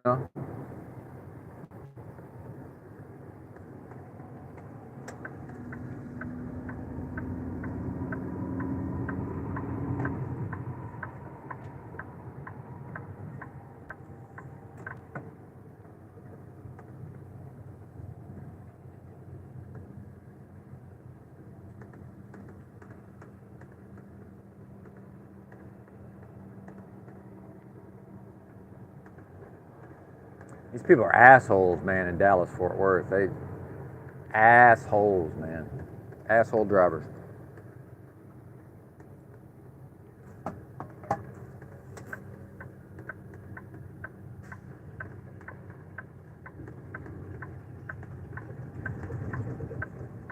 Almost there, less than a mile.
gas. Never mind. Never mind. All right, I'll be back shortly, folks.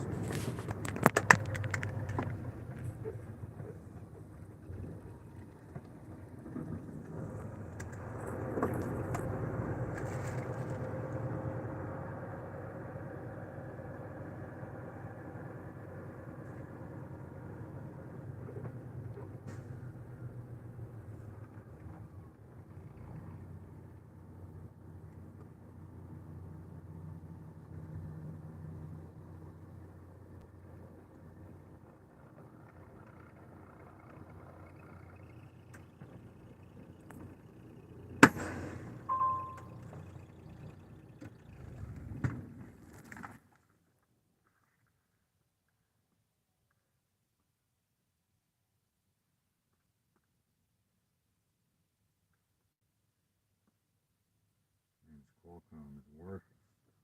Come on, man.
As a black kid working in there, he had his head down on the desk. He was asleep in the little guard shack.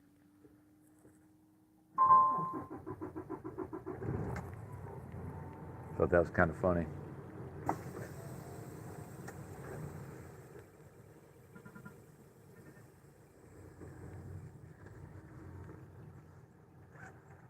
Now, sometimes they'll look up and tell me where my trailer is, but he was still waking up from his slumber, so I didn't even bother to ask him to try to figure out where my trailer is. So 78043. Well, let's see if we can find it.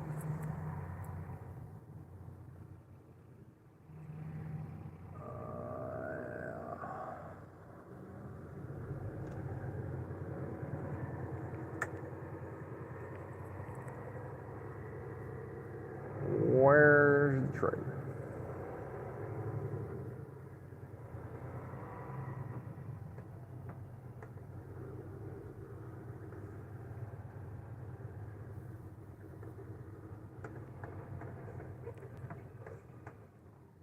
it? No.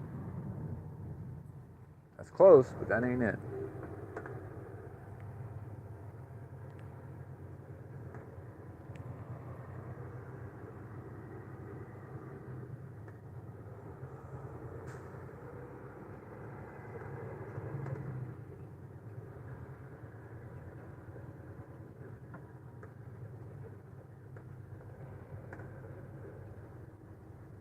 Well, I doubt it's all the way down there, so, although it could be. Wait a minute. I see one of them.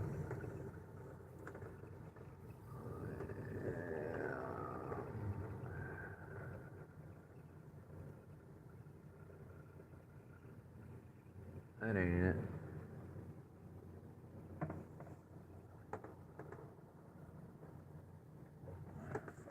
Well, now I'm all the way over here. I guess I better look. These might still be at the dock, though. Hard to tell. No, that ain't down here. I didn't think it would be. Yeah, I like coming to these places when it's on the off hours, ain't nobody here. It can get pretty busy if you come, Monday through Friday during business hours. No choice on that sometimes, though. 4343.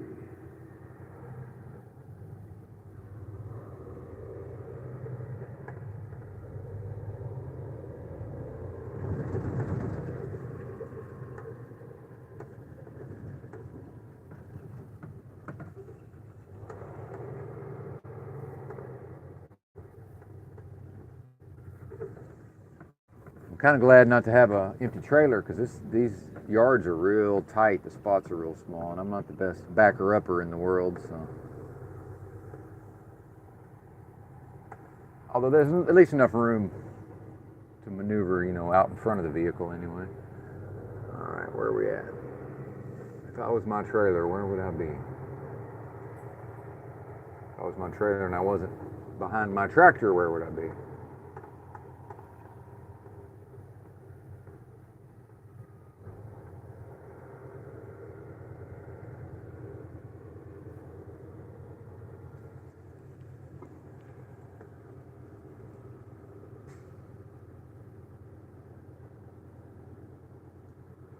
Oh man, that's one thing. If a mistake has been made somewhere, I don't think this kid is going to be capable of figuring it out. Because every once in a while, there's a discrepancy with the paperwork or something.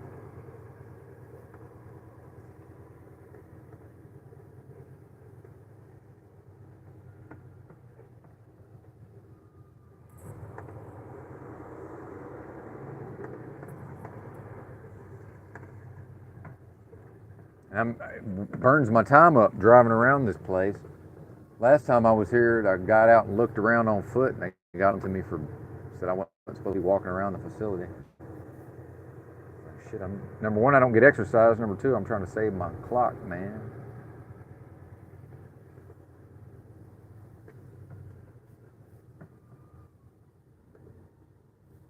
Oh, here's this Indian lady. I like her. She's on the ball. How'd you let that guy fall asleep? She must have just got here. Hell, I might have saved him from getting in trouble. I think maybe she had just pulled up. She would have been fussing at him for sleeping. Might have just saved that kid's bacon. Although if he's sleeping on the job, I don't know. That may not be. He may not have a good outlook on his employment anyway. Man, where the hell is this thing?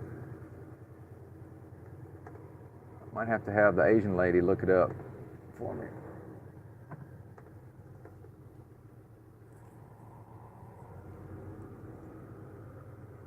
Or Indian, rather. Although I guess in the UK they call them Asians. Maybe the Aussies too. Don't y'all call people from India Asians?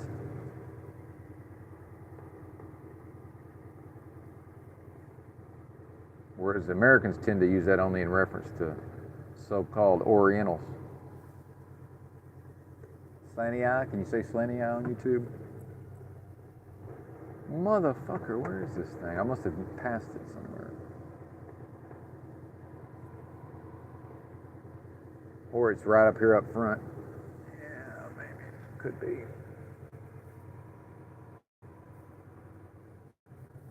This is my fault. I'm trying to do a live stream. I'm not paying attention.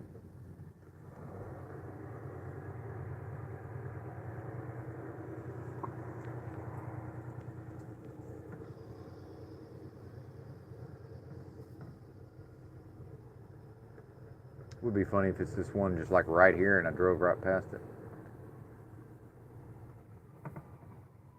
Nope, that ain't it. What the fuck?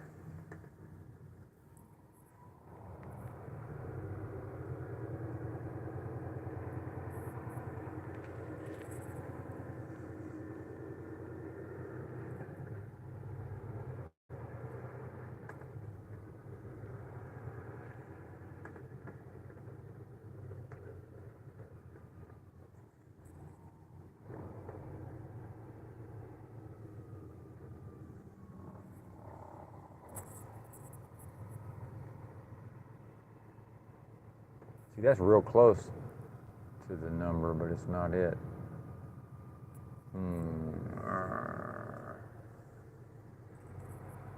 All right, we're gonna go talk to the Asian lady, or the Indian lady, rather. Dang it, this usually doesn't take this long. What the fuck?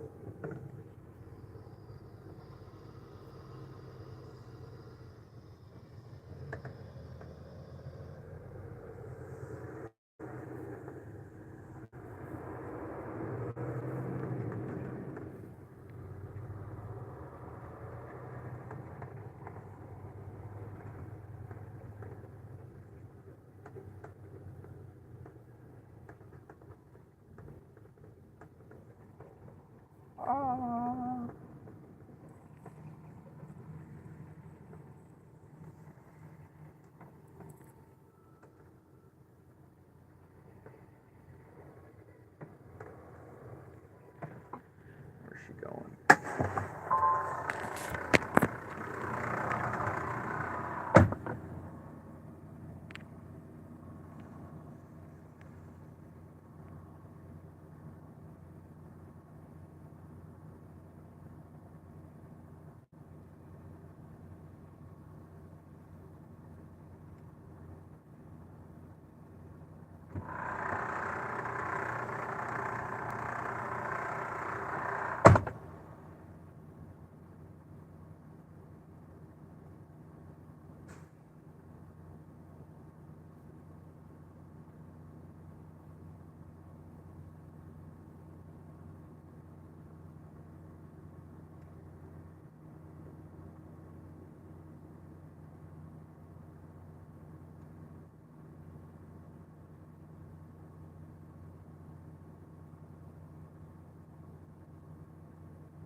Well, good news, folks. It ain't here. I think they probably gave me the wrong trailer number. And that kid ain't capable of solving the mystery. And this lady, I tried to ask this lady right here, who I'm sure could solve the mystery, but she's doing her exercise. And when I tried to ask her, she just said to talk to the kid who was once again sleeping on the desk. So, bye. See you later. Yeah. Now that's a disadvantage of coming on the off hours, because the Monday through Friday crew would have no problem figuring it out. Older black ladies, just totally on top of it. So, I think I'm going to take the rest of the day off. Talk to my dispatcher tomorrow. Although to cover my ass, probably I have to call the company. So yeah, I'm going to go ahead and end this one, and then let me read the comments real quick. And if y'all want to, here in a little while, we can do a StreamYard. We can do a StreamYard.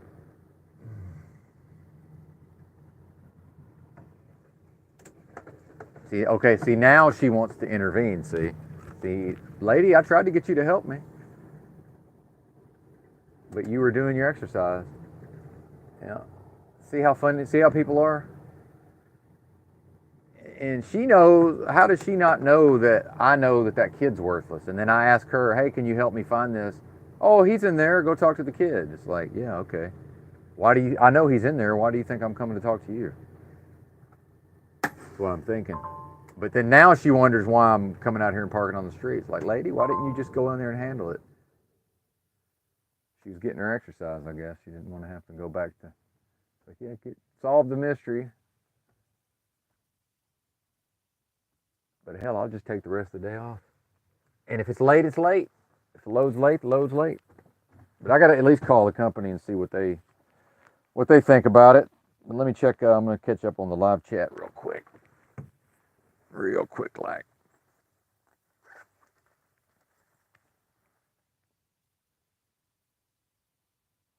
Yeah.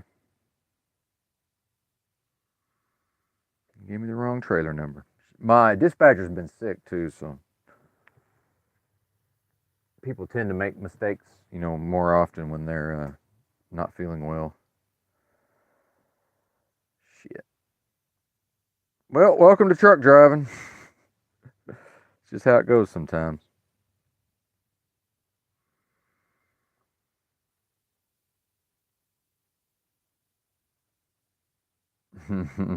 JG's mashing to the beat of his own drum, he says. Yeah, I know, brother. I'm the only one here that has lived that lifestyle also. So, yeah, I know. All right. If y'all don't mind, if I end this stream and then start a new one, are we gonna do a StreamYard or not? You don't just, you know, whatever. Because I got to call the company here and get my ducks in a row. Well, I guess chat amongst yourselves. We'll figure it out. Well, but here's why I want to challenge you a little bit when you say collectivist. That's got a specific connotation. So if I type in collectivism into Google here, this is where we get into the nerdy people who like to study. The practice or principle of giving a group priority over each individual in the group. It also means the theory and practice of the ownership of land and the means of production by the people or state, aka communism. Yeah, and the example given is the Russian Revolution decided to alter the course of modernity towards collectivism. What is an example of collectivism? Collectivist culture is when a community focuses on the group's needs by working together as opposed to focusing on individual needs. A common example of a collectivist group is a family. Families typically work together to help each other survive or thrive. Yeah. What is collectivism in its simplest terms? Collectivism is a political theory associated with communism. More broadly, it is the idea that people should prioritize the good of society over the welfare of the individual. Collectivism, so closely related to the word collection, has to do with political theories that put the group before the individual.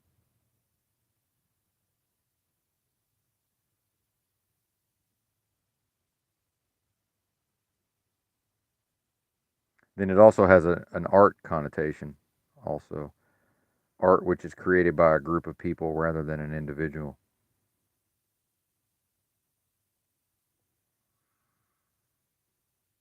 Collectivist anarchism, a socialist doctrine in which the workers own and manage the production.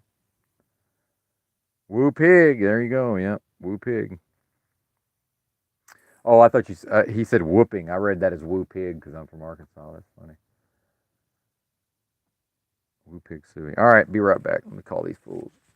Call these fools.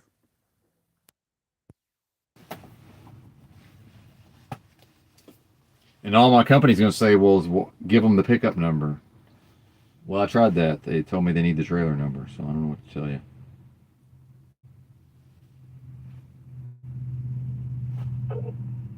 Thank you for.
Yeah, of course, that would be too easy.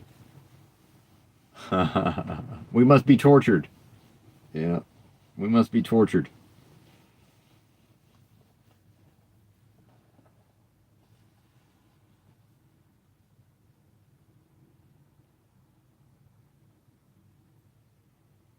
Oh, okay.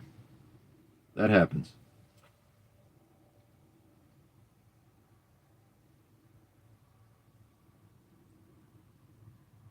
Okay. Thank you. All right.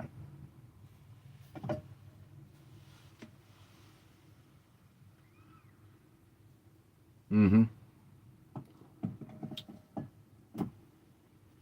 Okay. Well, maybe the person I talked to is confused. So I will try to find it. If not, I will figure out what to do. But I told you about it, so that's the main thing. I want to try to cover everything correctly.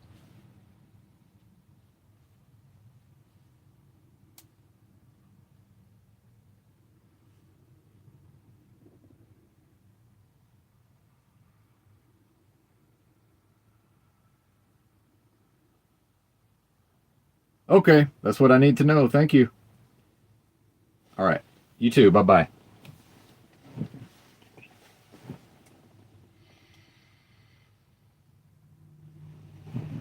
It's looking like a day off for Benton. I got to go make one more look and just make sure it's not here, but I don't think it is. Looks like Benton's getting a day off. Although I've already driven. By the time I get back to the yard, I'll have driven 220 miles, but that's my day off. Yeah.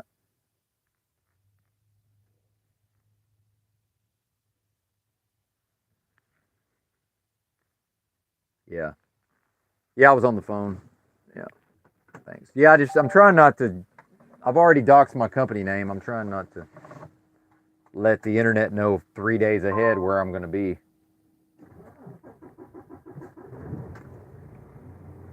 All right.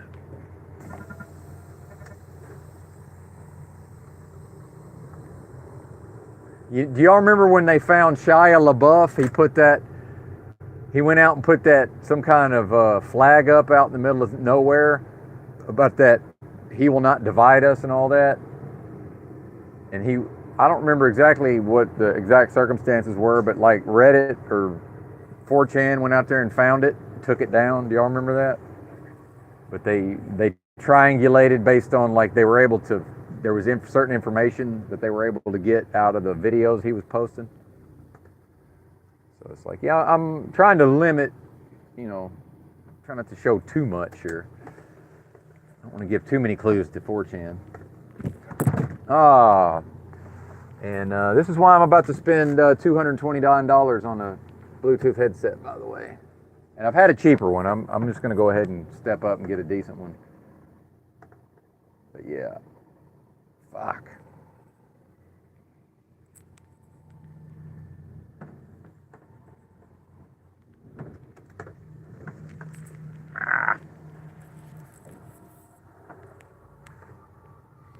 Well, we're not going to make that one. Yeah, let me take one more quick look since we're already over here, and then when the trailer's not there, I'm just bouncing. I'm not, unless the Indian lady shows up and wants to help. I'm not even attempting to go down them roads with this kid, because I know their system will look this up based on the pickup number, but he either doesn't know how to do it or he's just like, fuck it, we're not doing all that. But I think this kind of shows where the job market is.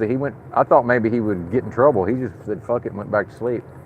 I can see him right now. Oh man. And I don't care I don't give a fuck if he sleeps on the job. That's his problem and his employer's problem. It doesn't matter to me at all. Cause I'm from a generation, like my dad's generation, where if I got caught sleeping on the job, they would act like I was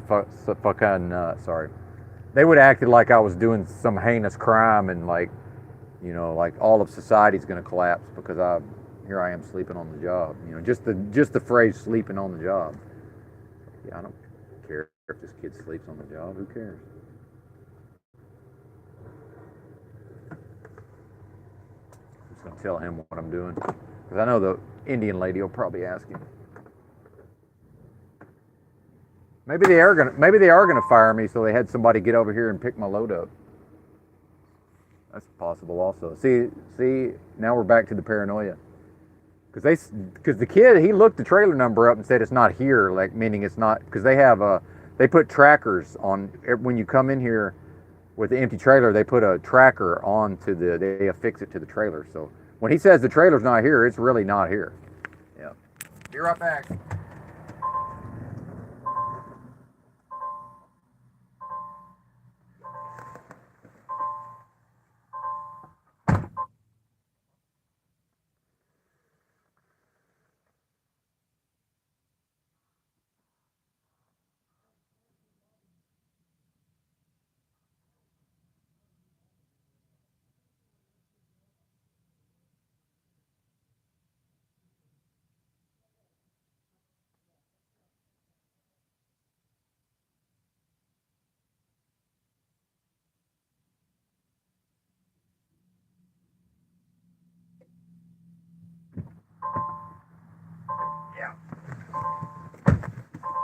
Yeah, buddy. CBO. Oh, TBE.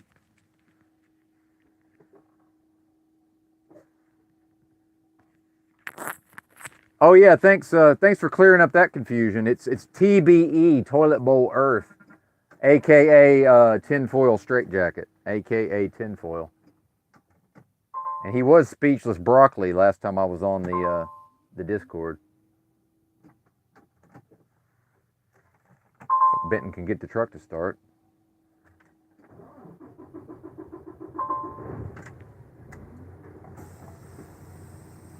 Yeah. CBO, chalk body outline, TBE, toilet bowl earth. There's not a TBO. Not yet, anyway. Yeah, like I say, maybe they are going to fire me. At this point, I do like this particular gig, but it wouldn't be the worst. It wouldn't be the worst thing in the world. That's for sure. I do find it strange that this has never happened to me with this, not with this particular, not with this customer anyway. But I have to make sure it's not actually here. Like I said, cover my own ass. CYA, baby. So if y'all will have some patience, I appreciate your patience, and we will eventually, although honestly not even sure I trust that kid to type in the proper trailer number, to be honest with you. He looks like he'd been partying all weekend. And somehow, how were we able, how were the older generations able to party all weekend and still be halfway functional at work? I don't know. We did it though.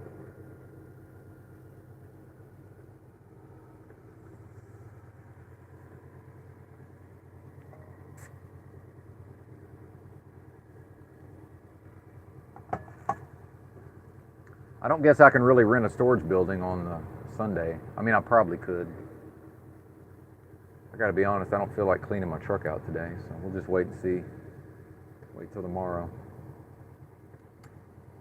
Because see, this in combination with the fact that even though I chose to believe that everybody went home early, which is certainly possible, it's still unusual. But there's been times when I had to call back a bunch of times in a row to get anybody to answer. That's happened before. So.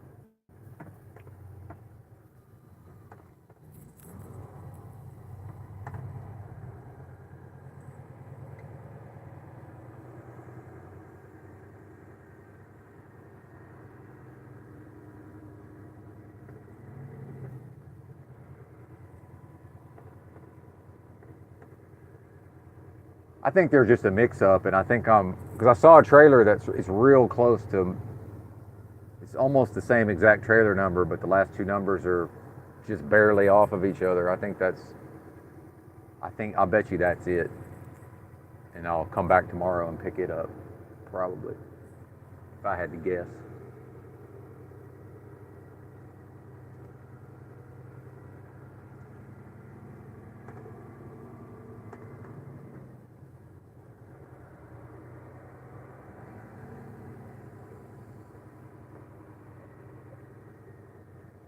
None of these are even sealed yet. These are all still got the doors open. Well, not all of them, but some of them. Yeah, all these ones on the right. Yeah.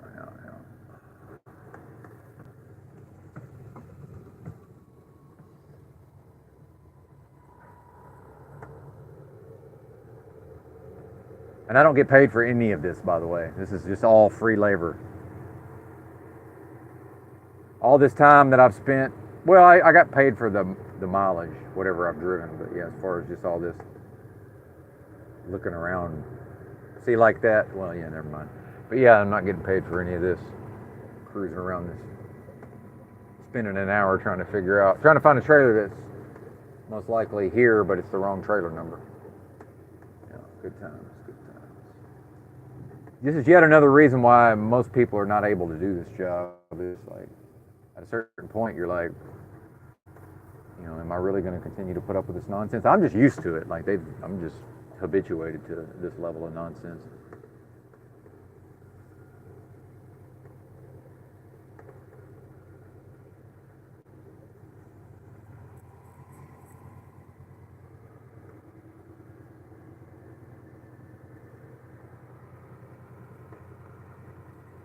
Oh, damn it, there it is. Well, I mean, I'm glad it's here, but that kid must have punched in the wrong number. Yeah, I was just running my Yamp and didn't see it. How about that?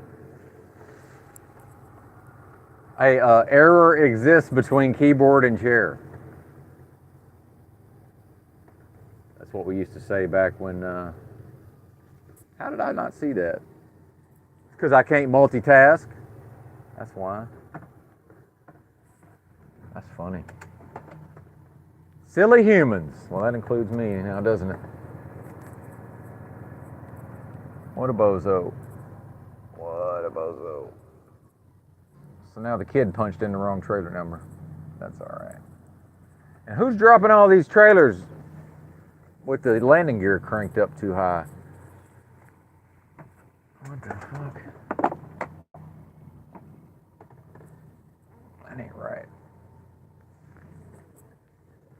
Rookies.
What a bozo.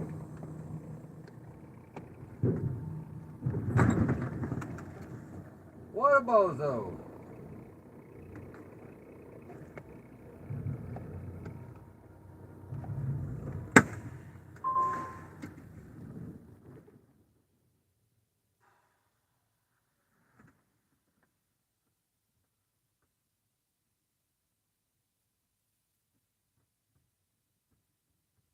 What a bozo.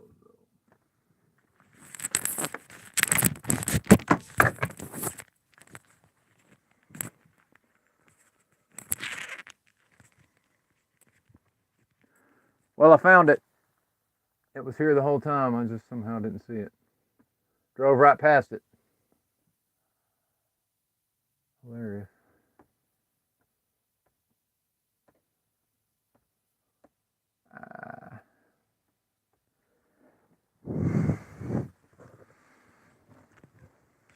Jeez. Hmm.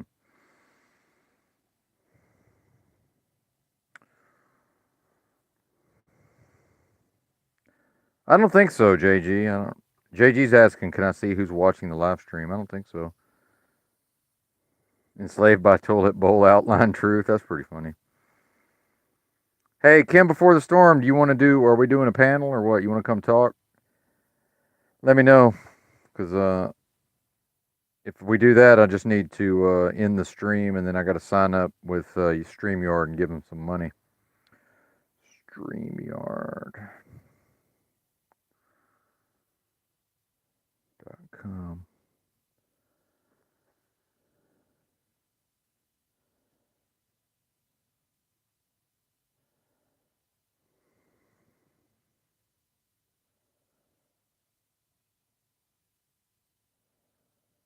Get login code.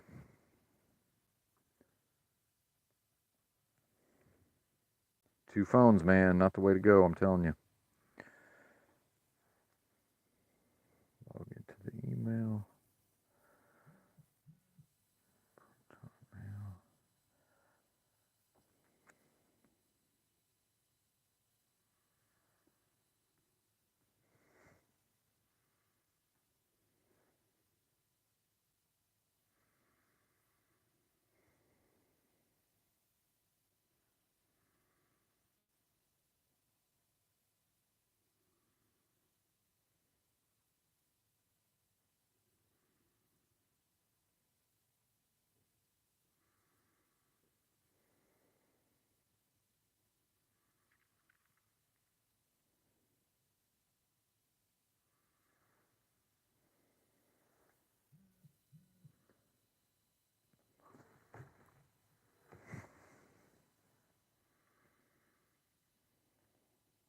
Nine two zero 180.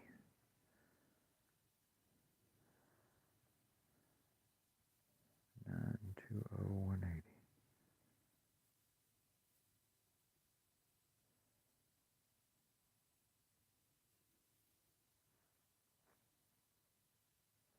Upgrade plan. Basic, $20 a month.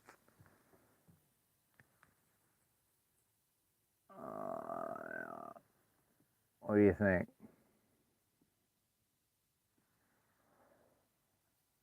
No StreamYard logo on my streams, unlimited streaming, unlimited local recordings, 10 on-screen participants, live streams are recorded, multi-stream to 3 destinations, custom RTMP destinations, I'm not sure what that is, logos, overlays, backgrounds, pre-recorded streams, 1 hour.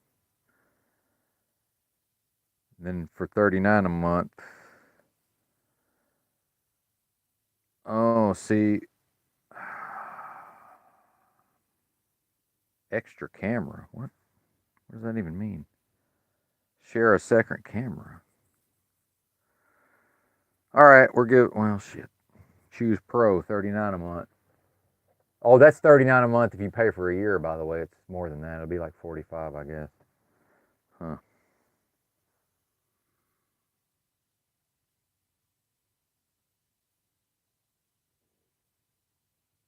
Oh, you don't have to run the panel, Kim, before the storm.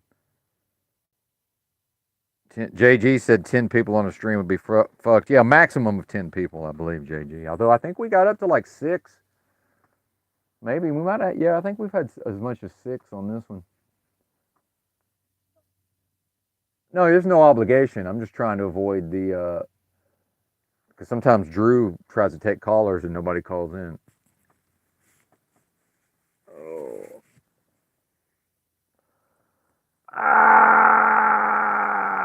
I think I might call it a day early.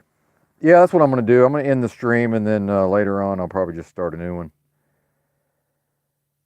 Oh. Yeah, you know what, Kim, before the storm?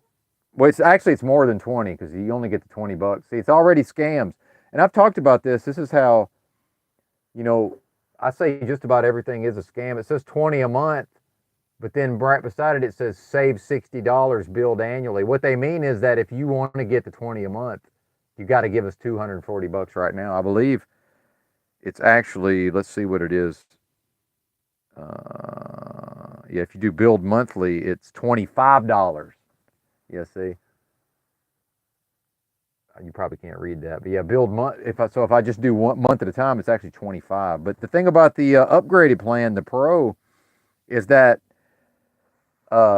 we could actually probably have it uncensored and just do it. You know, like we can stream it to YouTube, but then we can also just do it on StreamYard, if that makes sense. It's actually like a I forget what they call it. Yeah, a live webinar platform. So you don't get with the $20, the 25 a month. You don't get. You can just stream. You can't. You don't get the live webinar. You can host a webinar, live stream, or event on StreamYard or embed it on your website. Yeah, that's pretty cool. So you can actually have up to 250 people on the StreamYards watching. Because I've thought about doing video, but just doing it on my own website. And I was researching platforms at one time for live streaming, you know, outside of YouTube and such. So I don't like having to try to censor myself. Yeah, call into Drew, exactly. Yeah. Yeah, Kim before the storm said, now that I popped my cherry, he'll call into Drew. Yeah. Yeah, Drew definitely needs callers.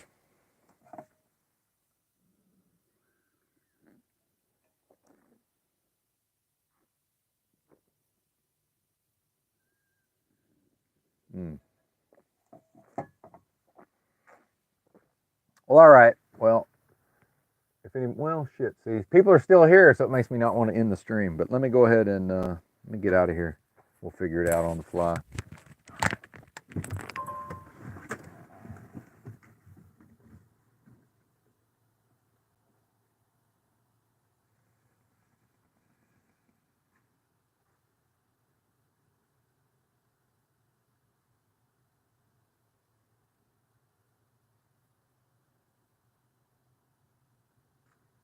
Where's my flashlight?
Slide the axles. For some reason, the axles are all the way at the rear of the trailer, which is unusual.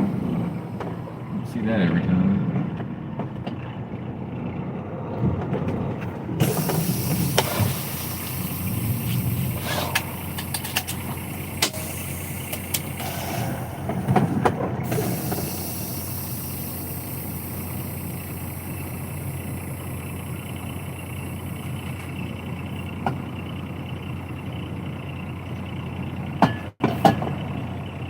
I'm not sure, JG, I'm not sure Joe Biden's a real human being, but hell, it's hard to tell at this point.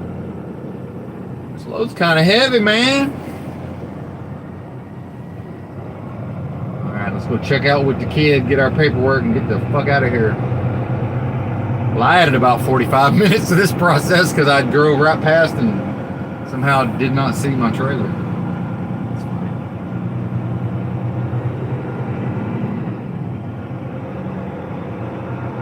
Parody video. There you go.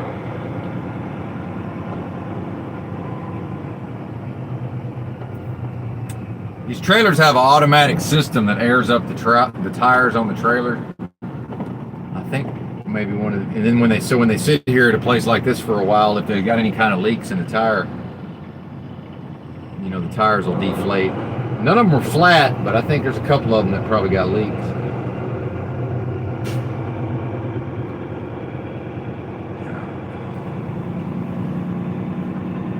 Do the lights work? I've seen them trailer lights. Gotta hook up the trailer lights. Yeah, see, I think I already got a trailer light out. No, there it is. Never mind. Hello. I found it. Found the trailer. Wake the kid up for the fourth time. Poor kid, I didn't woke him. It was the fourth time I woke him up.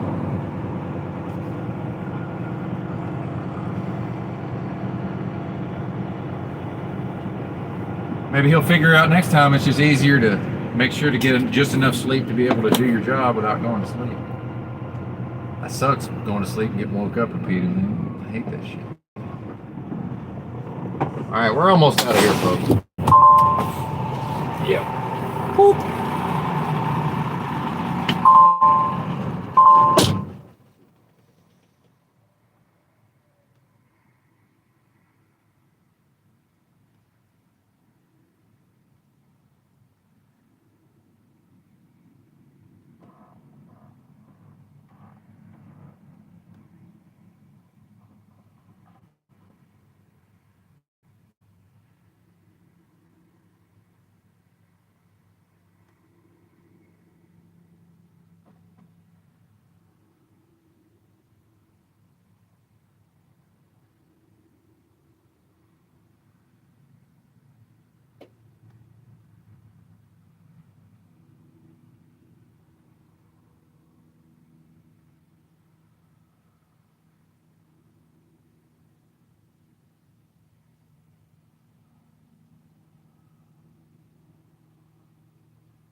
Well, it's not over yet, Kim. It might continue. I don't know. And now I'm going to roll out of town.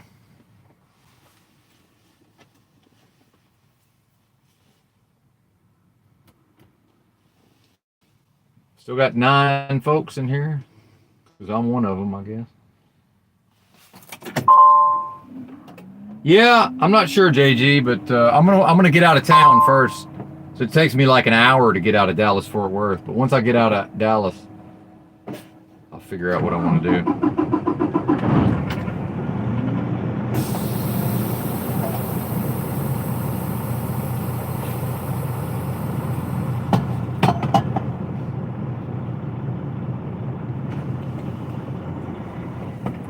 Escape the city. Escape from Dallas Fort Worth.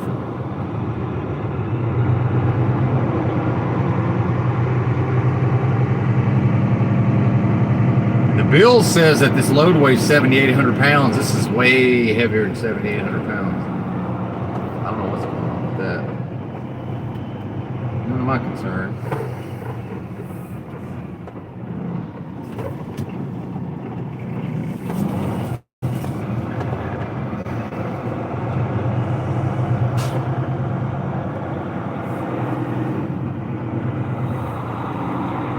Are you gonna, you wanna come on with the StreamYard, JG?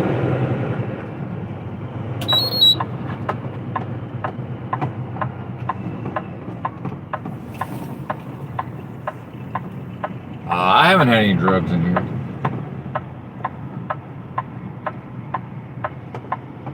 No, sir. Whoever had the truck before me, maybe. That's a possibility.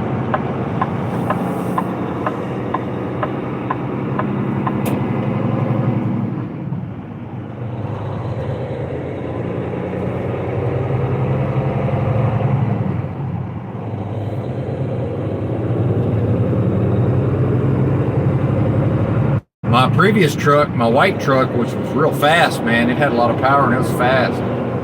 I was in the yard one day and a black guy stopped me and was telling me, and it was a clean truck, he was telling me how he kept it real clean when he had it, and then he said he banged a bunch of whores in here, when he told, or in the other truck. I'm like, all right, man. Good for you, buddy. I don't know if those were lot lizards or what, I didn't really want to know, to be honest with you. I think I just said, I'm sure you did.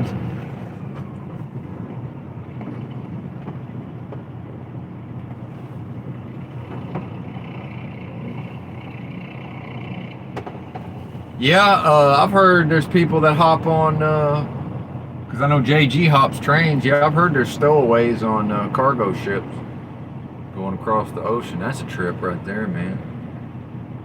I know sometimes they've had cases of people stowing away on planes too.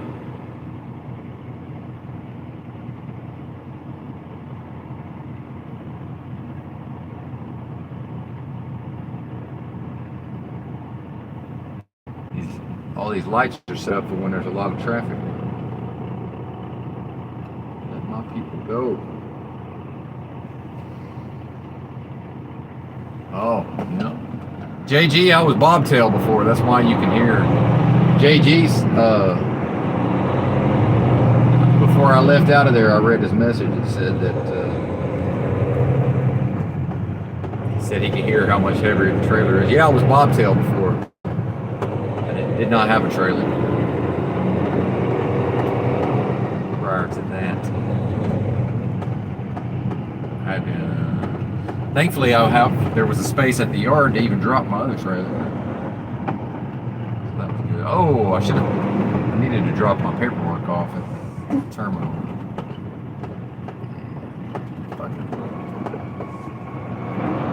Fuck it.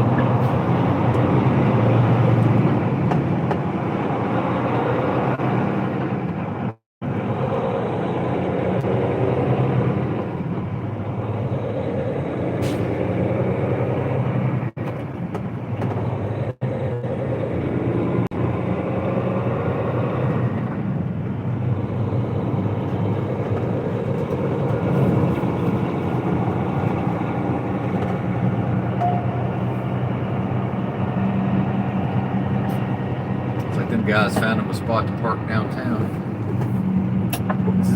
This is not downtown Dallas, so this is one of the downtowns in one of the suburbs.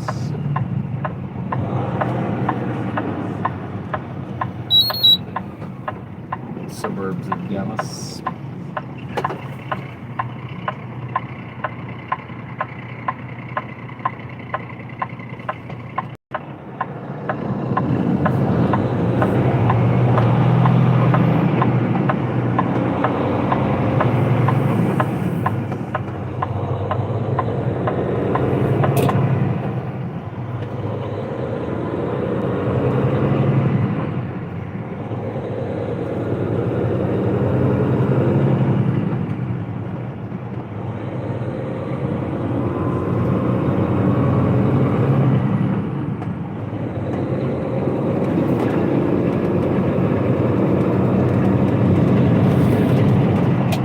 Yeah, I might call it a day early today. I'm trying to decide what I want to do.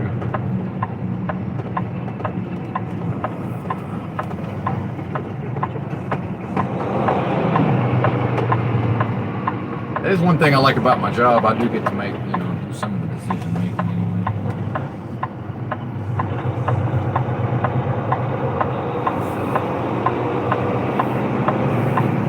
Oh, laundry. Yeah, I got to do laundry that day. When I did all them long streams that day, the day I fell asleep on the live stream. Well, I went to sleep. I didn't really fall asleep. I went to sleep. I knew I was going to sleep.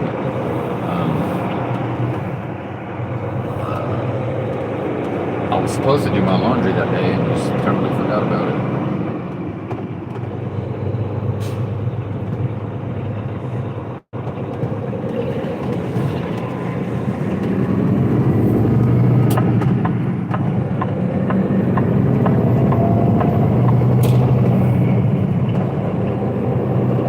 Fiat mining, y'all. Give me them Federal Reserve notes. All right, good. Yeah. Yeah, good deal. I think old JG may have a story for us later. I like stories.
How's the video? Is it jumping around a lot, or it's pretty solid though, SARS, except for all the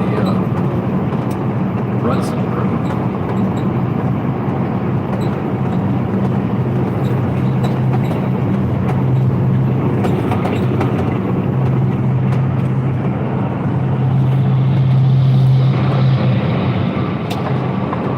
They're supposed to drive, let's see, 360 miles. 360 more miles today. Okay, good. Tranquil Vortex. Shout out to Tranquil Vortex.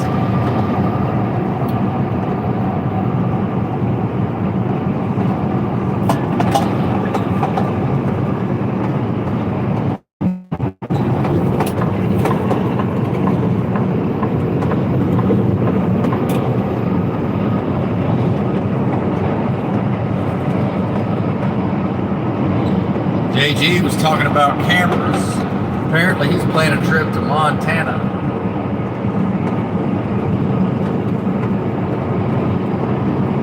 Riding the rails to Montana.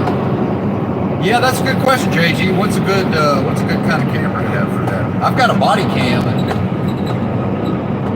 it's okay, but I have that more for just I feel like I got to film the poses. I like to have my hands free, and I don't like the idea of potentially dropping my phone. You do have a phone. I mean, you can do quite a bit with just a phone, and I've got like the setup I use in the rig here when I'm parked. I have to show it to you. I've got it's like a cage, a metal cage that my phone will mount up to. Then I can mount a microphone, boom, like a mixer to it. And then I screw all of that onto like a handle. Makes for a rig, like a camera rig. Right around Christmas, I almost bought they had a couple of different Panasonic, like a point and shoot camera.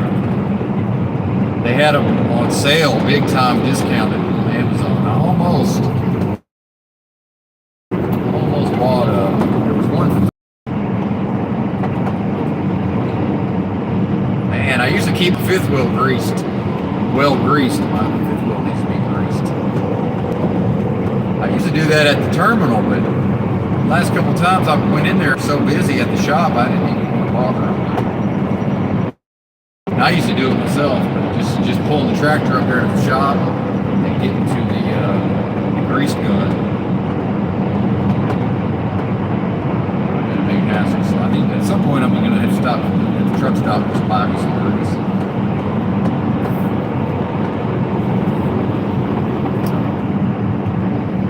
Come my exit.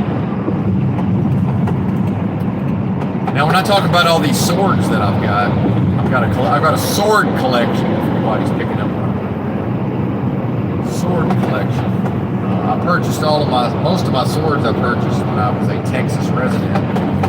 So I actually had my sword shipped to it's a fucking road. Oh my god. More crashes.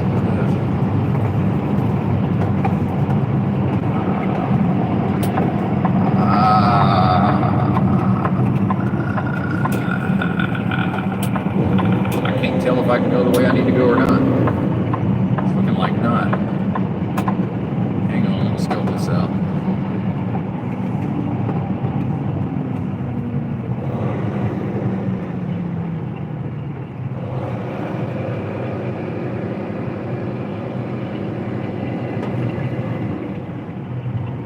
Yep, look at that, my road's closed.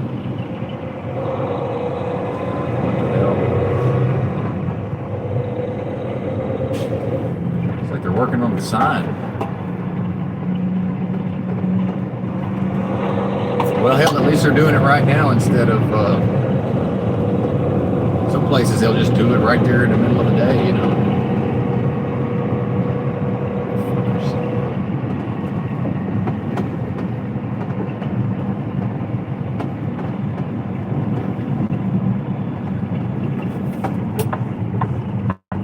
Maybe we can get there this way, though. Man.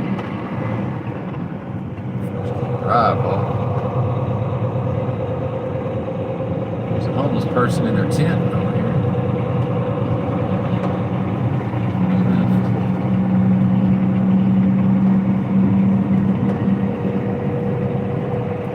Shanty town.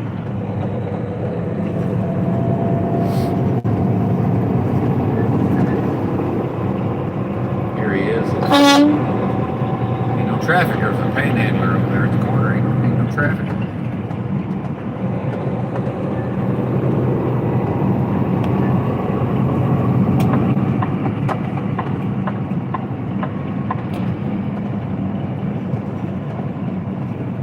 But yeah, I was a Texas resident when I purchased most of my swords, so I would have them sent to a sword dealer, a federally licensed sword dealer here. Paid way too much for the transfer because this first place I tried to use,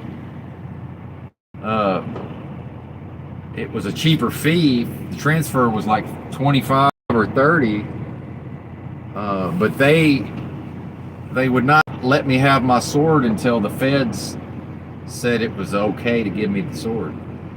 But then I paid double the price, and I went to I forget the name of it here in Dallas. There's a couple of them, but it's the main place that law enforcement goes to. I can't remember what it's called.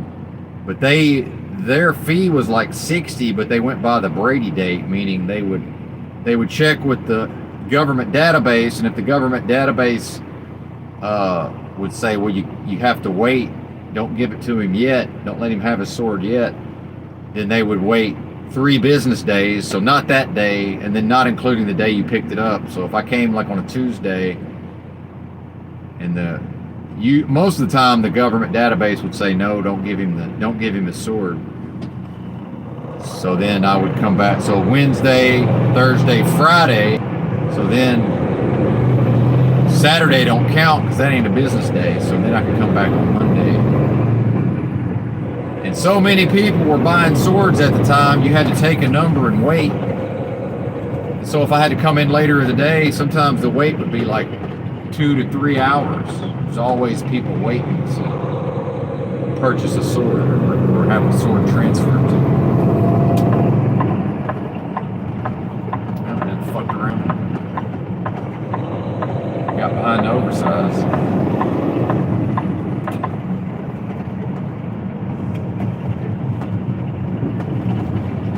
Okay, good. He's going the other way. They make money. No thanks. I'm trying to drive over that. Not interested. I'll do the easy truck.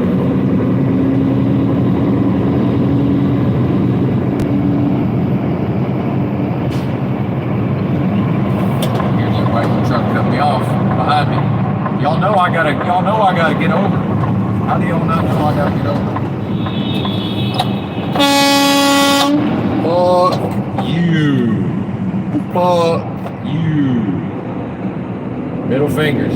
I don't get involved in road rage, but I'm giving them the finger. And see, look how they're in a big hurry, but now they're gonna go slow as shit to try to road rage with me. But my thing is like, I thought we was in a hurry. Which is it? Are we in a hurry or are we taking our time? Because y'all know I gotta cross 3 lanes. No matter what happens, I have to cross 3 lanes. So what I would suggest is just go ahead and get over so I can get over. Yeah. Fucking idiots.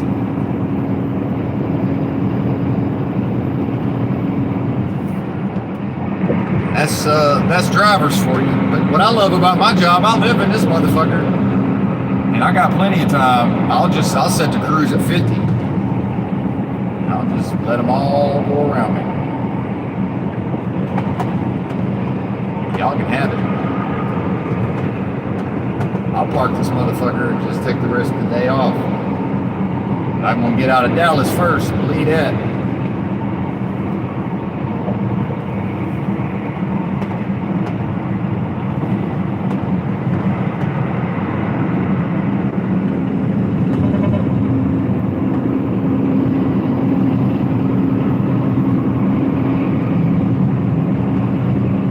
This is another problem with society. Back in my day, I'm so old, and I'm from such a backwards part of the country. They actually taught us all how to drive. Like we had driver's ed at school and everything. One of the big things they taught us is just stay away from big rigs. Stay away from it, which means back off or go ahead and pass them.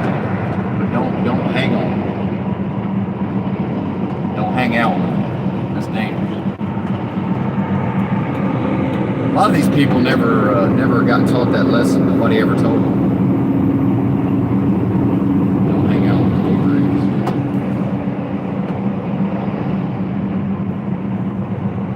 Oh yeah.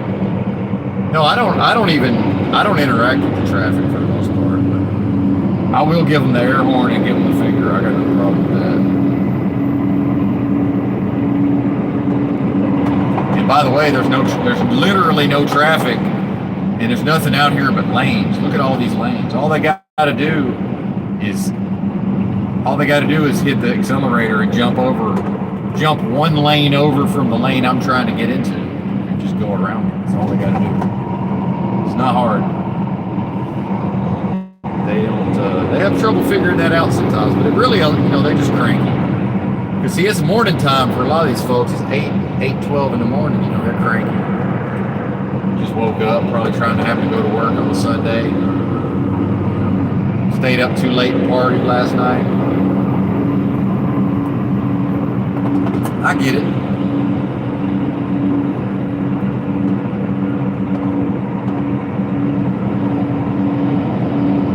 I get it.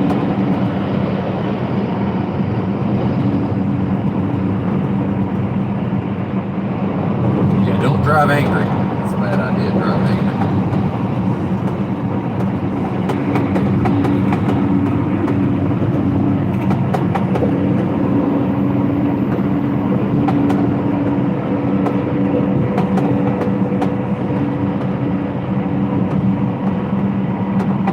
My ears have been ringing. My ears are ringing. I got tinnitus, but it usually don't bother me too bad.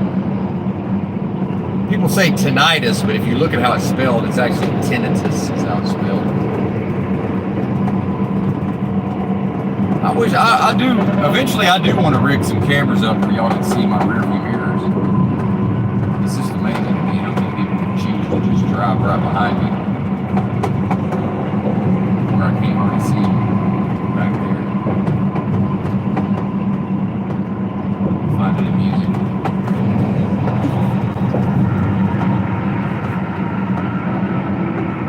I call it 3 lanes up a truck's ass, although in this case it would be 4 lanes up a truck's ass. 3 lanes up a truck's ass. Meaning there's 3 lanes they could go into, but instead they're choosing to be up a truck's ass. Oh, but they had to take the exit. Yeah, we're all taking the exit. It's hard to know which one we're going to be taking, though. We're all taking the exit. One way or the other.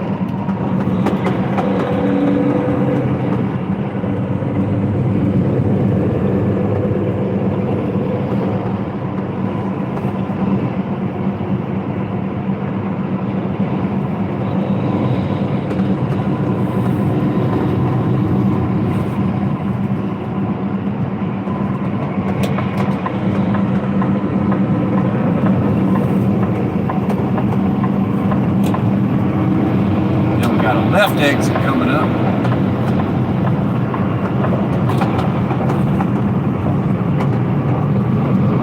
What a mess. Oh, I never did plug my fucking earphones in. I don't know if y'all can hear me.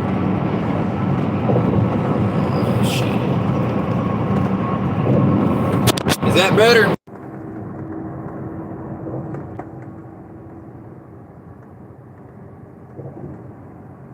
Why I got to get this headset. I almost went ahead and ordered it, but I'm cheap, so even though I'm going to end up spending the money, I got to kind of just think about it a little while.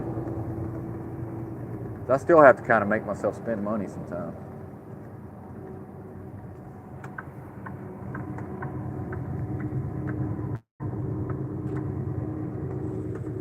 Gigolo for the lady drivers. The lady drivers don't have any trouble finding whatever they need to find, I can assure you.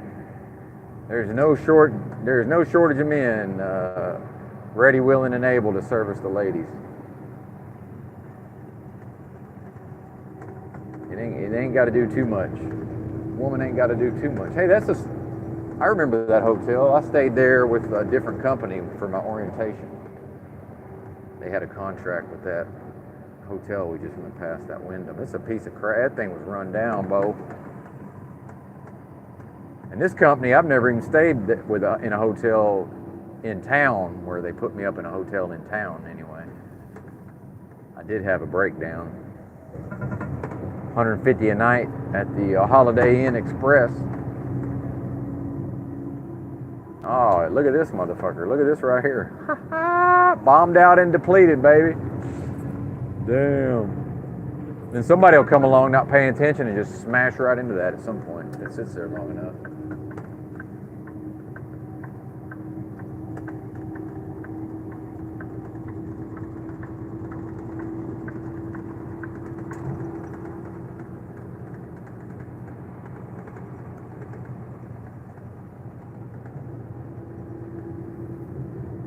I don't usually just drive all the way across the lanes like that, but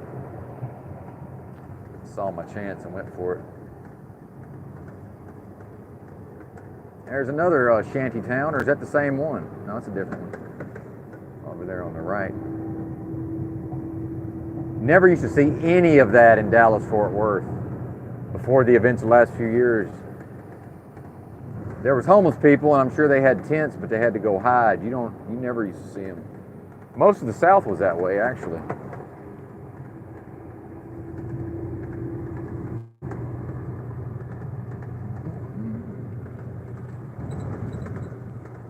Ha. Oh, I don't, JG, who cares, man? Yeah, JG was telling me about people want to see his face. Hell, if you don't want to show your face, don't show your face. I don't give a shit, man. Don't matter to me. That's a personal choice as far as I'm concerned.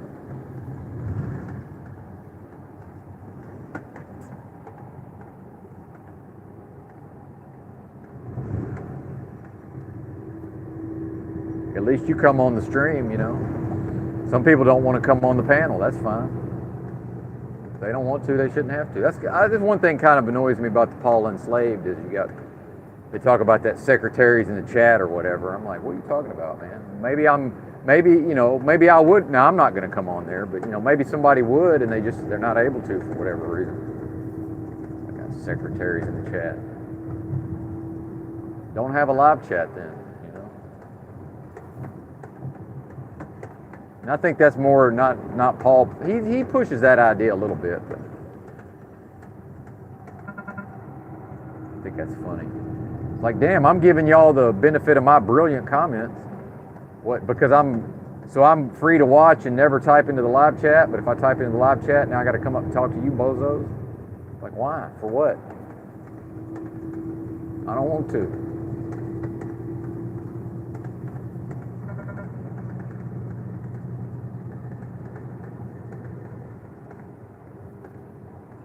It's like, oh, are you scared? It's like, yeah, I'm scared, but not of that.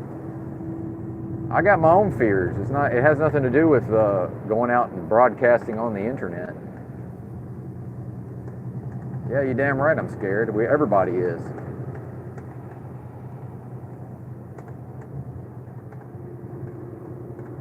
I'm mostly, my fears revolve around being controlled and not being able to decide for myself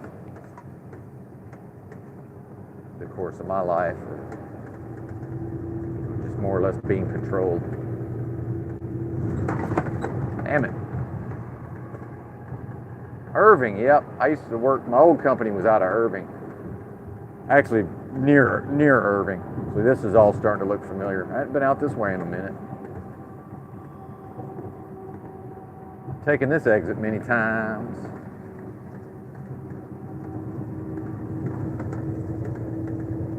Many a time.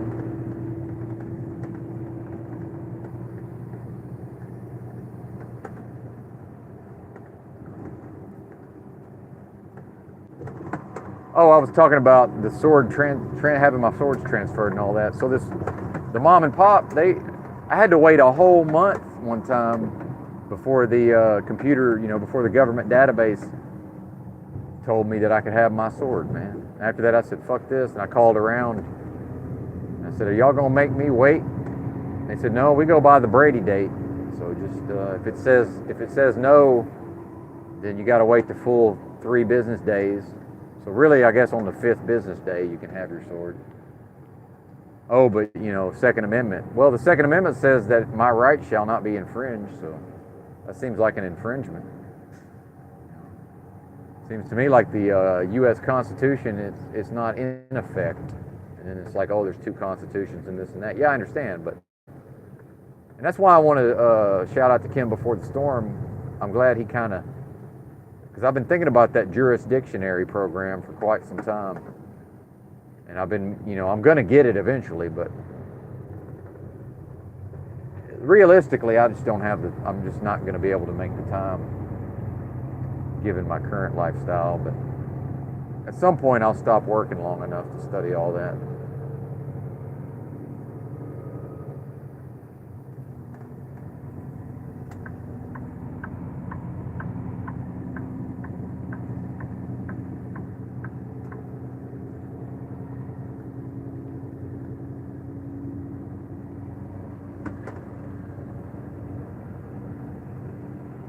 $250.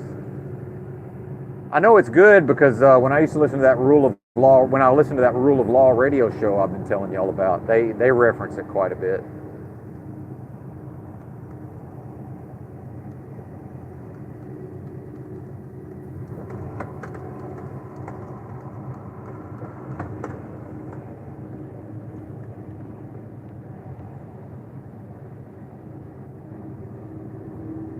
Hey, look, a lot of comments. Not that I can see them because I don't look at the live chat when I'm driving, so I wouldn't know. But I can see them when they pop up on my screen, though. I just can't read them because my eyesight's not that good. It's funny, man. Back in the old days when I was younger, not that long ago, I could have read even that tiny little writing. I would have been able to read it, no problem. Can't read it.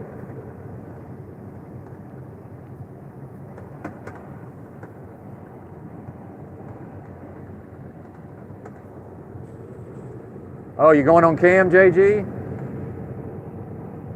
Yeah, JG told me he might go on cam. That's cool. Yeah, we'll get there, man. I just got to get out of town, find somewhere to stop. Motherfucker. As everything I own gets shaken loose from... Dude, all kind of shit just went flying. Wow. Good Lord.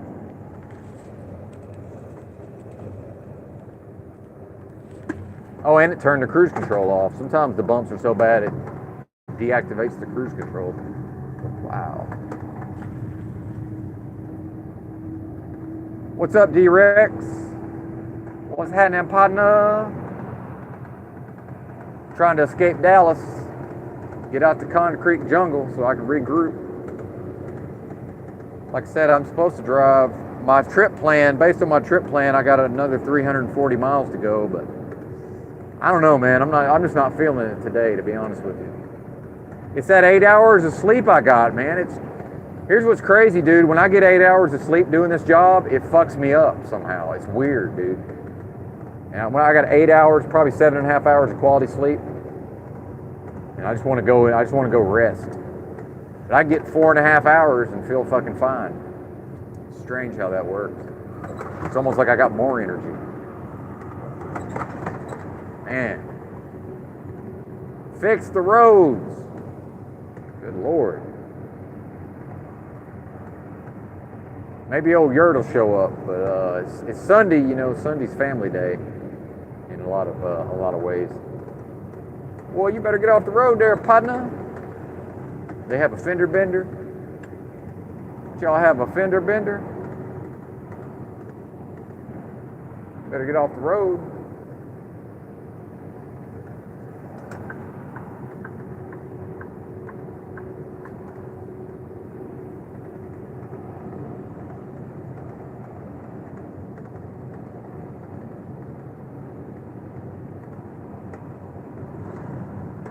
Escape from Fort Worth.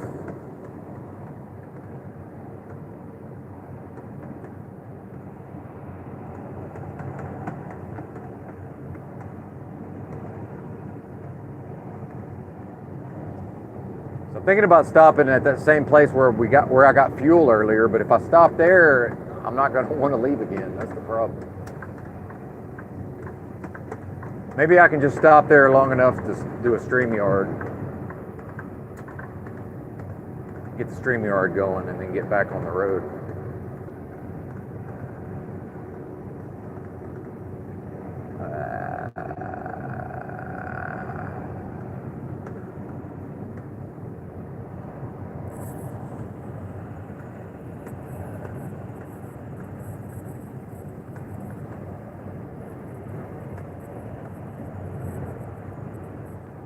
Yeah, fuck it, dude. I think I'm about done, man.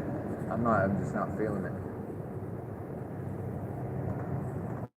Put a fork in me, I'm done. Cash money. Yeah, where is it? Weatherford. Man, Via. Yeah, new Via. Windy out here, too.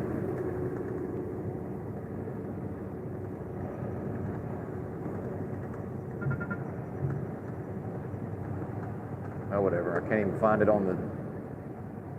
Can't even find it on the GPS.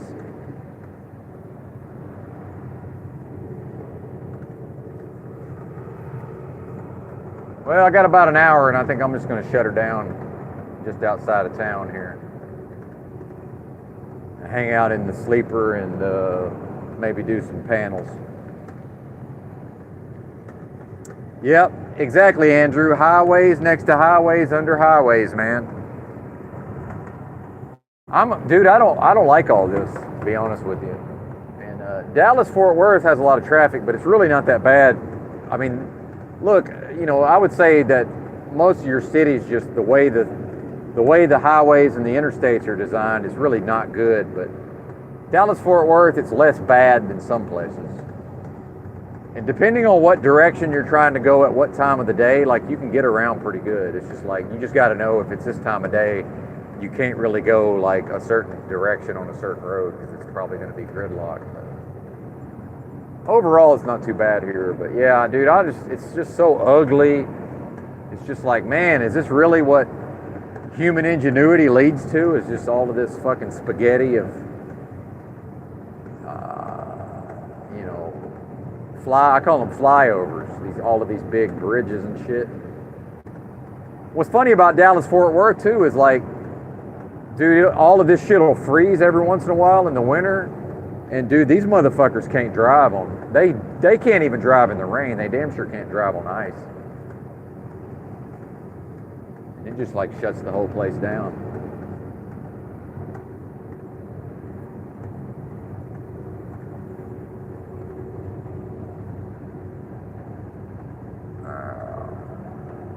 Shut it down.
A lot of people also don't understand to pass on the left. There's a lot of passing on the right in Dallas. A lot of people will never pass on the left. They'll only ever pass on the right, which I find strange.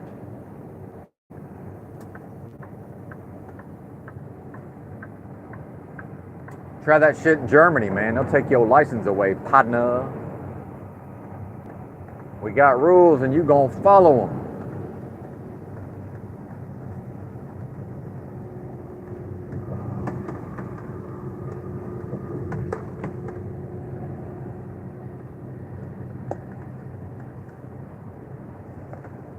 Oh, fuck.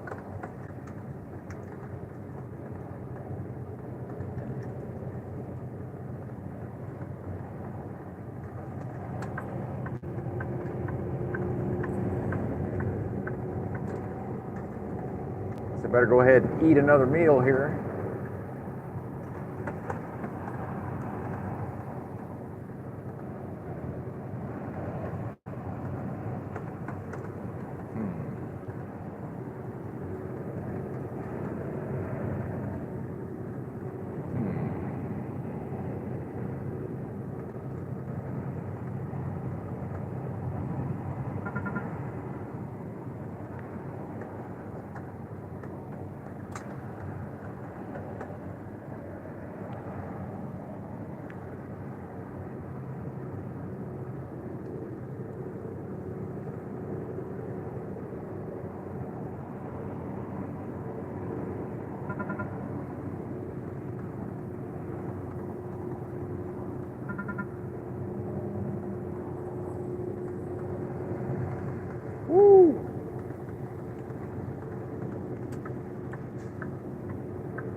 Well, tune in for the. Apparently, there's going to. Excuse me. There's going to be a JG face reveal later. Looking forward to that.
Yeah, I like to be able to live. I like to live in places where I can walk.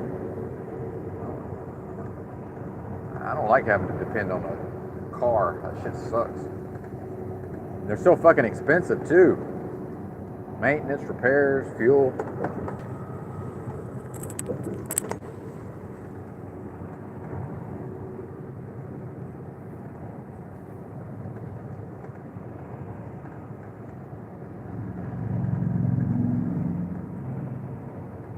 There's that Cadillac. I like those too. Those are cool. Cadillac.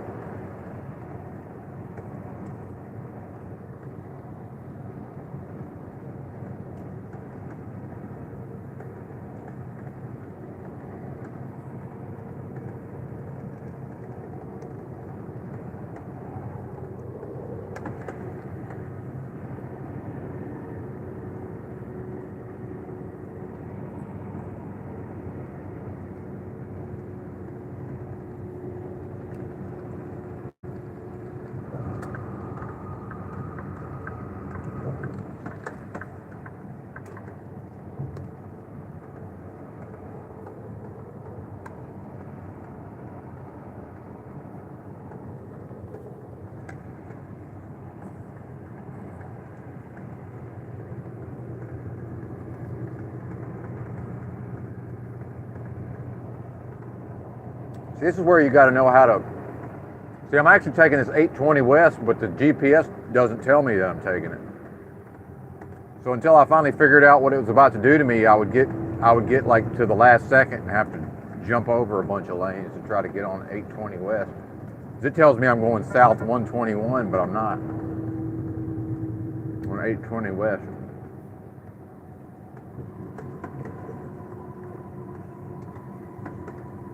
Don't you know you're talking to a human being? Machine?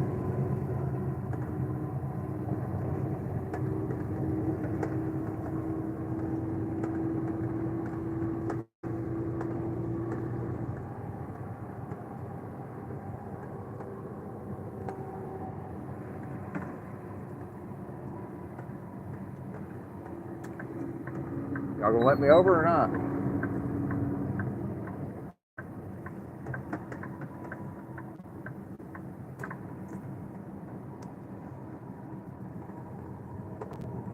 Oh, I'm in the wrong lane. Oops. I think I would know that by now.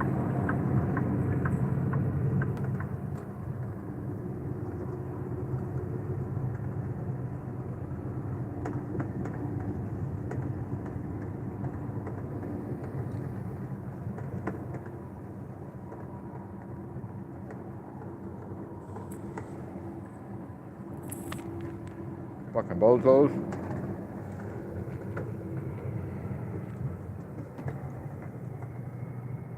Oh, okay, that's what they're doing. I don't know where they're going either.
What's up, Lop?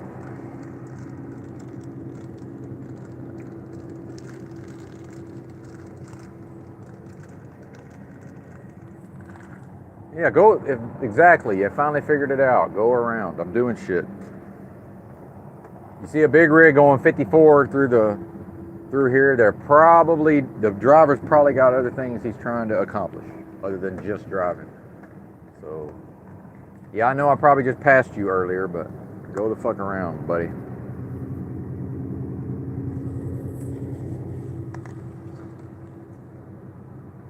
By the way, that's what they built all the lanes for.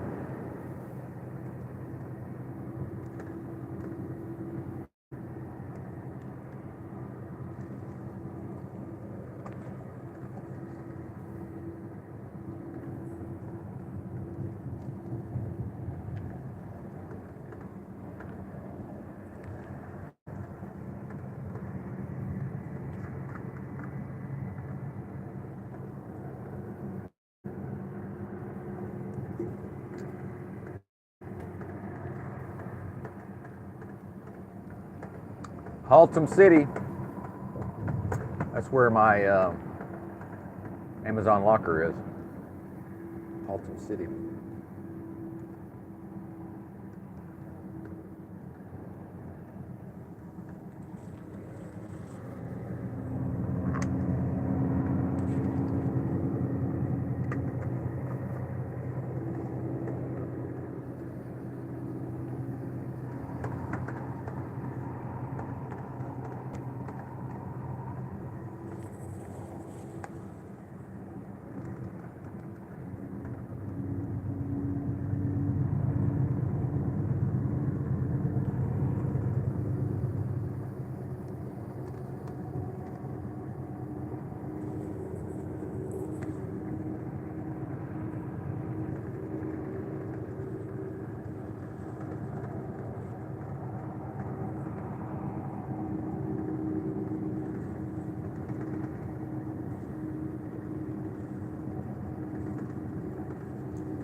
Oh, JG was telling me that he saw somebody was looking at their phone and drove right into a trailer. He said, "Oh yeah, man. Oh yeah."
Ah, shit.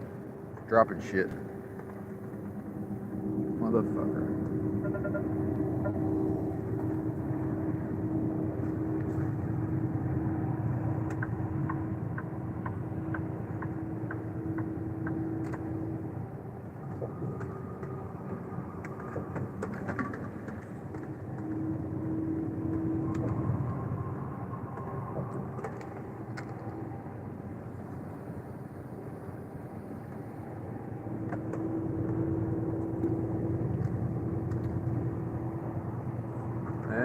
We hit a bump and the water splashed all over my glasses. That's always fun.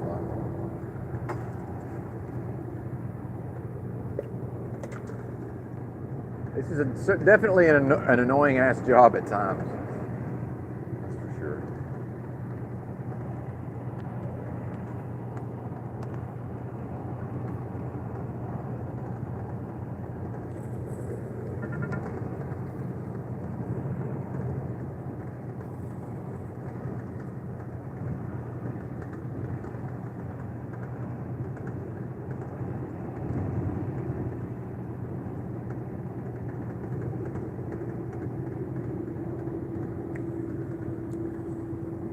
Couldn't drive off, engine was all fucked up. Yeah. Oh, dude, phones have completely altered the driving patterns. Completely. When I drive through something like this, or especially, you know, when it's not Sunday and there's a lot of people around, you know, a lot of what I'm doing is based on, I already know that these people aren't paying attention to what they're doing. So they're just not paying attention. So it's like that person that got mad and honked at me earlier. It's like, why aren't you? But they're not paying attention. It's like, if they were paying attention, they could realize what was going on. And, you know, it's not I can't drive everybody's car at the same time. I only really drive my rig.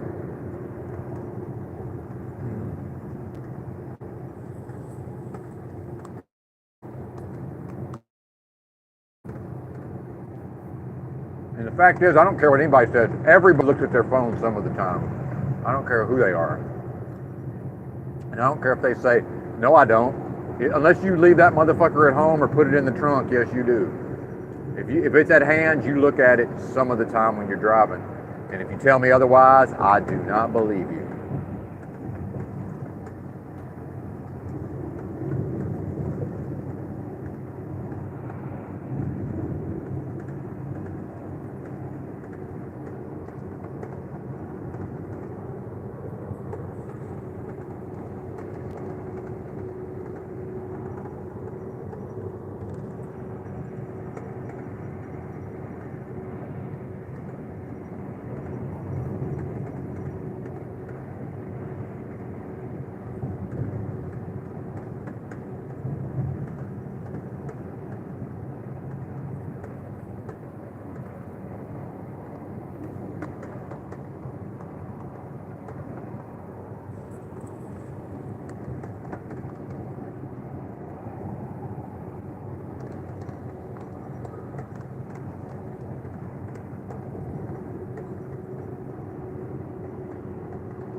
In and out.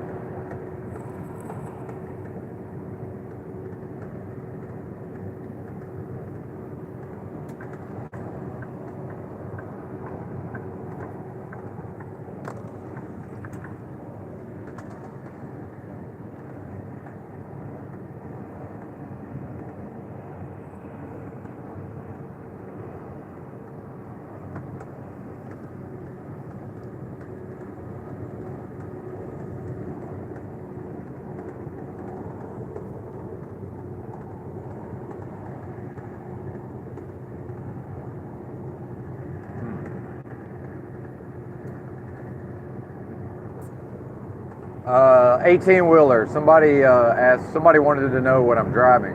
18-wheeler. 2022 Kenworth. Class 8 heavy-duty tractor. 2 drive axles. Pulling a 53-foot dry van trailer. Gross vehicle weight rating for the combination of 80,000 pounds. Pulling a load, I don't know, probably just guessing around, loaded at about 20,000, I'm just guessing, based on the suspension load gauge, 20 to 25,000. Bill of lading says 8,000, but it's definitely heavier than that. Every year that goes by, they set these trucks up more and more for fuel economy. So this thing slow as Christmas. We're governed at 71, so I'm going 71 as we speak. About to be headed west on I-20 out of Dallas-Fort Worth. Welcome.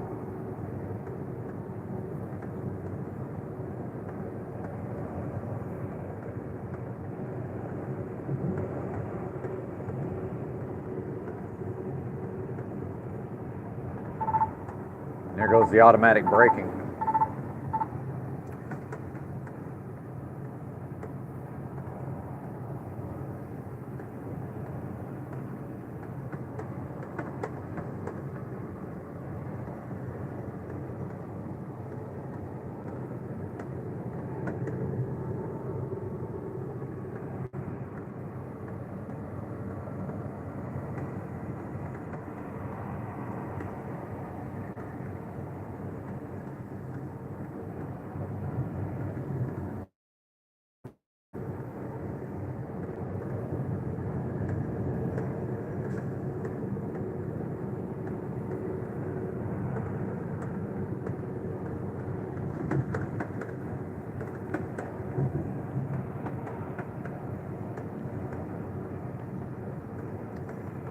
People like to talk about the, population growth and, how many humans there are, but here in the U.S., man, there's plenty of unused land, that's for sure. So lots of land not being used, or seemingly not being used. I'm assuming this is not very desirable land, and there's a body of water crossing over a body of water. So those may be lower lying areas around her. What is that body of water? Lake Worth? Is that Lake Worth? I guess so.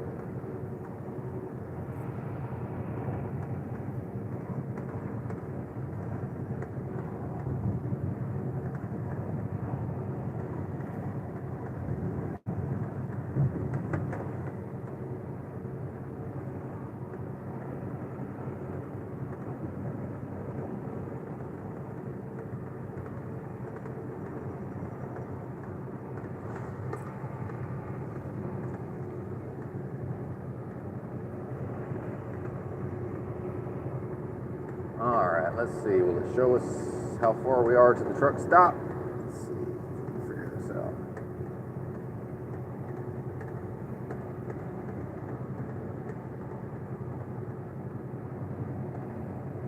In my, the software I pay for on my phone for the truck routing and everything, sometimes it just, like right now it won't show me this. Usually it has an icon on the screen for the truck stop, but it's not showing it. What's your boggle, man?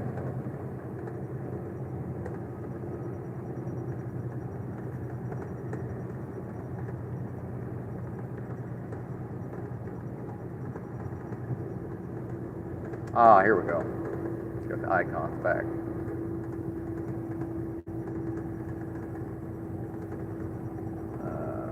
I forgot about this Petro. Maybe I should go to the Petro since they usually have decent washing machines. Yeah, we'll go to the Petro. Although I typically get a pretty shitty signal out here in Weatherford, I might have to go. There's a rest area. Might have to go to this rest area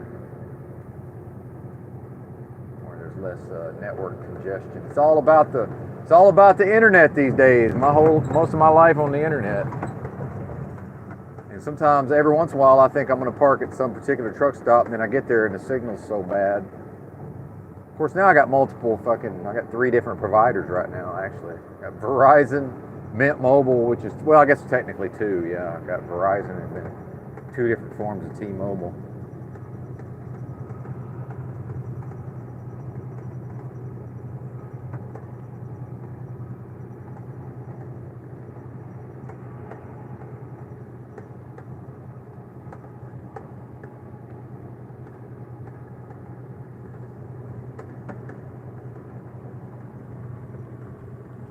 Metro.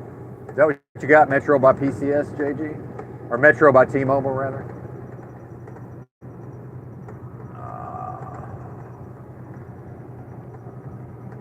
They've got, because I'm always trying to get some hotspot data, but like on an actual hotspot device. T-Mobile has the best, cheap phones. Yeah, I don't use iPhones. I've never been into Apple. I met ex-wife number one at the computer lab. We went to the same college, University of Arkansas. I was a year ahead of her. We met. I was working as a computer lab operator.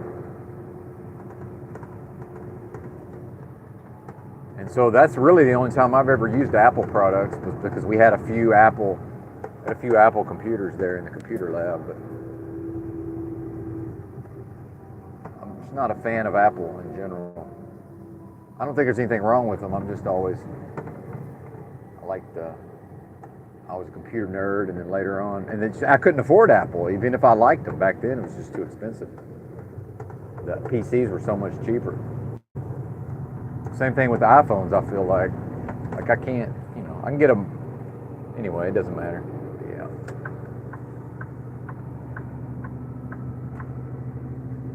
It don't make no matter.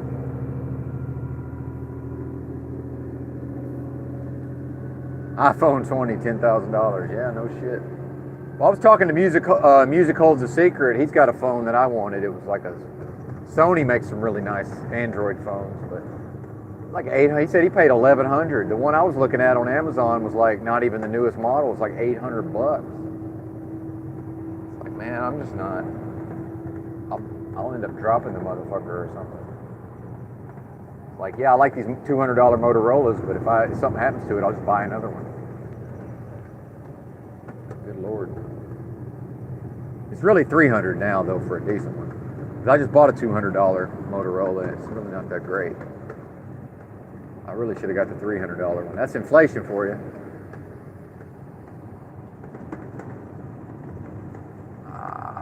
Man, this weather. The sign back in Dallas said, watch out for, ice mitigation measures or whatever they were saying. Let's check the weather report.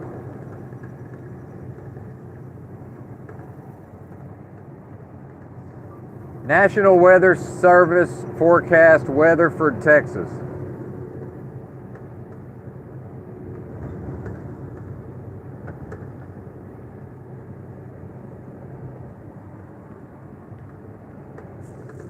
.35 degrees. Mostly cloudy, slight chance of showers. Monday, freezing rain. Motherfucker, when's that supposed to start? I might have to keep driving. Chance of freezing rain tomorrow. Oh yeah, I'll be out of here by then after 9 a.m. Yeah, I won't be around for that. Not that it'll stick, it's been too warm. That's how it works in the South. It's been too warm, so even if there is freezing rain, it's not gonna stick to the roads too bad. Not during the daytime, anyway.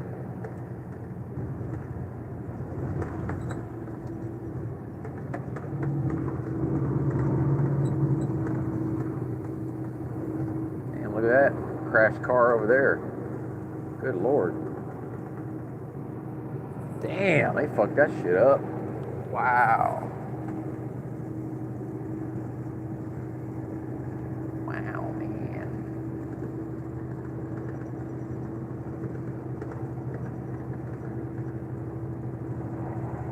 Good Lord, man.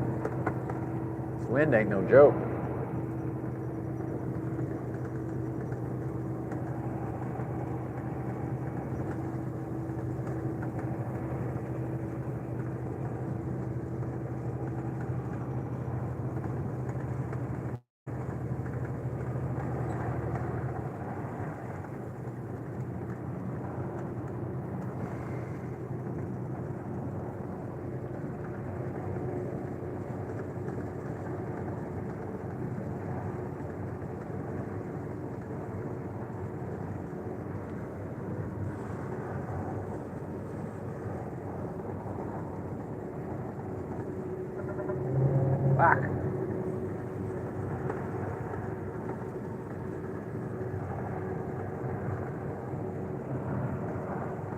Ooh, it's about as windy as it ever gets out here, man. This is wild.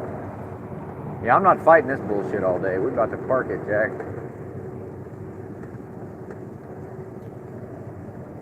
Calling it a day. 13 miles to the truck stop.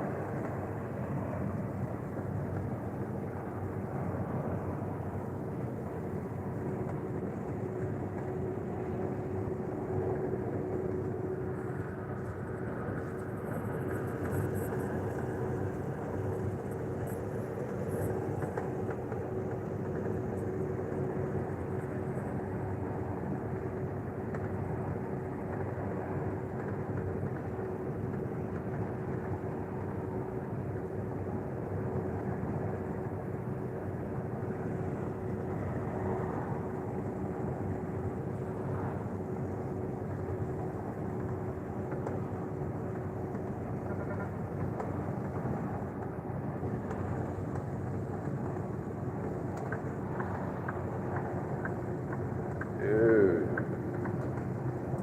Crazy.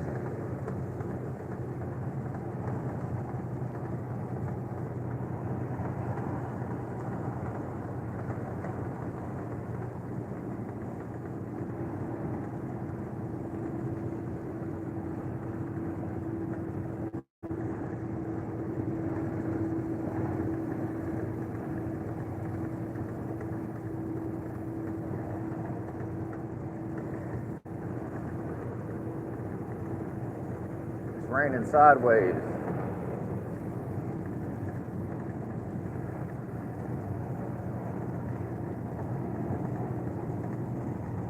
If it's this windy here, I know it's going to be windy all the way to Abilene. And Abilene, god dang, they get some wind out there. It'll be worse out there than it is here, probably. I ain't no weatherman, though.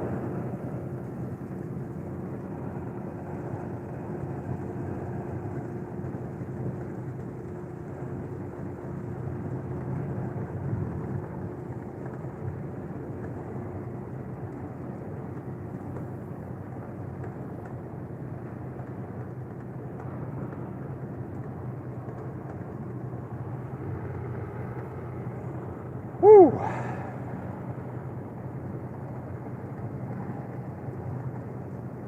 Yeah, I still haven't quite figured out what that is, man, but every time I get a full, close to 8-hour night of sleep doing this job, it just, dude, it wrecks me. I think it's better, it's good in the long run, but like that next day, it's just, all I want to do is just go chill out and do nothing. This weather ain't helping, that's for sure. Yeah, I think I've decided I'm just I'll have a full day of driving tomorrow, a full day of driving Tuesday, and then I'll make my delivery, and then I'll just go to the truck stop and do a 34-hour restart.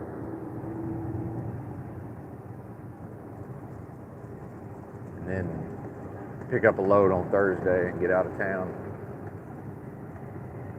Get out of Phoenix.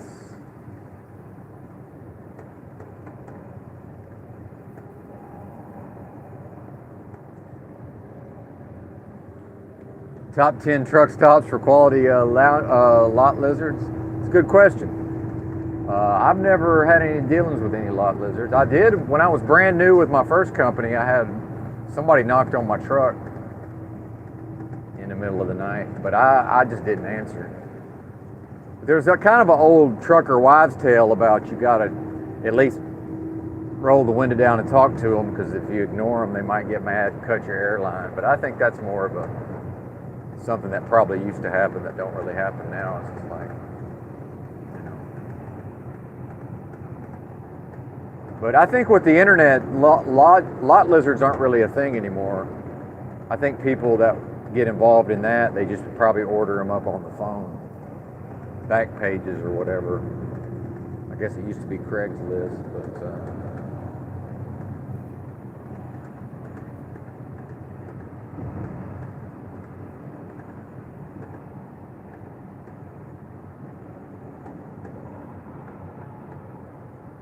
but I'm sure there's a few. I'm sure depending on what somebody's standards are for what they'll interface with, I guess there's still some lot lizards around here and there. I'm guessing.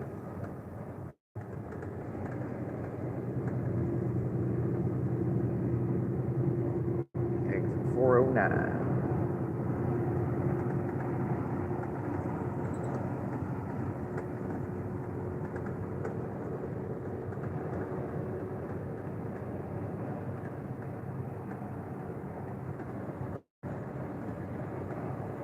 Oh, what's a lot lizard? Yeah, typically female, generally female prostitute that works truck stops.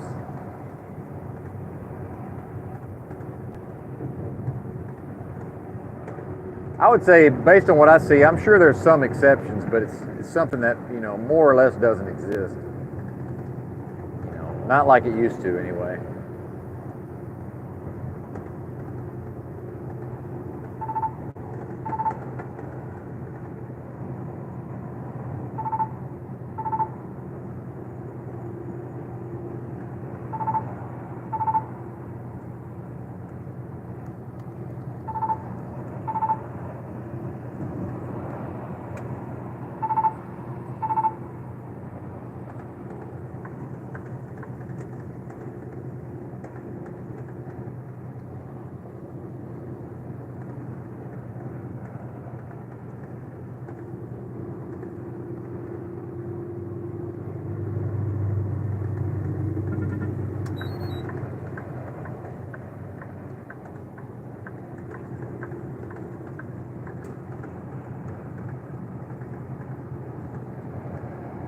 Yep. You're educated now, that's right.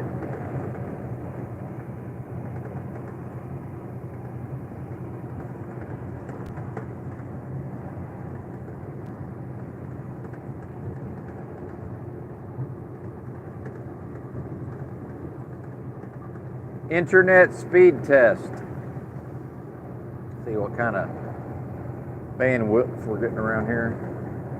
Oh yeah, we're good.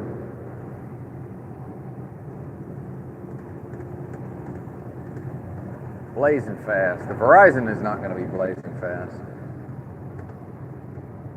The T-Mobile is. Mint Mobile, technically.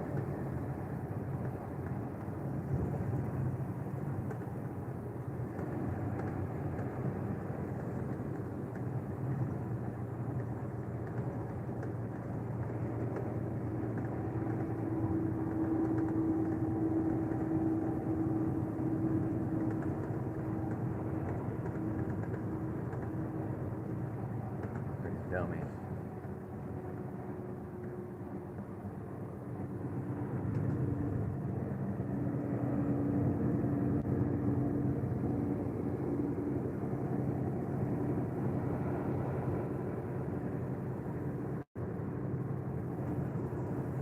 Yeah, my nerves is shot today, y'all. With my illness, sometimes, man, some days just my nerves is shot. I don't know if it's because I waited so long to eat today or what, man. My nerves is shot. I feel like I've got adrenal fatigue, but I don't. Probably just my kidneys are not having a good time. Who knows? Nothing a little rest won't cure. Come on over, tribe. Well, shit, I'm giving it to you, buddy. Take it. Sometimes they so used to having to take it, they don't know what to do when you just give it to them. Like, shit, come on down, Bubba. I always let the truckers over. Hell, he's hauling the hazmat. We'll give him plenty of room. Corrosive and something else. Let you have it, Bubba. I don't haul hazardous material.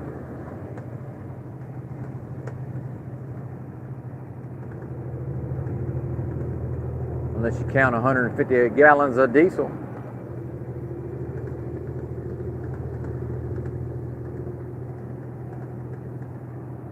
Already used up almost a quarter of a tank.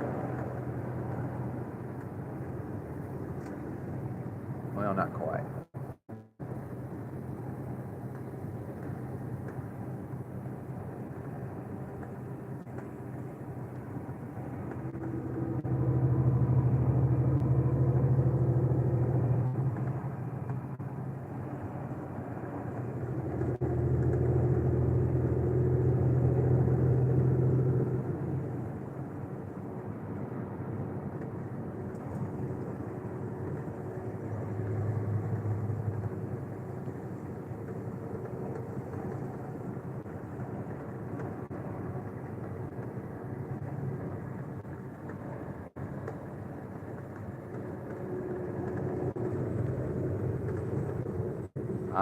Tranquil Vortex said her mid-20-year-old son, her son in his mid-20s, called her based.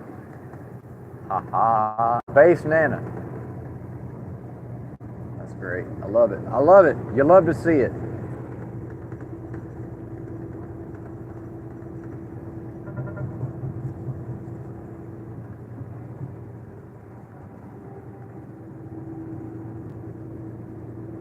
You love to see it.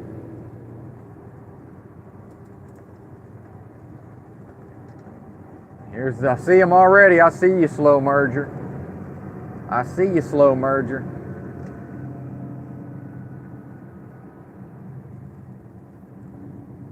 What are you doing, watching TikTok videos? Oh, they did all right, though. That wasn't too bad. Could have been worse.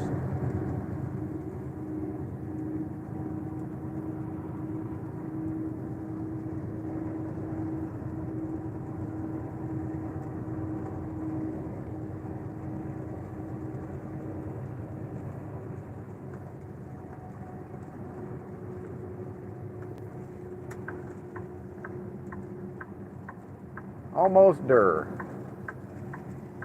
Going to the Petro.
Is that paid parking right there or not?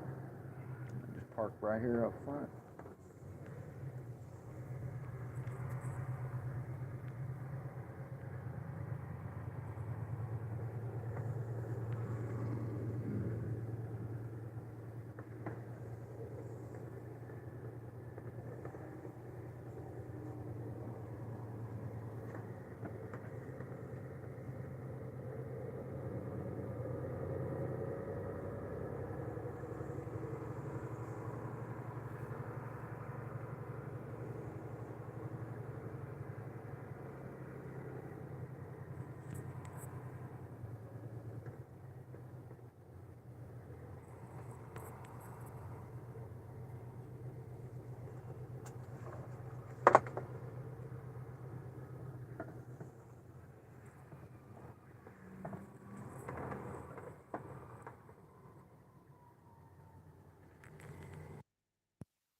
Yeah, I see you back there, Bubba. Go ahead and go around.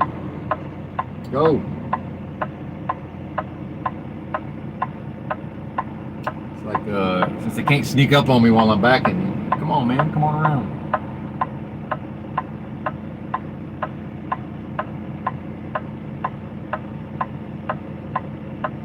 I'm done, man. I got all day.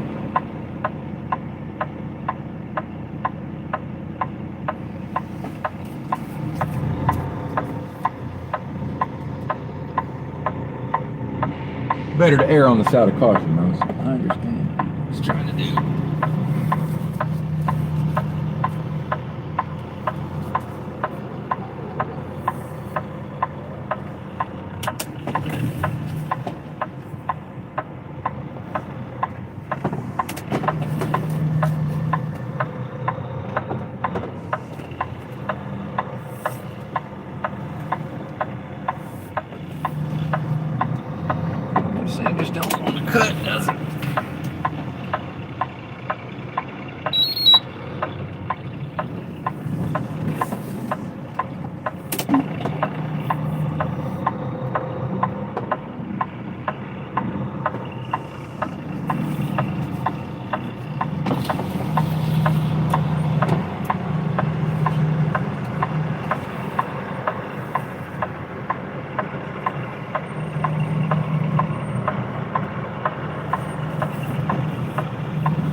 also funny to me, like, when I rolled in, nothing was happening, and now look at all this activity. I mean, it was deader than it could possibly be. And then, like, look at this, just rigs everywhere, going all over the place. Funny how that works.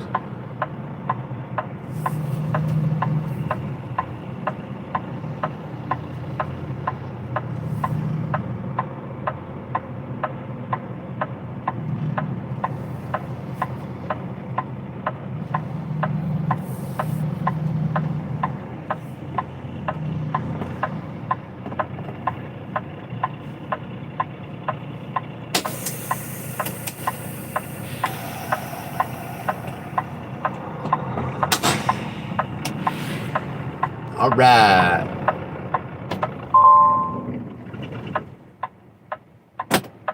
We drove 239 today.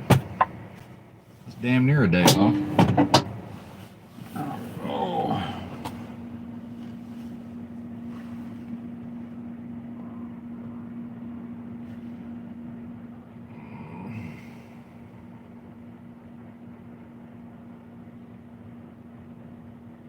Yeah, sorry about that. Yeah, that was the flashers. Gotta let them know I'm about to back up. Hey, that's right. I'm always home. That's true. Yeah, I live at my workplace. That is one thing. I had when I had that local job, dude. I had like a 40-minute commute a day, and my 20 minutes each way. That shit adds up, man, over a work week. 6-day work week. Well, I was working 7 some of the time, since I like to work every day.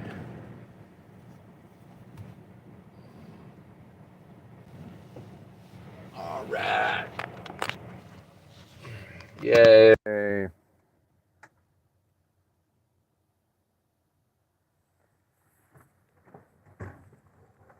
All right. Oh, God. Fuck.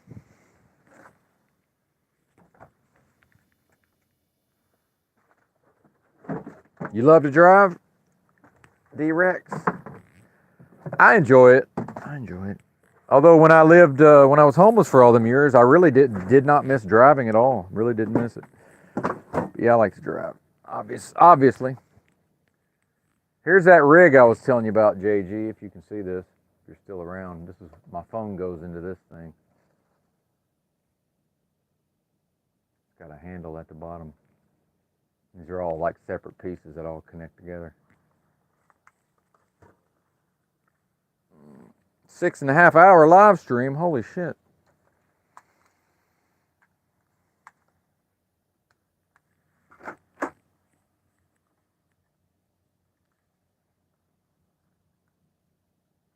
How did this thing get backwards? Okay, never mind. That don't make no sense. Yep, content machine, that's right.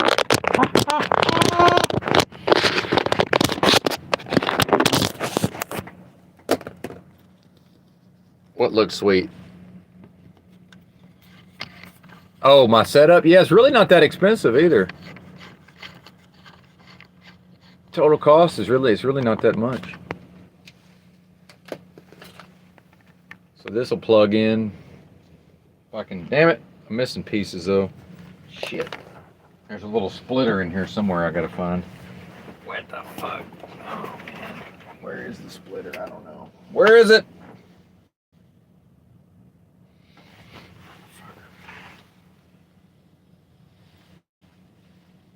I think it'll work if I just, no it won't. Yeah it will. Yeah, I can just plug it into the phone.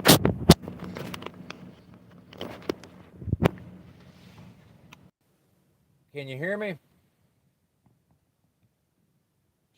Check. Mic check.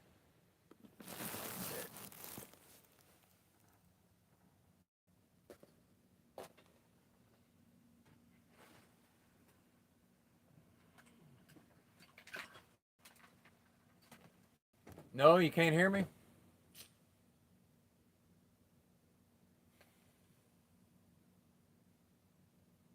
Yeah, for some reason it only works with the split. If I don't have the splitter, if I just plug this into the phone, it does. It should though, but it doesn't. Strange. I think because it's got a headphone and I don't know what the problem is. Anyway. I want my fancy shotgun mic. Bam. All right. We're going to do the StreamYards here shortly. JG said he's going to have a face reveal.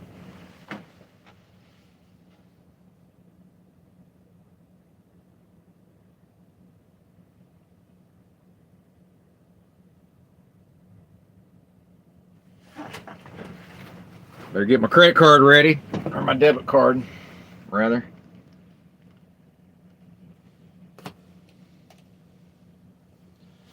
Here's an article.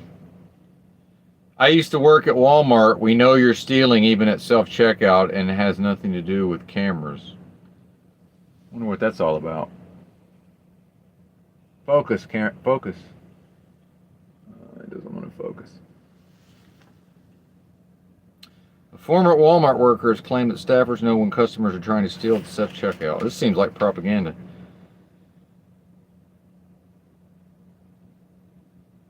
Athenia Camacho has shared how workers can spot suspicious behavior and security cameras are not involved. Yeah, well, see, I already know this. See, they want you to know. Yeah, but it says even though they're not watching. But I mean, it's kind of so it says even though we're not watching you, we know when you're stealing. But the way they explain that they know that you're stealing is because they're watching you. Like, what is this? We're able to see everything you're purchasing, how much your total purchase is, and how much each item costs. So that sounds like you're watching to me. I mean, that's what. In the video, she warned that staffers can pause the self-checkout kiosks if they suspect. See, I already knew all this, but yeah, if they suspect a customer is shoplifting. Yeah. They'll pause it and then they'll act like there's something wrong with it, and they'll come over and act like they're fixing it. But they're really just snooping around to make sure you're paying for everything. It's, yeah, at that point, you have no choice but to call for help. Yep, here we go. I knew this. The former Walmart employee said the point of her video is to teach people not to even try stealing from the self-checkout kiosks.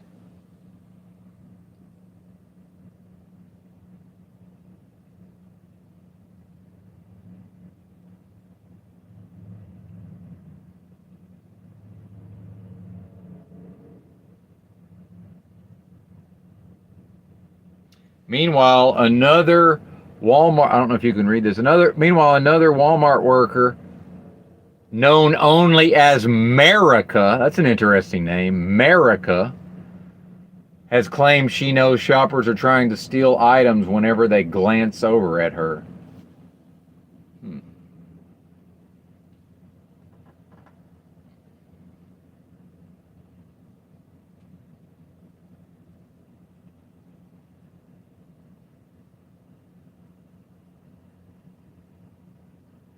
That's funny. Anyway. Oh, buddy.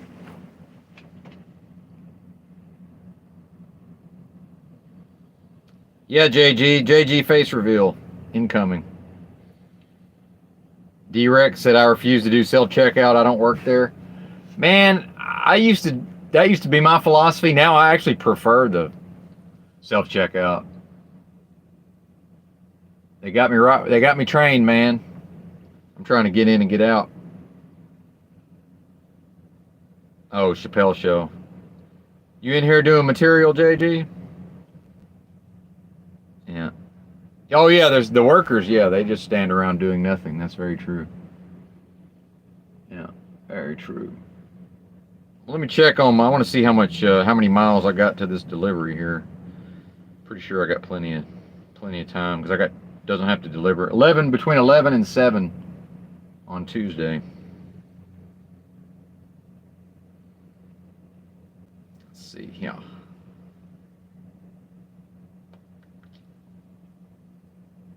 Yeah, do it in 2 days. And then take a restart. Oh, man. Ah!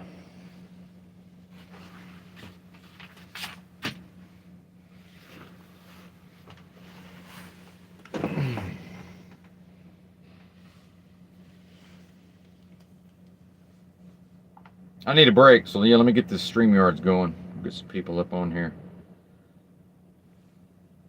I need to plug my fucking mic in first, though, don't I? Fuck! Somewhere in here.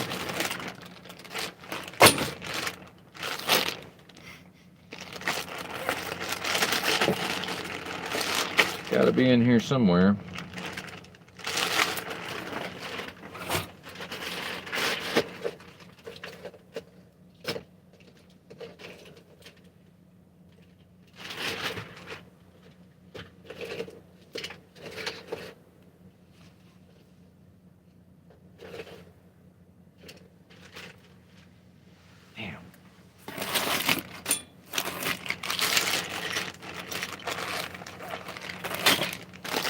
Maybe it's in here.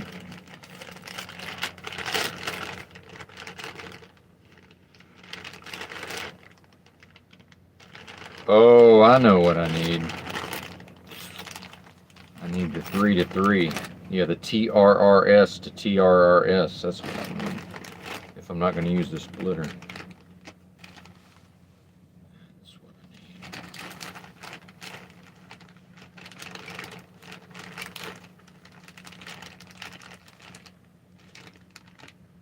And it's not in here. Fuck.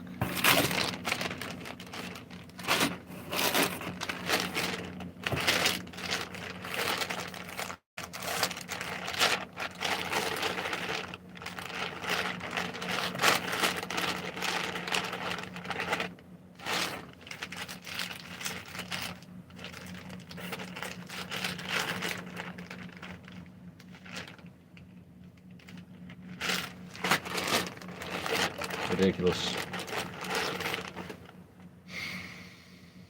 Fuck.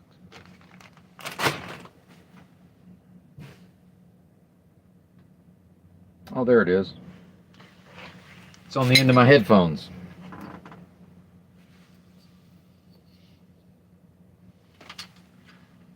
Been dabbing? Who's dabbing?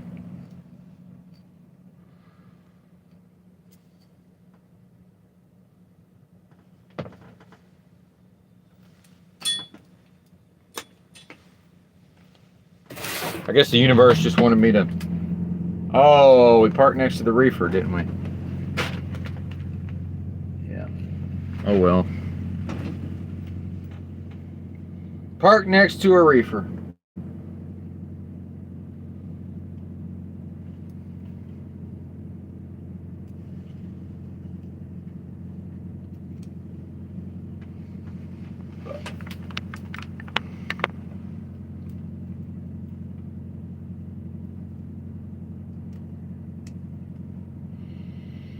Yeah, I wouldn't mind a dab right about now, but that ain't the cards for old Benton unless he wants to start carrying around some...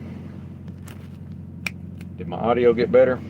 Unless he wants to start carrying around some synthetic urine. StreamYard.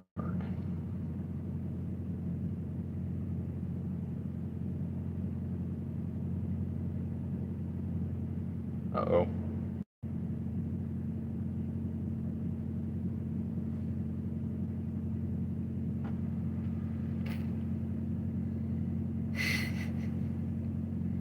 Yeah, now I don't have to worry about it. That's right. Now that's a good point. Yeah. I think there's a car hauler next to me on the other side, but I think he's on home time probably. Hard to tell, but there may not even be anybody in these rigs. Because where this truck stop's located, a lot of these are people who just park their rig for the weekend. All right. Upgrade plan. I'm just going to do the basic because I guess I can upgrade it later if I need to.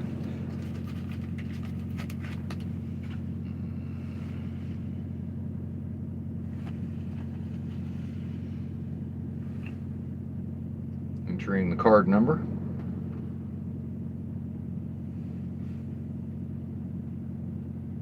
Oh wait, oh, yeah, that ain't right. Oh yeah, it was. Wait, okay, good deal.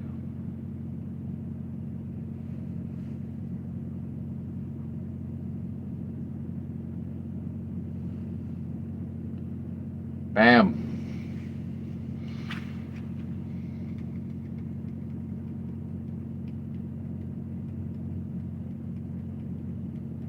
Congratulations, you're now on the monthly basic plan.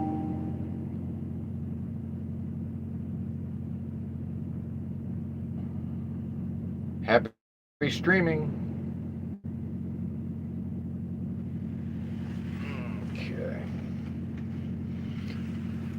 Yeah, no, that's good. That's a good reminder. Don't reveal the card info. All right, I'm gonna shut this one down and look for. I'll probably name it WRAP and Truth and Addy. Skin foil, tinfoil lurks. Yeah. All right. Thanks for watching. And join me on the other stream in just a few minutes. Bye. If you so desire. Bye.